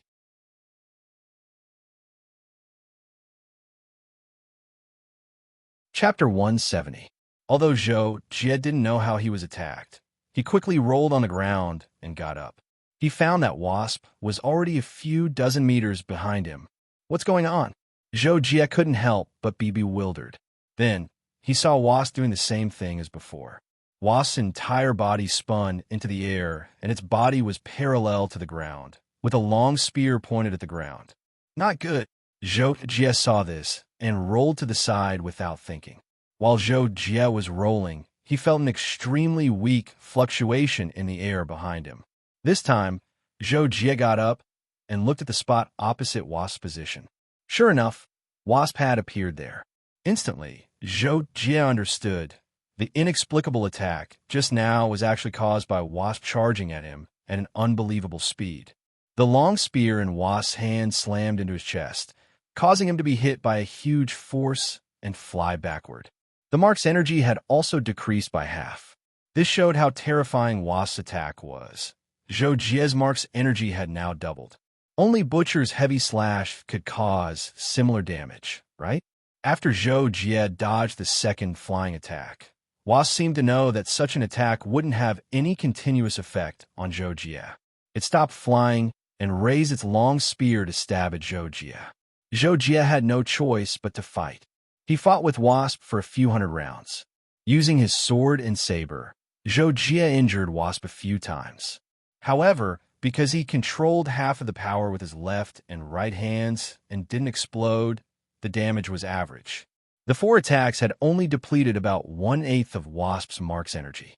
But at the same time, Wasp had also attacked Zhou Jie twice. One was heavy and one was light, causing Zhou Jie's mark's energy to drop from more than half to less than 30%. After another 100 rounds, Zhou Jie finally couldn't take it anymore. He saw an opportunity and launched a sudden attack. He leaped up and stabbed his saber at Wasp's head. Pooh! When the saber hit, Wasp immediately leaned back. Zhou Jie landed on the ground and bent forward. He stabbed Wasp's waist with his sword and then stabbed his leg with his saber. He completely lost his balance and made Wasp fall to the ground. Zhou Jie continued to stab at Wasp's legs with both hands. The sealing stone on Wasp's forehead dimmed continuously, and in an instant, it had dropped to half of its original position. Wasp hurriedly rolled backwards. Zhou Jie hurriedly chased after him. While Wasp was getting up, he sent him flying with a flying kick. Wasp struggled to stabilize his body and stood up again. He thrust his spear forward to block Zhou Jie's attack. But this time, Zhou Jie did not choose to attack at close range. The golden lotus sword flower in his left hand flew out and disintegrated into 144 golden swords, using the sword formation everywhere to pierce and kill the wasps. As Wasp had just gotten up, he was unable to put up a perfect defense in time. After being attacked by dozens of golden swords, the sealing stone dimmed again. But because the attack power of everywhere was too weak, Wasp could easily block all the golden swords after he unleashed his energy and brandished his spear. Zhou Jie did not expect to defeat his opponent with everywhere. He had already rushed forward and used his supreme level saber art together with the heaven and earth great shift. His saber light turned into a rainbow and slashed at Wasp. Wasp once again unleashed his energy to block Zhou Jie's saber light. In the end, he was forced back half a step. His defense was broken, and Zhou Jie took the opportunity to attack. His saber was ferocious, and it looked like he was sacrificing himself. Wasp faced Zhou Jie with his spear. The two of them fought for dozens of rounds. In the end, Zhou Jie used his body to block Wasp's spear and slashed at the side of Wasp's thigh, interrupting his spear attack. Then, Zhou Jie squatted down and swept his leg, followed by a few side kicks and flying kicks. Wasp was almost beaten to the point where he could not fight back. But at the last moment, Zhou Jie unleashed an attack to finish off Wasp. Wasp also unleashed his full strength and stabbed his spear at Zhou Jie's throat. Zhou Jie had experienced a few battles. He could vaguely feel that with the same amount of strength, the damage done to the fatal points was lower than the non-fatal points. He believed that if Wasp's spear pierced his throat, he would probably die. But if his saber landed on Wasp's body, Zhou Jie was confident that he could defeat Wasp. So in a flash, Zhou Jie made a shocking move. Not only did he not dodge Wasp's spear, he even took the initiative to accelerate forward. At the same time, he lowered his chin, sandwiching the tip of the spear between his chin and the top of his chest. At the same time, he changed the downward slash to a straight arm, and with the strength of the 1-inch punch, he slashed the Cadiz' blade at Wasp's chest. Pong! Zhou Jie was sent flying by the spear. The 8 desolation mark on his forehead immediately ran out of energy. Zhou Jie immediately lost all his strength and fell to the ground. However, when Zhou Jie got up, he saw that Wasp, who had fallen to the ground, had disappeared. Only a dull sealing stone was left there. I won. Zhou Jie couldn't help but feel excited. At this time, the sealing stone lit up with a faint purple light and flew toward Zhou Jie. Zhou Jie put away Wasp's sealing stone. After thinking for a moment, he walked towards the next platform. When Zhou Jie stepped onto the ash-green path, his body's energy receded like a tide. However, the 8 desolation marks energy was still recovering bit by bit. Fortunately, comprehending the elemental laws only required a strong soul force. Zhou Jie quickly threw away all distracting thoughts and once again immersed himself in comprehending the elemental laws. Zhou Jie adjusted his state of mind and stepped onto the 5th platform. Soon, a flirtatious pink light landed not far from him and transformed into the appearance of a woman. When Zhou Jie saw this woman, his breathing stopped for a moment. He was completely stunned. What a beautiful woman she was. She wore a red ancient dress. Her figure was slim and graceful. Her face seemed to have the most perfect appearance in the world. Her beauty was indescribable and suffocating. Her eyes were captivating red and filled with tenderness. They were extremely moving and soul-stirring. Even though Zhou Jie had once been an assassin and had received specialized training, he still fell for her at this moment. His entire heart trembled from those soul-stirring eyes. Inheritor, a soft and charming voice, sounded in Zhou Jie's mind. It was like an electric current coursing through Zhou Jie's body. However, Zhou Jie's eyes widened at this moment. He hurriedly bit the tip of his tongue and woke himself up.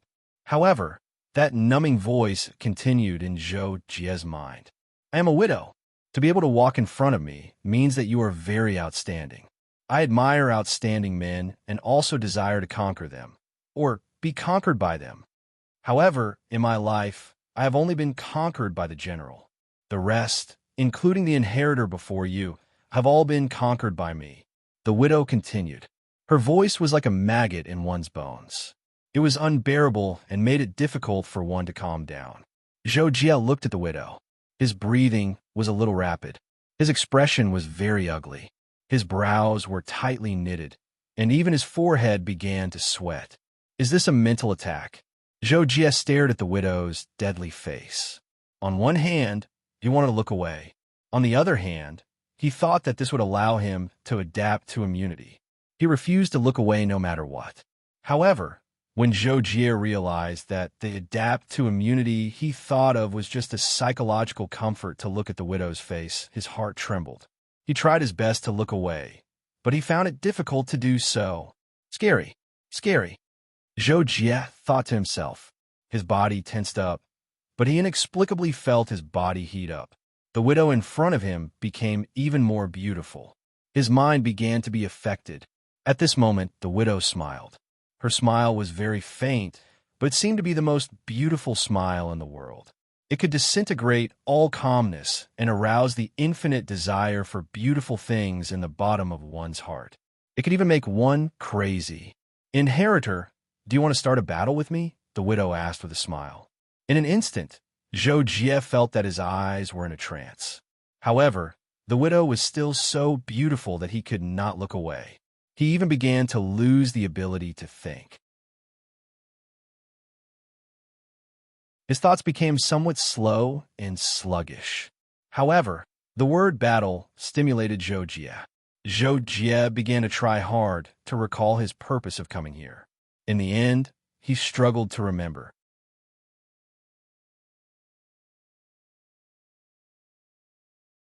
Chapter 171.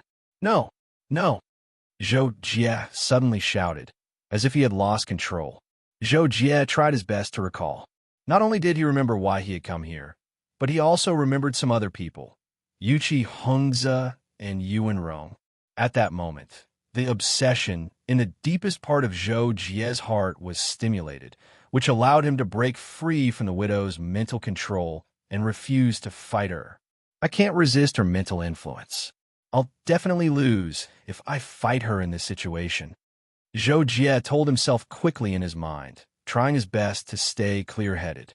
The widow looked at Zhou Jie with a smile and asked, Are you sure? I'm sure. This time, Zhou Jie's answer was very straightforward. He didn't dare hesitate in the slightest, because he knew that the longer he hesitated, the more likely he would be bewitched again. Who knew what would happen? All right then. You can tell me when you're ready, the widow said, then turned around and walked to the center of the platform. Zhou Jie felt as if a heavy burden had been lifted off his shoulders.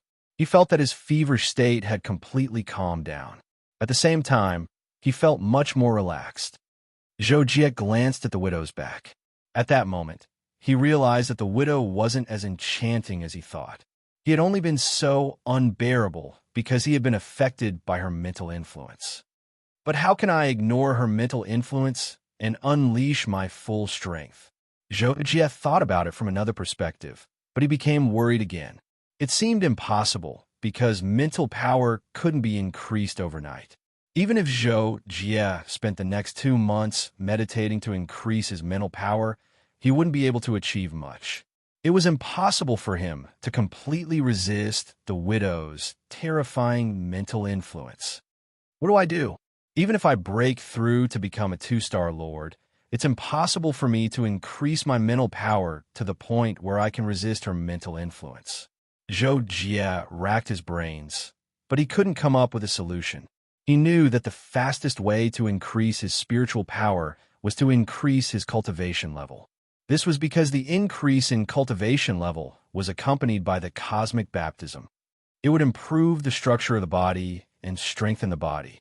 At the same time, it would strengthen the brain domain and indirectly greatly increase his spiritual power. For example, at the Star Lord level, every star's mind power increased significantly. The mind power of Samsung Star Lords was so strong that they could completely sense and control elemental laws, while only a few of the Star Lords could use elemental laws with their Lammeter domains. The difference was 10 times. Zhou Jie thought for a long time, but could not think of a suitable way.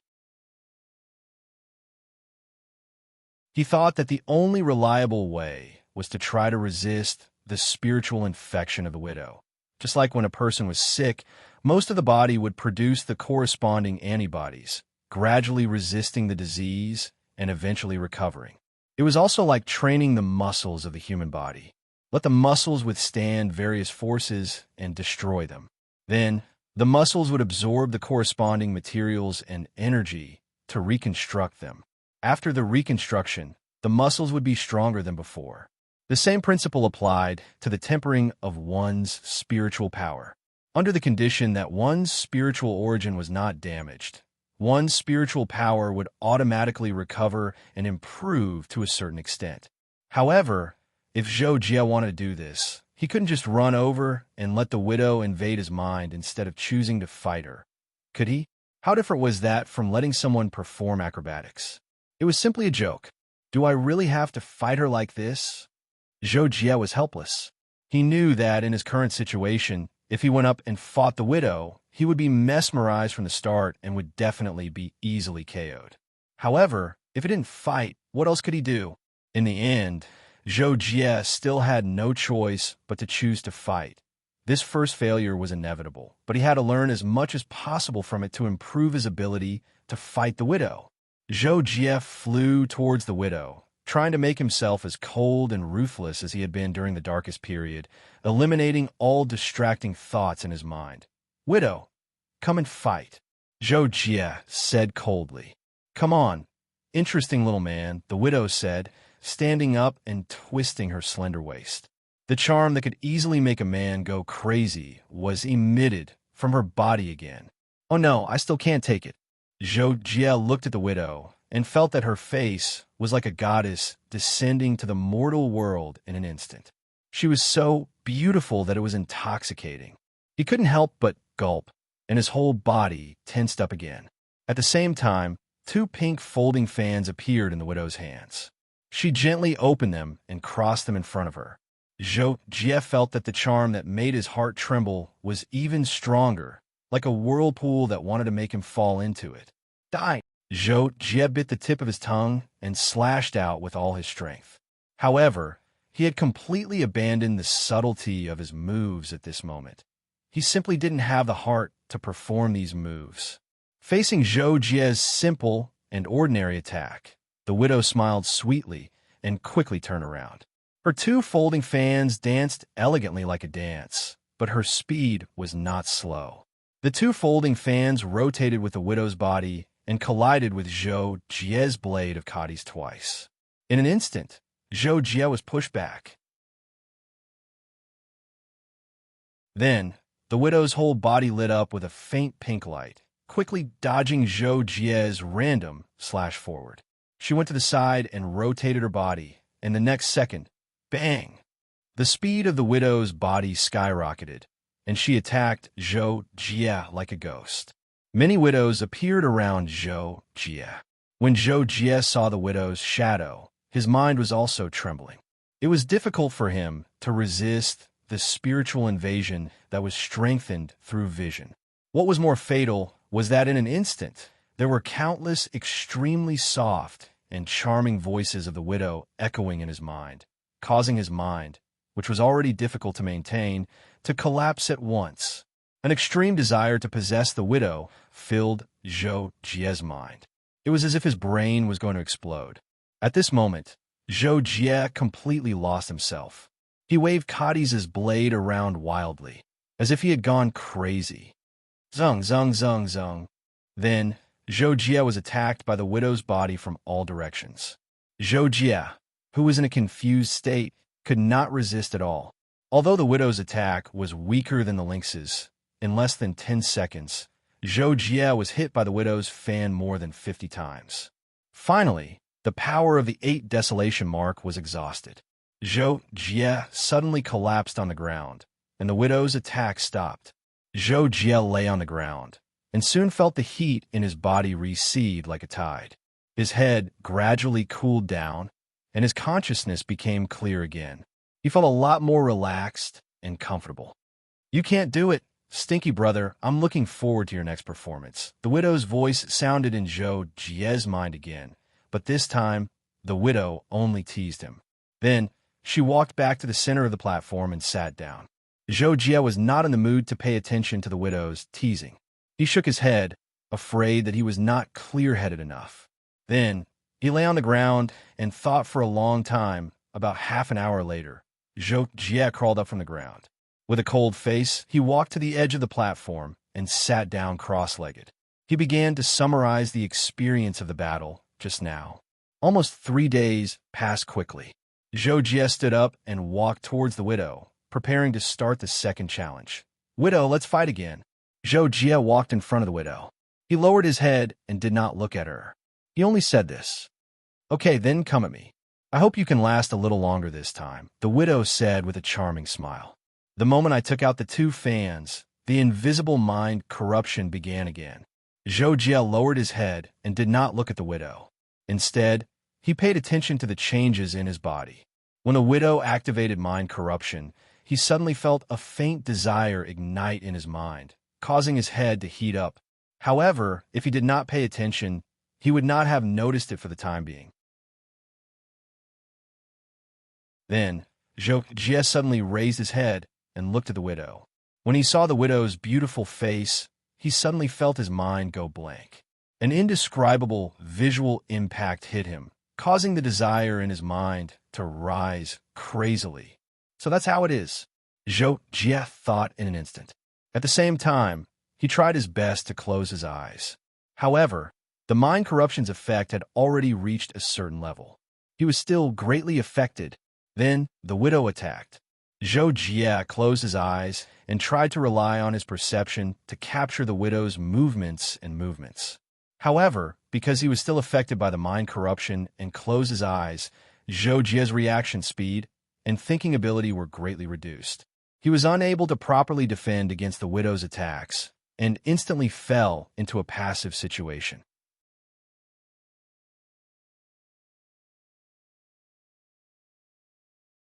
Chapter 172. Fortunately, the widow's attack damage was relatively low. Zhou Jie held on for 5 seconds. When the energy of the 8 desolation mark was mostly consumed, he finally found some patterns of the widow's attack and successfully defended against an attack. However, the widow's attack was really fast. Although Zhou Jie tried his best to resist, he was still attacked repeatedly. In the end, Zhou Jie could not hold on for more than half a minute. The mark's energy was exhausted, and it ended in failure again. "It's a little longer than last time, but it's still not enough to satisfy me." The widow put away her folding fan and said with a smile on her face. Zhou Jie sat up and panted slightly. He still closed his eyes and ignored the widow. After a while, the widow returned to the center of the platform. Zhou Jie also stood up and walked to the edge of the platform. He began to summarize the battle just now. "The widow's spiritual infection is magnified by my vision. As long as I don't look at her, the impact of the spiritual infection can be minimized. Although it's not to the extent that there's no impact, it's the most helpful method for now." In the first battle, Zhou Jie had noticed the way the widow's spirit had infected him. He realized that when he looked at the widow, the feeling of his spirit being infected would erupt. Therefore, before the second battle, Zhou Jie did such an experiment. At first, he did not look at the widow, but then he looked at her. The result was as he expected. The widow's spiritual infection was actually not as terrible as he imagined. It was only after the expansion of his vision that it caused such a huge impact on him. Therefore, although he was defeated in the second battle, Zhou Jie saw hope. He did not feel depressed at all. Instead, he was full of confidence to win. In the next few days, while the mark recovered its energy, Zhou Jie closed his eyes and practiced his swordsmanship. At the same time, he was proficient in using his spiritual power to see the surroundings in an instant. It was like using his eyes to look in front of him and then instantly look behind him. Here, he just changed from using his eyes to using his spiritual power. After a few days of practice, Zhou Jie vaguely felt that without the blessing of his vision, his reaction speed seemed to have decreased. However, before the actual battle, he could not judge it very well. It was just a guess. Zhou Jie also felt the same way. Unknowingly, the energy of the 8 desolation mark was full again. Zhou Jie naturally went to fight the widow again. This time, will it last longer than last time? Before the battle, the widow smiled and asked Zhou Jie. However, Zhou Jie did not look at her, nor did he make a reply. He just closed his eyes tightly and used his spiritual power to observe the widow's every move.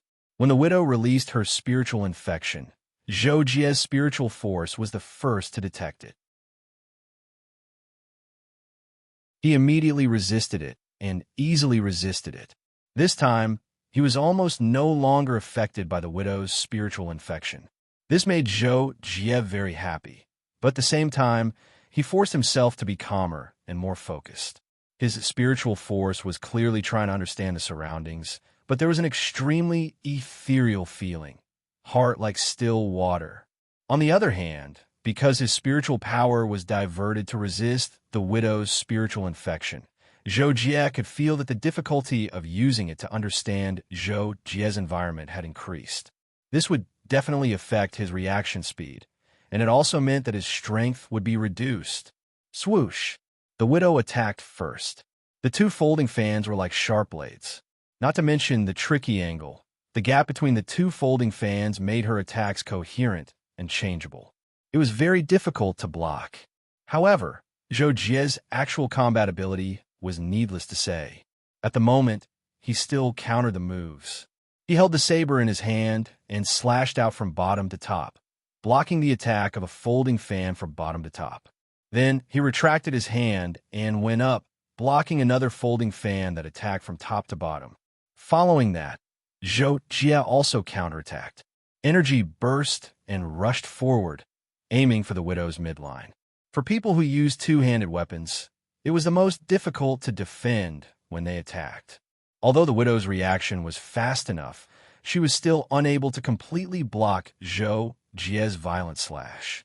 She was sent flying several steps, and the sealing stone on her forehead dimmed by more than 10%. This time, the beautiful smile on the widow's face disappeared. Replacing it was an extremely evil and angry smile. At the same time, the widow's face also darkened. In an instant, she looked like a terrifying demon. However, Zhou Jie could not see this. All he could sense was the widow's figure and movements. In such a rapid battle, he did not have the time to appreciate the widow's face. After the widow's face changed, a pink light rose from her body. Then, she turned into countless afterimages with a wave of her folding fan. Just like before, she attacked Zhou Jie from all directions. Zhou Jie was already experienced in this, but the widow's skill was too fast. Zhou Jie still could not catch the trajectory of the widow's attack. In the first 2 to 3 seconds, he was attacked more than 10 times in a row. The seal's energy was depleted by more than 20%. But soon, Zhou Jie began to get used to dealing with the widow's attacks. Although he was still in an extremely passive state, he could basically guarantee that he would not be hurt. This continued for more than half a minute. If Zhou Jie did not interrupt the widow, she seemed to be going on like this. If this continued, Zhou Jie knew that he could not find a way to counterattack. He would still lose without a doubt. Fortunately, Zhou Jie relied on a few probing defensive counterattacks and finally had the confidence to counterattack. In an explosive attack, he successfully slashed the widow's hand. Then, he greeted the widow with a set of consecutive slashes. The widow was confused. The light of the sealing stone had dimmed by more than 30%. Only half was left. However, Zhou Jie did not dare to look at the widow, so he did not know the situation. He only knew that he had to keep attacking until the widow fell. Zhou Jie was in high spirits. He flew up and gave a spinning kick, but the widow turned over and retreated. Then, she threw a red stream of light backhandedly. Zhou Jie couldn't dodge in the air and was hit head-on. He fell down immediately. If Zhou Jie knew that the moment the widow's red stream of light hit him, the sealing stone on the widow's forehead had recovered more than 10% of its light, and it was exactly the same as the percentage of the 8 desolation marks energy that was consumed by the stream of light, he would definitely be shocked. Unfortunately, Zhou Jie did not know this. After Zhou Jie fell to the ground, he rolled and got up.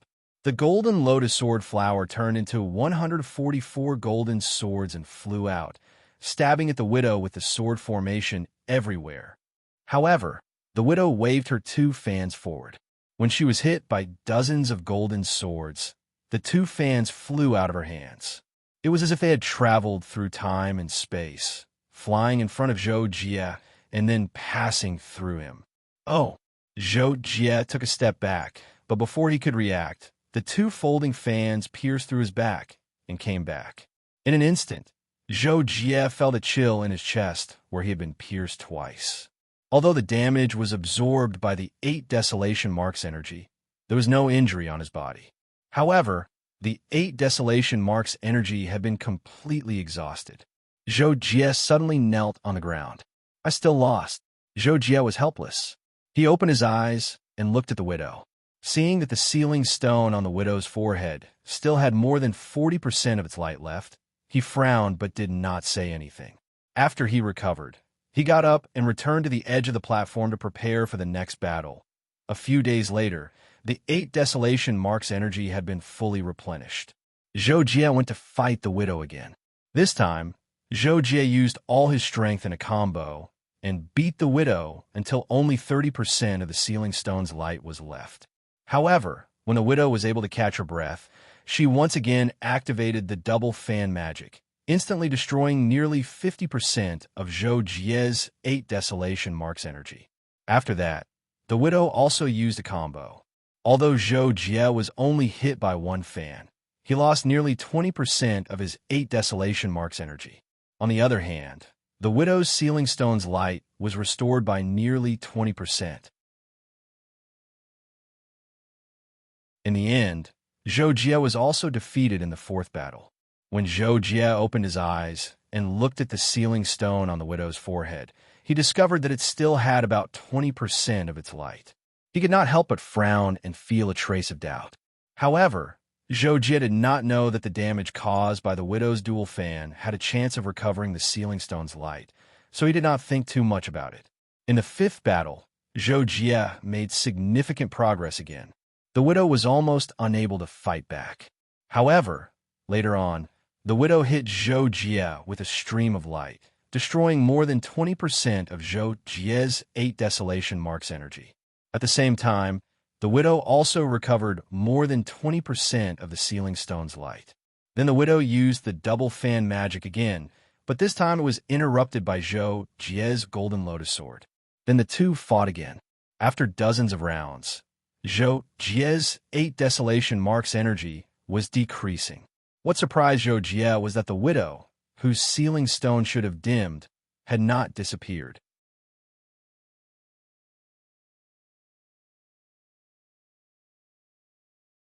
Chapter 173.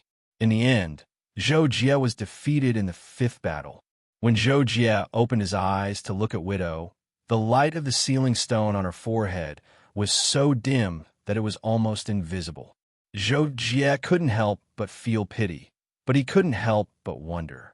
According to the situation of the previous battles, the damage he dealt to Widow was definitely enough to make her sealing stone completely dim, but in the end, there was still a little bit left.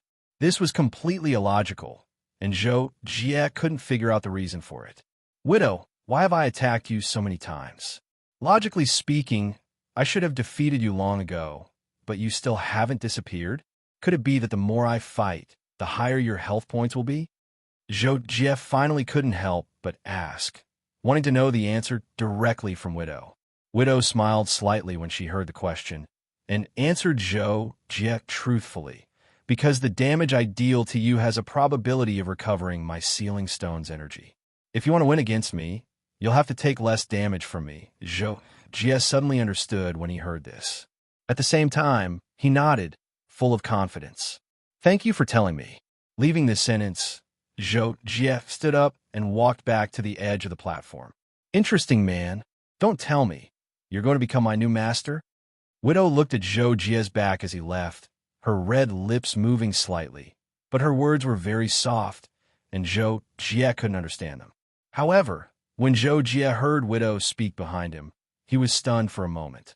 This was because the few opponents he had fought before had directly used their minds to communicate. He had never heard them speak before. Nearly 3 days passed, and this time, Zhou Jie calmly walked towards Widow. At the same time, he tore a piece of cloth from his short sleeve, from the space ring, and wrapped it around his eyes. Widow also stood up to face Zhou Jie. This time, she didn't even use mind invasion, because she knew that it was useless against the man in front of her. Moreover, she knew that he would win this time. Zhou Jie got into a stance and entered the state of heart like still water. In this state of mind, Zhou Jie believed that his strength could be displayed to a peak that surpassed any previous time. The battle was about to start. As usual, Widow attacked first, and Zhou Jie attacked back. The two of them were very familiar with each other's moves. Under such circumstances, Zhou Jie was indeed stronger than Widow, so after a few rounds, Zhou Jie had the upper hand. Beating Widow was forced to retreat. Widow took advantage of the momentum to dodge during a collision and wanted to use the double fan magic, but Zhou Jie seemed to have expected this. The Golden Lotus sword shot out at this moment, directly turning into a sky tide to attack Widow. Widow couldn't change her move while she was using the sky tide, so she was directly hit in the chest by the sky tide and was sent flying. The light of the sealing stone on her forehead dimmed by nearly 70%. Zhou Jie calmly chased after her, and, at the same time, controlled the Golden Lotus sword to split into 144 golden swords, using the sword formation Meteor Fall to bombard Widow. Widow had just suffered a heavy blow and lost her weapon, so she was already treading on thin ice. She immediately gave up on defense and used her fists and feet to fight Zhou Jie. However, Zhou Jie had the advantage of weapons. After 2 moves with Widow, he slashed at her feet, destroying her center of gravity. However, Widow chose to burn the boats and threw herself at Zhou Jie's feet, which also made Zhou Jie lose his center of gravity. At the same time, Meteor Fall couldn't continue to attack Widow. However, Widow was simply struggling at death's door. Zhou Jie followed up with a few more slashes. In the end, Widow was hit 3 times in a row. The light of the sealing stone completely dimmed, and her body instantly turned into nothingness. The dim sealing stone fell to the ground. In less than 2 seconds, it automatically lit up with a faint orange-yellow light and flew to Zhou Jie's palm. Putting away the sealing stone, Zhou Jie took a last look at the place where Widow disappeared. He lowered his head and thought for a moment, then left the platform and continued to move forward. Zhou Jie was thinking just now because he had gone through the previous 5 rounds of battle. He had gained a lot of battle experience, and at the same time, he also understood what kind of inheritor the owner of the secret realm was looking for. Someone who was brave and fearless, calm, good at learning from battle experience, and good at improving himself. The Sky Sea secret realm had existed for millions of years. In these millions of years, countless geniuses had been born in the Wanhai Star region. Among them, there were tens of thousands of people who were more talented than Zhou Jie. Among the people who had entered the Sky Sea secret realm, more than 80% of them were more talented than Zhou Jie. However, until today, Why were there only two people who met the requirements for an inheritor, and why was Zhou Jie the only one who defeated Widow? The reason was very clear. Among the geniuses who were more talented than Zhou Jie, more than 90% of them had higher attainments in the elemental laws than Zhou Jie. In addition, they were stronger than Zhou Jie in terms of weapons, equipment, secret techniques, and so on. However, in the secret realm, these were completely useless.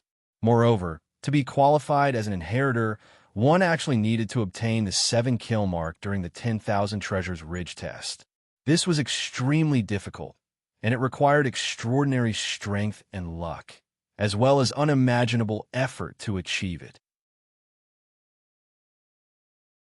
For example, Zhou Jie had relied entirely on Kakashi's bug to kill the mountain giant to obtain the 7 kill mark. If it were someone else, they could only dream about it. As for the inheritor before Zhou Jie, he had also been extremely lucky and had put in an unimaginably difficult amount of effort before he was able to obtain the 7 kill mark. Strength, effort, and luck, none of these can be missing. I wonder what the final enemy will be like. Zhou Jie thought as he walked on the dark green path. However, soon, with the appearance of the halo, Zhou Jie threw away all distracting thoughts and devoted himself to comprehending the elemental laws. In the blink of an eye, more than 3 days had passed, and Zhou Jie finally saw the 6th platform. Zhou Jie knew that if he kept thinking about how strong his final opponent would be, it would be very disadvantageous for him. Therefore, he calmed himself down and finally stepped on the 6th platform calmly. The energy of the 8 desolation mark was imprisoned, and the familiar strength of his own body returned.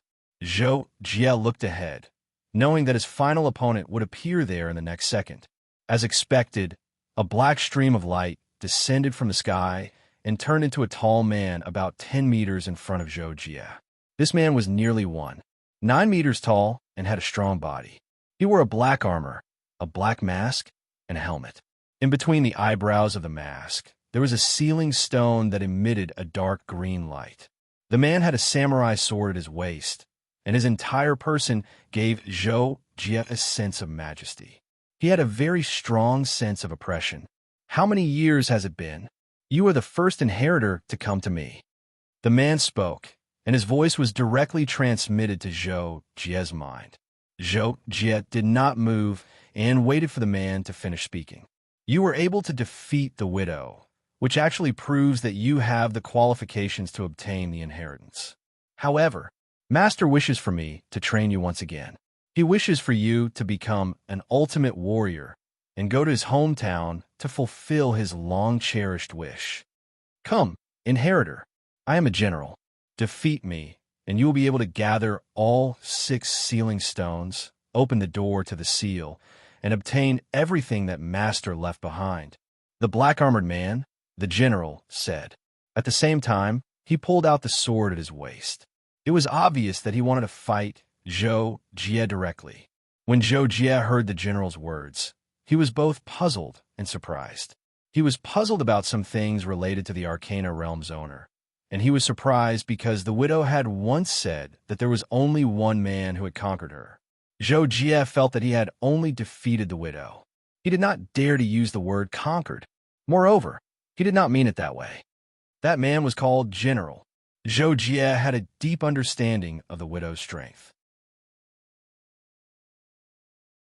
To be able to conquer the widow, it was enough to show how terrifying the general's strength was. This inevitably made Zhou Jie feel a sense of pressure in his heart. However, the general had already taken a stance to fight with him. Zhou Jie had no other choice. He did not dare to think too much at the moment. He just waited and said, "Come." Before Zhou Jie finished speaking, the general had already swung his sword as fast as lightning. Zhou Jie almost trembled. He hurriedly took half a step back and used his sword to block. However, the power of the general's sword was so great that it was beyond Zhou Jie's expectations. In an instant, he was forced to take 2 steps back. Zhou Jie's expression could not help but change slightly. His attack power is second only to the butcher, and his speed is about the same as the hermit. Zhou Jie immediately judged after being hit by the sword. At the same time, the general had already launched a series of attacks. Zhou Jie could not help but panic and was beaten back continuously.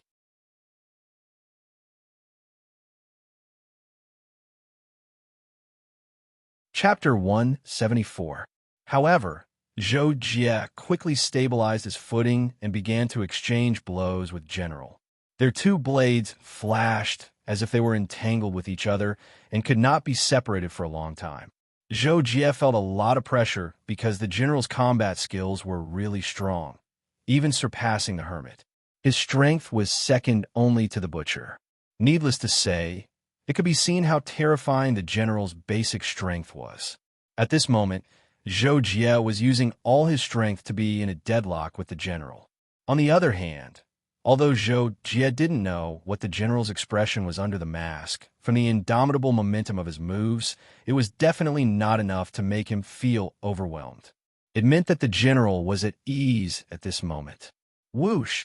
In order to break the deadlock, Zhou Jie urged the Golden Lotus sword to attack. However, General seemed to be prepared for it. His blade connected seamlessly, and when he withdrew his blade, he took advantage of the momentum to flick the Golden Lotus sword away. Following that, he continued to slash at Zhou Jie. As Zhou Jie was controlling the Golden Lotus sword, he was inevitably distracted. Facing General's sudden attack, it was difficult for him to block it. He could only turn around and slash at the same time. Seeing this, General took a big step forward to chase after him. He stabbed forward with his blade and then turned around to slash downwards. After being blocked by Zhou Jie, General followed up with a slash and finally broke through Zhou Jie's defense. Relying on his powerful strength, General slashed his blade across Zhou Jie's abdomen. The momentum of the blade was blocked by Zhou Jie's Kadi's blade, and Zhou Jie was forced to take 2 steps back. His strength is obviously greater than mine. My combat skills are not enough to make up for it. Therefore, I am still not his opponent. After being attacked, Zhou Jie immediately made a judgment. With his current strength, it was really too difficult to win against General. However, at the same time, Zhou Jie, who had retreated, took advantage of the opportunity to roll on the ground and pick up his weapon. Furthermore, the Golden Lotus sword also transformed into a sword and was held in his left hand. Although he knew that the chances of winning were not high, he still wanted to fight to the end. After all, if he did not try his best, how could he know that he cannot do it? How could he improve and grow better in the midst of failure? At this moment, General had already rushed in front of Zhou Jie and slashed with his saber, bringing with it an unparalleled momentum and power. Zhou Jie naturally knew that he would not be able to take this strike head-on. Thus, he turned his body sideways to block the strike. The blade of the sword was bent diagonally downwards, while the golden sword was raised diagonally upwards. This way, not only would it reduce the pressure of blocking the strike to the greatest extent, it would also prevent General from changing his moves rapidly after the first strike. Ping! After successfully blocking the General's attack, Zhou Jie quickly took advantage of the situation and slashed at the General's chest. However, the General's reaction was also incomparably fast. He lowered his body sideways and at the same time raised his saber vertically. After blocking Zhou Jie's saber, he quickly slashed diagonally at Zhou Jie. Zhou Jie hurriedly blocked with his golden sword and took a few steps back. At this moment, General's left hand touched his waist, and he threw a black ray of light at Zhou Jie. Fortunately, Zhou Jie was aware of this. When General moved, he rolled to the side and was not hit by the ray of light. However, this was not the end. After throwing the ray of light, General's hand burned with a black flame. The flame formed into a ball, and in an instant, General swung his hand and threw it at Zhou Jie. Although Zhou Jie was shocked, he did not panic. He quickly rolled on the ground again and narrowly avoided the black flame. General followed closely with his saber, and a series of slashes were incomparably powerful. Zhou Jie was half dodging and half blocking, but he was still hit in the shoulder. His whole body flew out, and the power of the 8 desolation mark was depleted by more than 30%. After Zhou Jie rolled on the ground, he quickly got up. Sure enough, the general was hot on his heels, sending a cross slash at him. Zhou Jie leaped up and sent a flying kick in the air. Finally, he successfully kicked the general's helmet. While repelling the general, it also caused the light of the ceiling stone to dim by 10%. After that, Zhou Jie and General fought for more than 100 rounds. Zhou Jie's mark's energy was depleted by more than 60%, and General's ceiling stone dimmed by more than 30%. In the last exchange, Zhou Jie fell to the ground and rolled, but General suddenly stopped. A black light rose around him, and in a flash, it disappeared. Following that, Zhou Jie rushed forward and was about to clash with General again. Suddenly, another general landed behind Zhou Jie and slashed at Zhou Jie's back. Zhou Jie immediately misaimed his saber and could not block the incoming general's attack. The saber slashed at his head, and the remaining power of the 8 desolation mark was depleted in an instant. Plop! Zhou Jie fell heavily on the ground. Although it was not very painful, when the energy of the mark was depleted, there would be a moment of loss of power. Coupled with the falling earthquake strike, Zhou Jie was suddenly dizzy, and after lying down, he was stunned for a second or two. When Zhou Jie recovered slightly, he heard General's words in his mind. The Supreme Warrior is truly an invincible warrior who can fight against 100 people alone and defeat the strong as the weak. You have the potential to become a Supreme Warrior, but you still need more training. Keep challenging me until you defeat me. This is the basic course before you become a Supreme Warrior. Only after completing this step can you be considered a qualified Supreme Warrior. I look forward to your next improvement. After saying this, General turned around and went to the center of the platform. Zhou Jie also got up at this time. Recalling what General had said to him, he felt restless in his heart. Supreme Warrior, it sounded very good. Zhou Jie felt that this was a challenge to him, and he gladly accepted this challenge. In the next few days, while waiting for the energy of the mark to recover, Zhou Jie began to practice more diligently than ever before, practicing his moves and analyzing his combat experience. As usual, when Zhou Jie set his mind on something, he would burst forth with unimaginable perseverance and give it his all to complete it. When the energy of the mark was fully recovered, Zhou Jie was still training himself and was not in a hurry to fight General. General sat cross-legged in the center of the platform, eyes closed, and did not pay any attention to what Zhou Jie was doing. After a few hours, Zhou Jie stopped his training and then sat quietly for about an hour to adjust his state of mind. Only then did he get up and walk toward General. "General, come on," Zhou Jie said, his voice full of confidence. In the past 3 days, Zhou Jie had thought through a lot of the key points of combat, and his strength had improved a little. And this was thanks to the series of extreme battles he had started with Mountain Cat, which allowed him to constantly surpass himself and gain more combat experience than he had in the past 10 years. Naturally, this made him full of confidence. General stood up, drew his saber, and prepared to fight Zhou Jie. Zhou Jie took the initiative to attack, and a series of saber moves greeted General's head. General lowered his body, raised his saber, and went straight for the lower half of Zhou Jie's body. Zhou Jie's current combat ability was terrifying, and naturally, he had considered such a situation. The series of moves he used to attack was actually a feint, and his goal was to lure General to attack his lower body. At that moment, Zhou Jie quickly stepped on the ground, and at the same time, the golden lotus sword flower turned into 144 golden swords, and like swimming fish, they surrounded his body to form a protective shield. Then, Zhou Jie's saber turned into a straight point, and his target was General's head.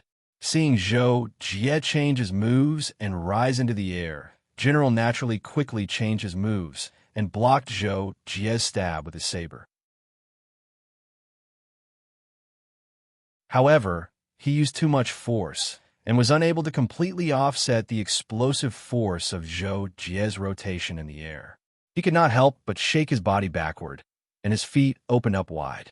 Zhou Jie borrowed the force of the saber to flip over General's head, and when he arrived behind General, he did not hesitate to backhand his saber, and his target was General's hind leg. General had already reacted and hurriedly moved sideways, but because his reaction was too fast, his center of gravity was slightly unstable. Originally, this was not a big problem. After all, no matter how powerful a warrior was, when he moved in a hurry, he would lose his perfect control of his center of gravity. If he was not attacked by a strong attack, this could be said to be a natural situation. However, when all of this was under Zhou Jie's control, it became a fatal weak point. Boom! In an instant, Zhou Jie chose to explode. Almost without any delay, he forcefully pushed himself forward by a big step and slashed forward with his saber. At the same time, his body flew up and formed a series of saber slashes. With all of his strength, this round of spinning slashes was extremely powerful, and General had only just stabilized his center of gravity, so he could not use his full strength. When he blocked with his saber, he was knocked back, and his body lost its balance again. Faced with Zhou Jie's continuous slashes, General was hit in the chest several times, and his whole body was thrown out.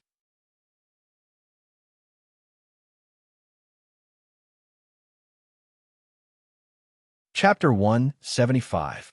The general was severely injured, and the light of the ceiling stone dimmed to less than 60%.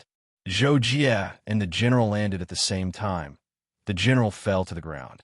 The general flipped back on the spot, but Zhou Jie couldn't catch up, so he directly controlled the golden lotus sword flower, evolved into a sky tide, and went straight to the general. The general hurriedly dodged to the side, but naturally, he could not escape from the pursuit of the one-line sky tide.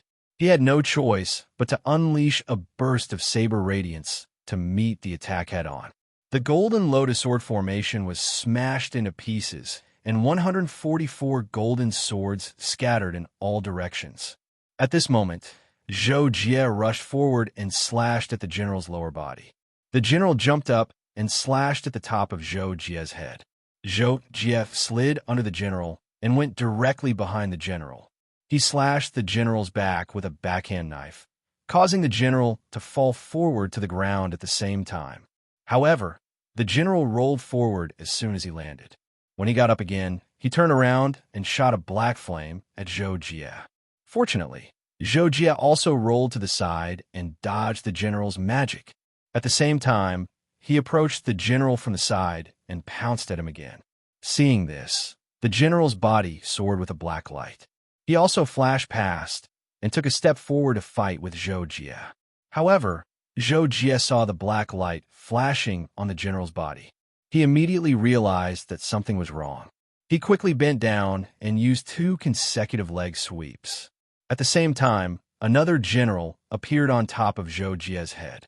He slashed at the position where Zhou Jie was standing and disappeared. Zhou Jie used 2 consecutive leg sweeps to knock the general to the ground. When he got up, he attacked the general crazily. The general rolled on the ground to dodge, but he was still hit several times. The last kick landed on Zhou Jie's right wrist, which was holding the sword. Only then did Zhou Jie stop his attack. But at this time, General Ceiling Stone had already dimmed by more than 80%, while Zhou Jie's 8 Desolation mark still had more than 90% of its energy left. Under such circumstances, General was almost certain to lose. In fact, this was indeed the case. Zhou Jie's current combat skills had begun to develop in the direction of calculating battles. In other words, during a battle, he could predict the opponent's movements, moves, and so on, and carry out corresponding attacks. This could be considered an extremely high level of combat. To reach this level, it wasn't enough to have the ability to predict. It had to be established on countless superb combat skills and instincts. Otherwise, with the ability to predict, even if one knew what the opponent's next move would be, one wouldn't have enough speed and strength to deal with it or defend. It was also because Zhou Jie's combat ability had reached a whole new level that he was able to beat the general to a pulp. After that, The battle continued for less than a minute. Zhou Jie used a jaw-dropping 7-hit combo to successfully break through General's defense and cut him to the ground. Zhou Jie sheathed his sword and stood still. General turned into a stream of light and disappeared, leaving behind a dim sealing stone. Soon, the sealing stone lit up with a dark green light and flew into Zhou Jie's hand. At this moment, Zhou Jie finally felt a sense of excitement. He had finally succeeded, putting away the sealing stone. Zhou Jie once again stepped forward. The moment he stepped off the platform, the 8 desolation mark on his forehead exploded with a dazzling light and began to change. 9th heaven mark. Zhou Jie realized that the mark had leveled up and couldn't help but be slightly surprised. But then, Zhou Jie couldn't help but wonder. Someone had achieved the 9th heaven mark before, but that person hadn't become an inheritor. Later on, he hadn't even reached the Lord tier and had died early. From this point of view, although the mark of the 9 heavens was extraordinary, Zhou Jie felt that since he had passed the test of the inheritor, it should not be as simple as just obtaining the mark of the 9 heavens, unless the mark of the 9 heavens was indeed the highest level mark. What Zhou Jie didn't know was that the person who had achieved the 9th heaven mark was also the only one before Zhou Jie to have achieved it. Although his combat ability was average compared to Zhou Jie, he didn't meet the requirements of an inheritor. He had also achieved the 8 desolation mark through the Holy Road. Later on, when he was comprehending the elemental laws in the Inheritance Palace, he had actually comprehended the laws in the true sense and opened up his own Tao. The laws of the Arcana realm had no choice but to admit that his talent was unparalleled, so he was rewarded with the 9th heaven mark. However, Zhou Jie's doubts about the mark were just a fleeting thought. To him, the 9th heaven mark was already very satisfying. After all, this was the second 9th heaven mark in 1,000,000 years. As for the benefits of the mark, Zhuo Qiuming had also mentioned to Zhou Jie and the rest. When they reached the Inheritance Palace, besides everyone being able to choose secret techniques and cultivation methods to cultivate in the Inheritance Palace, the energy of the mark would also automatically enlighten the possessor, directly increasing the possessor's cultivation. At this point, it was necessary to mention Zhou Jie's 9th heaven mark. Previously, when Zhou Jie was promoted to the 7-kill mark, he could clearly feel that the energy contained in the 7-kill mark was much more than the accumulated energy of the previous marks. It was almost double the amount. From the 7-kill mark to the 8 desolation mark, it was almost the same. When the 8 desolation mark was promoted to the 9th heaven mark, the increase in energy had lasted for a full half a minute. It had already doubled the amount of energy, but it still hadn't stopped. As Zhou Jie walked forward, he silently felt the increasing energy of the 9th heaven mark. Gradually, he became restless. The energy of the 9th heaven mark had already surpassed that of the 8 desolation mark by 3 times, and it was still increasing. As time passed, Zhou Jie didn't know how many times the energy of the 9th heaven mark had surpassed that of the 8 desolation mark. Only then did the radiance of the 9th heaven mark start to converge and finally return to silence. Zhou Jie felt the incomparably vast energy in his body, and he was somewhat unable to imagine such a terrifying energy. He was afraid that it could really split a mountain. Although he was amazed, Zhou Jie still walked forward. This time, there were no halos on both sides of the road. Zhou Jie just kept looking forward. Faintly, he had already seen a huge gate at the end of the road. Zhou Jie rushed all the way and arrived at the gate in less than a minute. This gate opened in the middle. It was beige in color and emitted a faint light. It was very huge, and both sides and the top were buried in the clouds. Just the exposed part alone was more than 30 square meters in size. In the middle of the gate, there was a roulette-shaped protrusion less than 2 meters above the ground. In the middle of the roulette, there were 6 spherical grooves of different colors. Zhou Jie knew at a glance that they were used to place the 6 sealing stones. So, Zhou Jie took out the 6 sealing stones, matched the colors of the grooves, and placed the 6 sealing stones in the corresponding positions. As soon as the 6 sealing stones were placed, they all released a strong light of energy. These lights quickly connected together and turned into a pure white light that disappeared into the roulette. Then, the gate in front of Zhou Jie slowly opened. When the gate stopped opening, Zhou Jie stepped in. Behind the gate was a path of light. It was white and nothing else could be seen. However, when Zhou Jie stepped into the path of light behind the gate, Zhou Jie felt a strange spatial dislocation. Then, his vision blurred. When his vision became clear again, the scene in front of him was completely different. Zhou Jie found himself in a dark hall. There were many strange-looking sculptures of creatures in the hall. Each of the sculptures emitted a substantial pressure. Zhou Jie couldn't help but widen his eyes for a moment. However, Zhou Jie's attention was soon attracted by a black figure in front of him.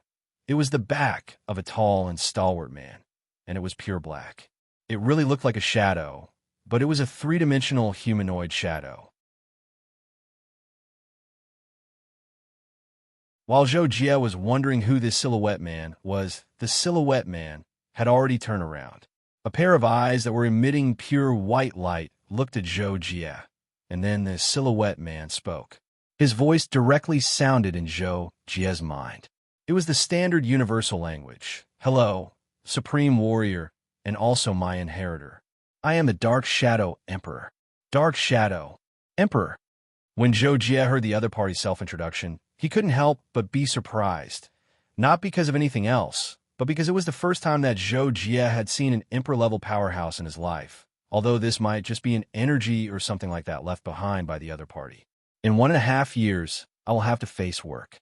Although I have thought about the arrival of this moment countless times, I've always only wanted to be a web novelist, and I have never really taken action to work hard on anything else. Now, I can only change, learn a lot, become stronger and better, and perfect the requirements I had for myself when I first learned Xingyi Fist, be good at both civil and martial arts, and use both strength and gentleness. Today, I want to tell myself to follow Locke's law and not forget the Wallach effect and Murphy's law. The footsteps of chasing dreams will never stop, but the thorns on the road cannot be ignored. If I want to move forward, I must first overcome the difficulties. I will continue to water it and no longer look forward to it blooming, but I will always protect and cultivate it because I believe that it will appear one day, even if when this day comes, it will no longer be meaningful to me.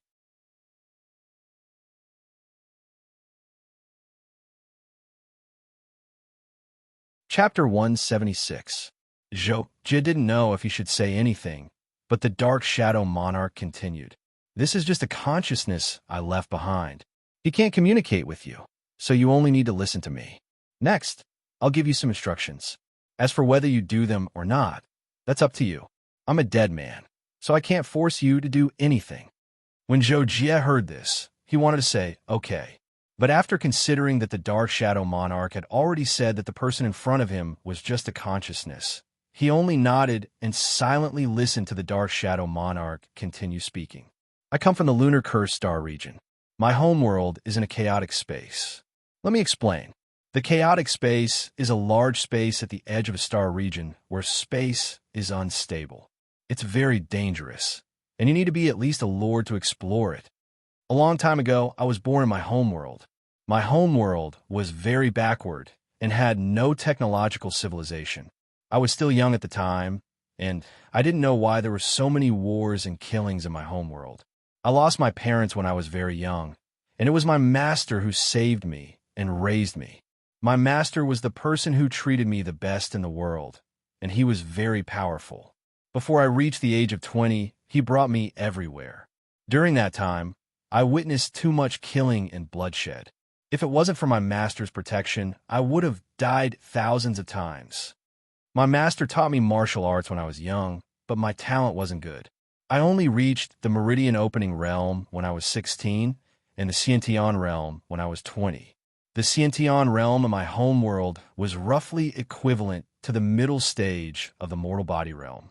When I was 20, my master told me that I was a child blessed by the heavens and had a peerless martial bone. It was just that it hadn't matured yet. My master spent many years finding all kinds of precious items to temper my body, mainly to nurture my martial bone. Later, with my master's help, my martial bone awakened, and I became very strong all of a sudden. I learned everything very quickly, and in just a year, I reached the Star-Lord realm. Then, Master told me that this world was actually a dark world ruled by the shogunate. He had always wanted to overthrow the shogunate's rule and bring peace to this world. But after working hard for hundreds of years, he was old and weak, and he no longer had the chance. At that time, Master and I still didn't know that the world ruled by the shogunate was actually a lower realm of our home world.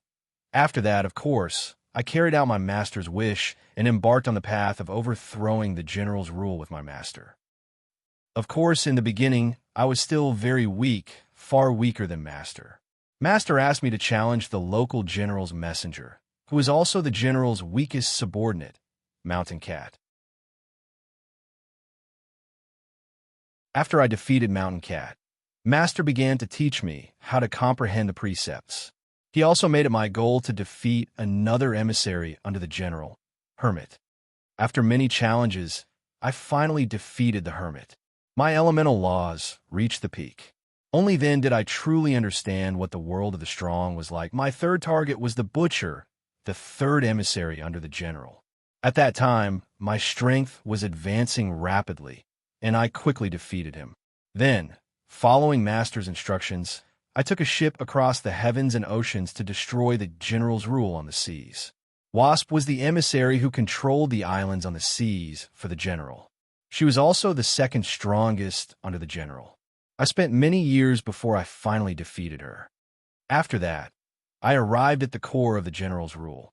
At that time, the general already knew about my deeds and sent his first emissary, Widow, to kill me. But at that time, my strength was already very strong, not weaker than Master's. Faced with the assassins sent by Widow, I dealt with them one by one. In the end, Widow personally took action. I almost lost my life in my first battle with her. After barely escaping, I was heavily injured and on the verge of death, but I was saved by a girl called Plum. Plum, she was the most important woman in my life. I spent 2 unforgettable years with her. I swore to marry her, but only after I defeated the shogunate general. Because if I lost, I would die, so I didn't tell her that I wanted to marry her. With Plum by my side, my heart calmed down and transformed. My injuries had long recovered, and I finally broke through the bottleneck and comprehended my own Tao origin. After that, I easily defeated Widow and went to challenge the general. I defeated the general, but before he died, he told me that he wasn't the origin of the rule. If I wanted to truly make the world a better place, I had to open the sealed door. The upper realm behind the sealed door would tell me the answer. So, I embedded the 6 sealing stones that I obtained from the general and his 5 subordinates into the sealed door and successfully opened it. But what I didn't expect was that an incomparably powerful force surged out from behind the sealed door, engulfing Plum, who was present at the time. At that moment, I went crazy. I wanted to go to the world behind the sealed door and find her. So, I crossed the sealed door alone and entered the upper realm. The upper realm is a world of technological civilization, and its civilization has developed at least 10,000 years ahead of the lower realm. I stayed in the upper realm for a period of time, and gradually understood that the upper realm was similar to the lower realm. It was a world ruled by a terrifying powerhouse, and the ruler was called Titan. He was incomparably powerful, and all the powerhouses in the upper realm were under his control. Titan also had 5 powerful emissaries who helped him rule the world. This was a world where the strong were respected, and the emissaries under Titan relied on their strength to be elected. Since I couldn't find Plum, I was determined to challenge Titan's subordinates and become an emissary. I wanted to obtain a high enough status and power to find Plum. Of course, at that time, I also wanted to defeat Titan and liberate the entire upper realm. But when I defeated the first emissary, I realized that it was too difficult. I defeated Titan's weakest emissary, and that made me give it my all. But I was still young. I had a lifespan of thousands of years, and I had only lived for less than 100 years. Then, when I was 500 years old, I defeated Titan's strongest emissary and obtained the power and status that was second only to one, but I still couldn't find Plum. It was driving me crazy. Finally, I went to Giant's Holy Island where Titan was, and there I met Titan for the first time. I asked Titan for help and asked him to help me find Plum, but Titan told me that this was a game. He had been lonely for too long and wanted to find an opponent. He started this game when I defeated the general, and the opponent he chose was me. So he kidnapped Plum when I opened the sealed door and had already cultivated Plum into an ultimate warrior. Titan told me that if I wanted to save Plum, I had to defeat Plum first and then find a way to awaken Plum from him. I forgot what happened to me at that time. I seemed to have gone crazy. I rushed up to fight Titan, but Titan defeated me with a single blow, and I was thrown out of Giant's Holy Island. Then, Titan sent Plum to hunt me down. Plum was very powerful after being transformed into an ultimate warrior, and I didn't dare to attack too heavily for fear of hurting her. So, I was chased by her until I was in a sorry state, and could only run away, far away. Later, I thought it through. I wanted to become stronger, so I broke through and finally succeeded in taking the final step, perfecting my Tao, and was only half a step away from the Imperial Emperor realm. Then I easily defeated Plum and tried to awaken her. And when I finished purifying Titan's power in Plum, Titan appeared. Titan told me that I was strong enough to be his opponent, and that he couldn't let me continue to grow. I had no way out, so I chose to have a final battle with Titan. Titan hadn't broken through to the Imperial Emperor realm, and at that time, I wasn't too far away from him in terms of cultivation. Originally, it was hard to tell who would win, but because I used too much energy to awaken Plum, my strength was insufficient, and I gradually fell into a disadvantage. I had no other choice. In the end, I used all my strength and used the strongest attack that I had comprehended on the spot. Titan also used a powerful attack. I didn't expect that the clash between the two of us would cause a qualitative change and actually break through the world wall of my hometown. At that time, I was exhausted, and I knew that I couldn't defeat Titan, so I chose to leave through the world wall.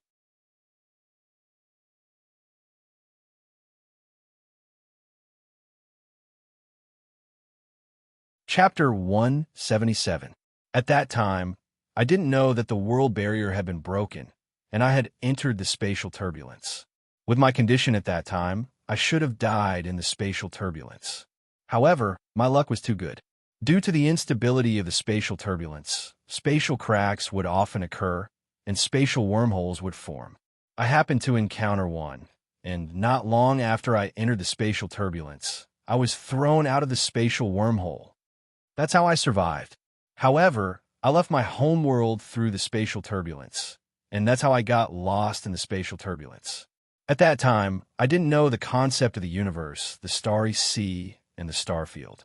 I was very lost in the spatial turbulence, and after my injuries healed slightly, I began to wander around. Later on, I left the spatial turbulence and began to come into contact with the vast star field.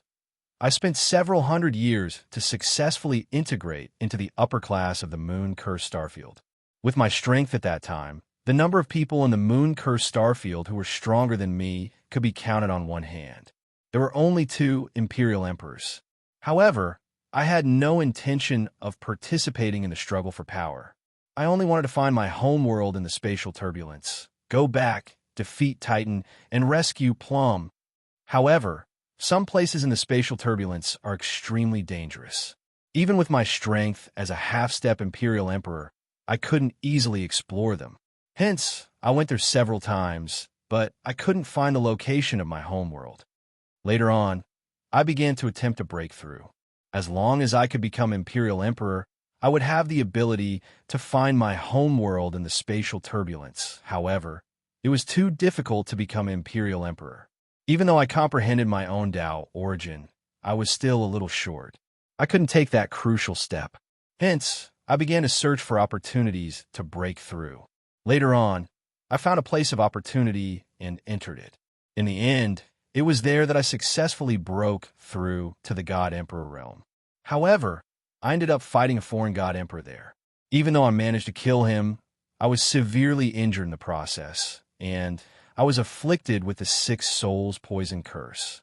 After I left the place of opportunity, I came to this place. I don't know where this place is, or if I'm still in the moon-cursed starfield. However, I didn't have much time left, so I started to construct a secret realm of inheritance. Thankfully, I obtained many treasures and inheritances in the place of opportunity, and one of them was a supreme treasure known as the Heavenly Secret Mirror. It was because of that supreme treasure that I ended up fighting a foreign god emperor. The Heavenly Secret Mirror has a miraculous effect. It can see the providence in an area the size of a starfield. Using this ability, I opened the land of inheritance that I left behind when there was sufficient providence. I also set a corresponding threshold for entry.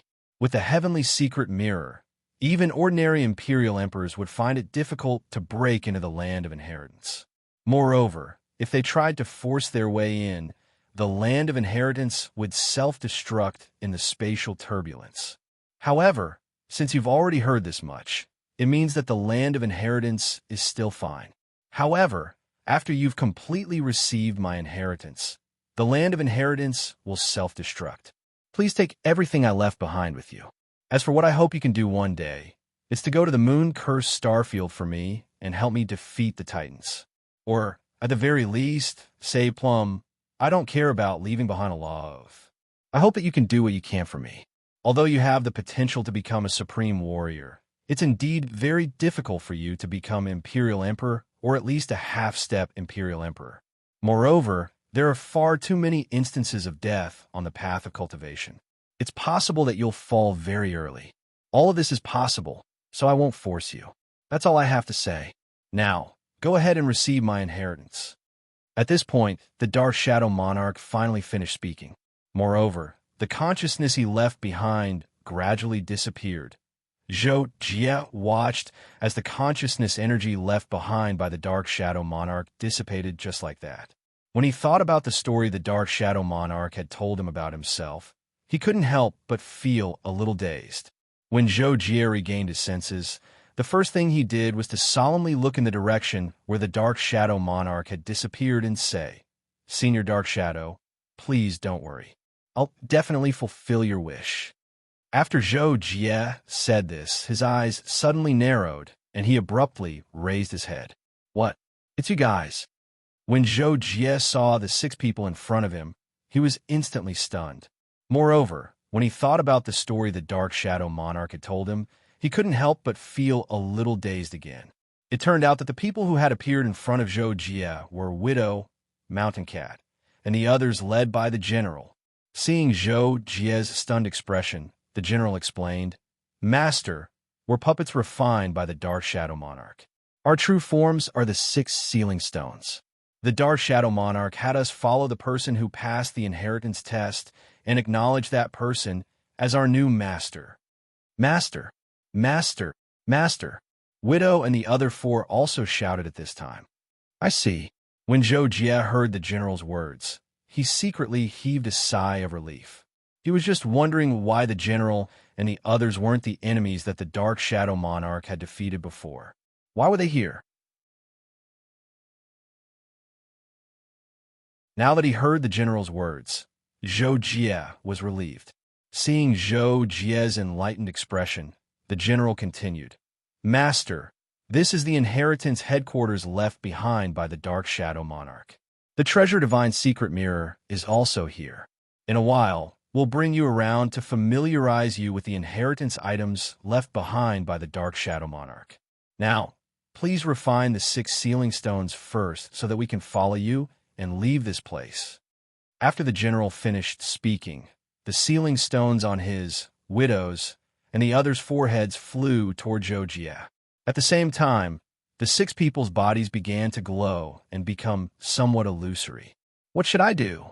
When Zhou Jie saw this, he asked, "Drip your blood to acknowledge you as its master, then release your mental strength and establish a connection with us.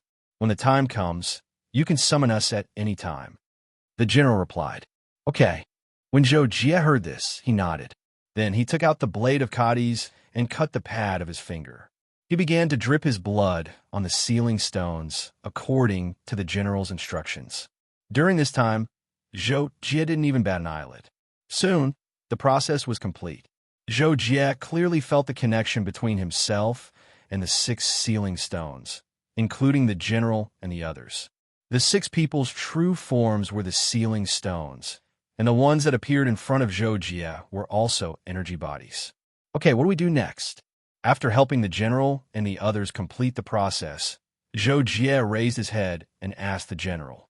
The general then explained the following arrangements to Zhou Jie. Master, we will bring you to collect all the treasures in the main hall. However, as there will be other trial takers who will enter the secret zone and pass the holy road, they will have the right to choose some things. Of course, you can also choose not to give them anything. Otherwise, you'll have to wait for a while before you can collect all the treasures. Also, you will have to accept the seal energy empowerment. This is a condition set by the Dark Shadow Emperor, and you must complete it. This may cost some money, but you can also choose to empower yourself first and then take away the inheritance treasures. After you leave here, because you will take the Tianji mirror with you, the secret zone of heritage will automatically self-destruct. In that case, I will take a look at the inheritance treasures first. However, I will only take a look and won't take them away. Those who pass the holy road later will get what they deserve. After that, I will accept the empowerment. Zhou Jie thought about it and said, "We will do as you say." The general said, as puppets, they would only follow their master's orders and would not disobey. This was the same as programmed robots. All right, how long will this empowerment take? Zhou Jie thought about it and asked again. However, the general shook his head. Master, I'm not sure. Other than accepting the seal energy empowerment, the most important thing is to accept the Dark Shadow imprint left behind by the Dark Shadow Emperor. The Dark Shadow Emperor said that it was something he did his best to leave behind before he died. In a sense, it is a treasure second only to the Tianji mirror. To absorb the 9 Heavens imprint, the last person who absorbed it took about 3 epochs. I don't know how long it will take to absorb the Dark Shadow imprint. Zhou Jie's breathing stopped when he heard this. He frowned and thought to himself, 3 epochs? How long is 3 epochs? Sigh, the timing of every star zone is very different. They definitely don't know either. However, I have a 10-year promise with Yuchi Hongze. I cannot accept the inheritance first and go out for a while before coming back. Zhou Jie suddenly asked the general.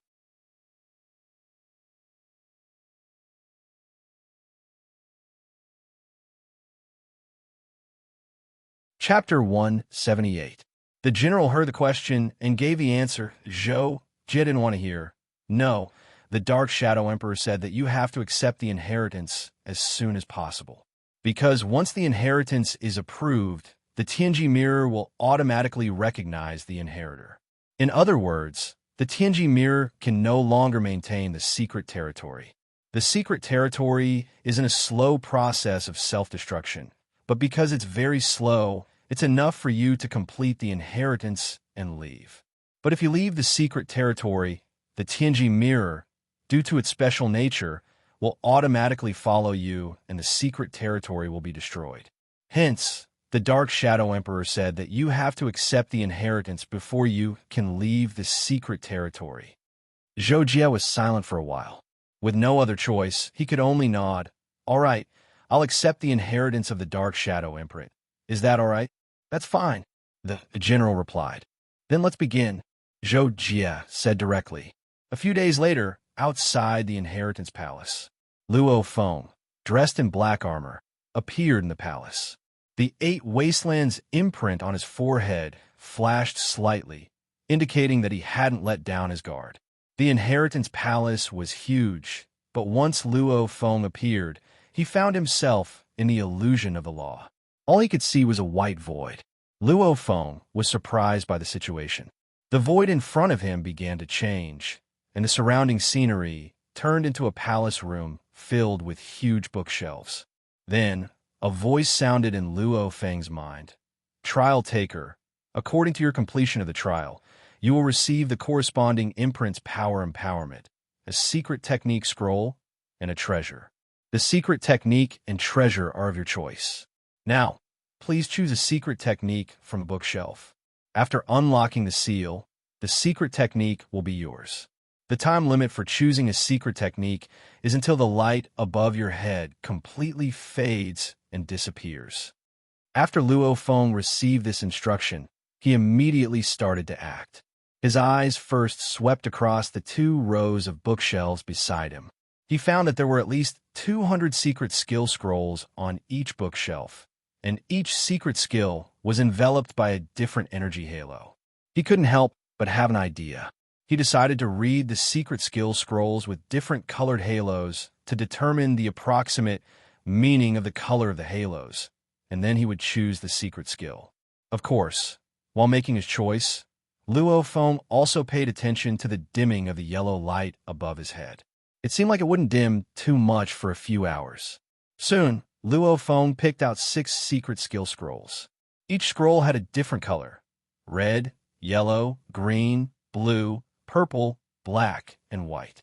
However, there was a restriction on every secret technique, so he could only read part of it.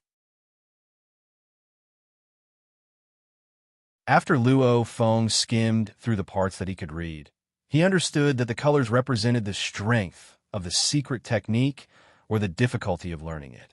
Based on his intuition, Luo Feng felt that the white secret technique and the black secret technique were the hardest to learn, but they were also the most powerful. Blue and purple secret techniques were second, and Luo Feng didn't even consider the latter ones. In the end, Luo Feng chose a powerful secret technique called Annihilation and removed its restrictions. In an instant, Luo Feng and Zhou Jie's surroundings changed, and he appeared in a vast desert. Luo Feng looked ahead.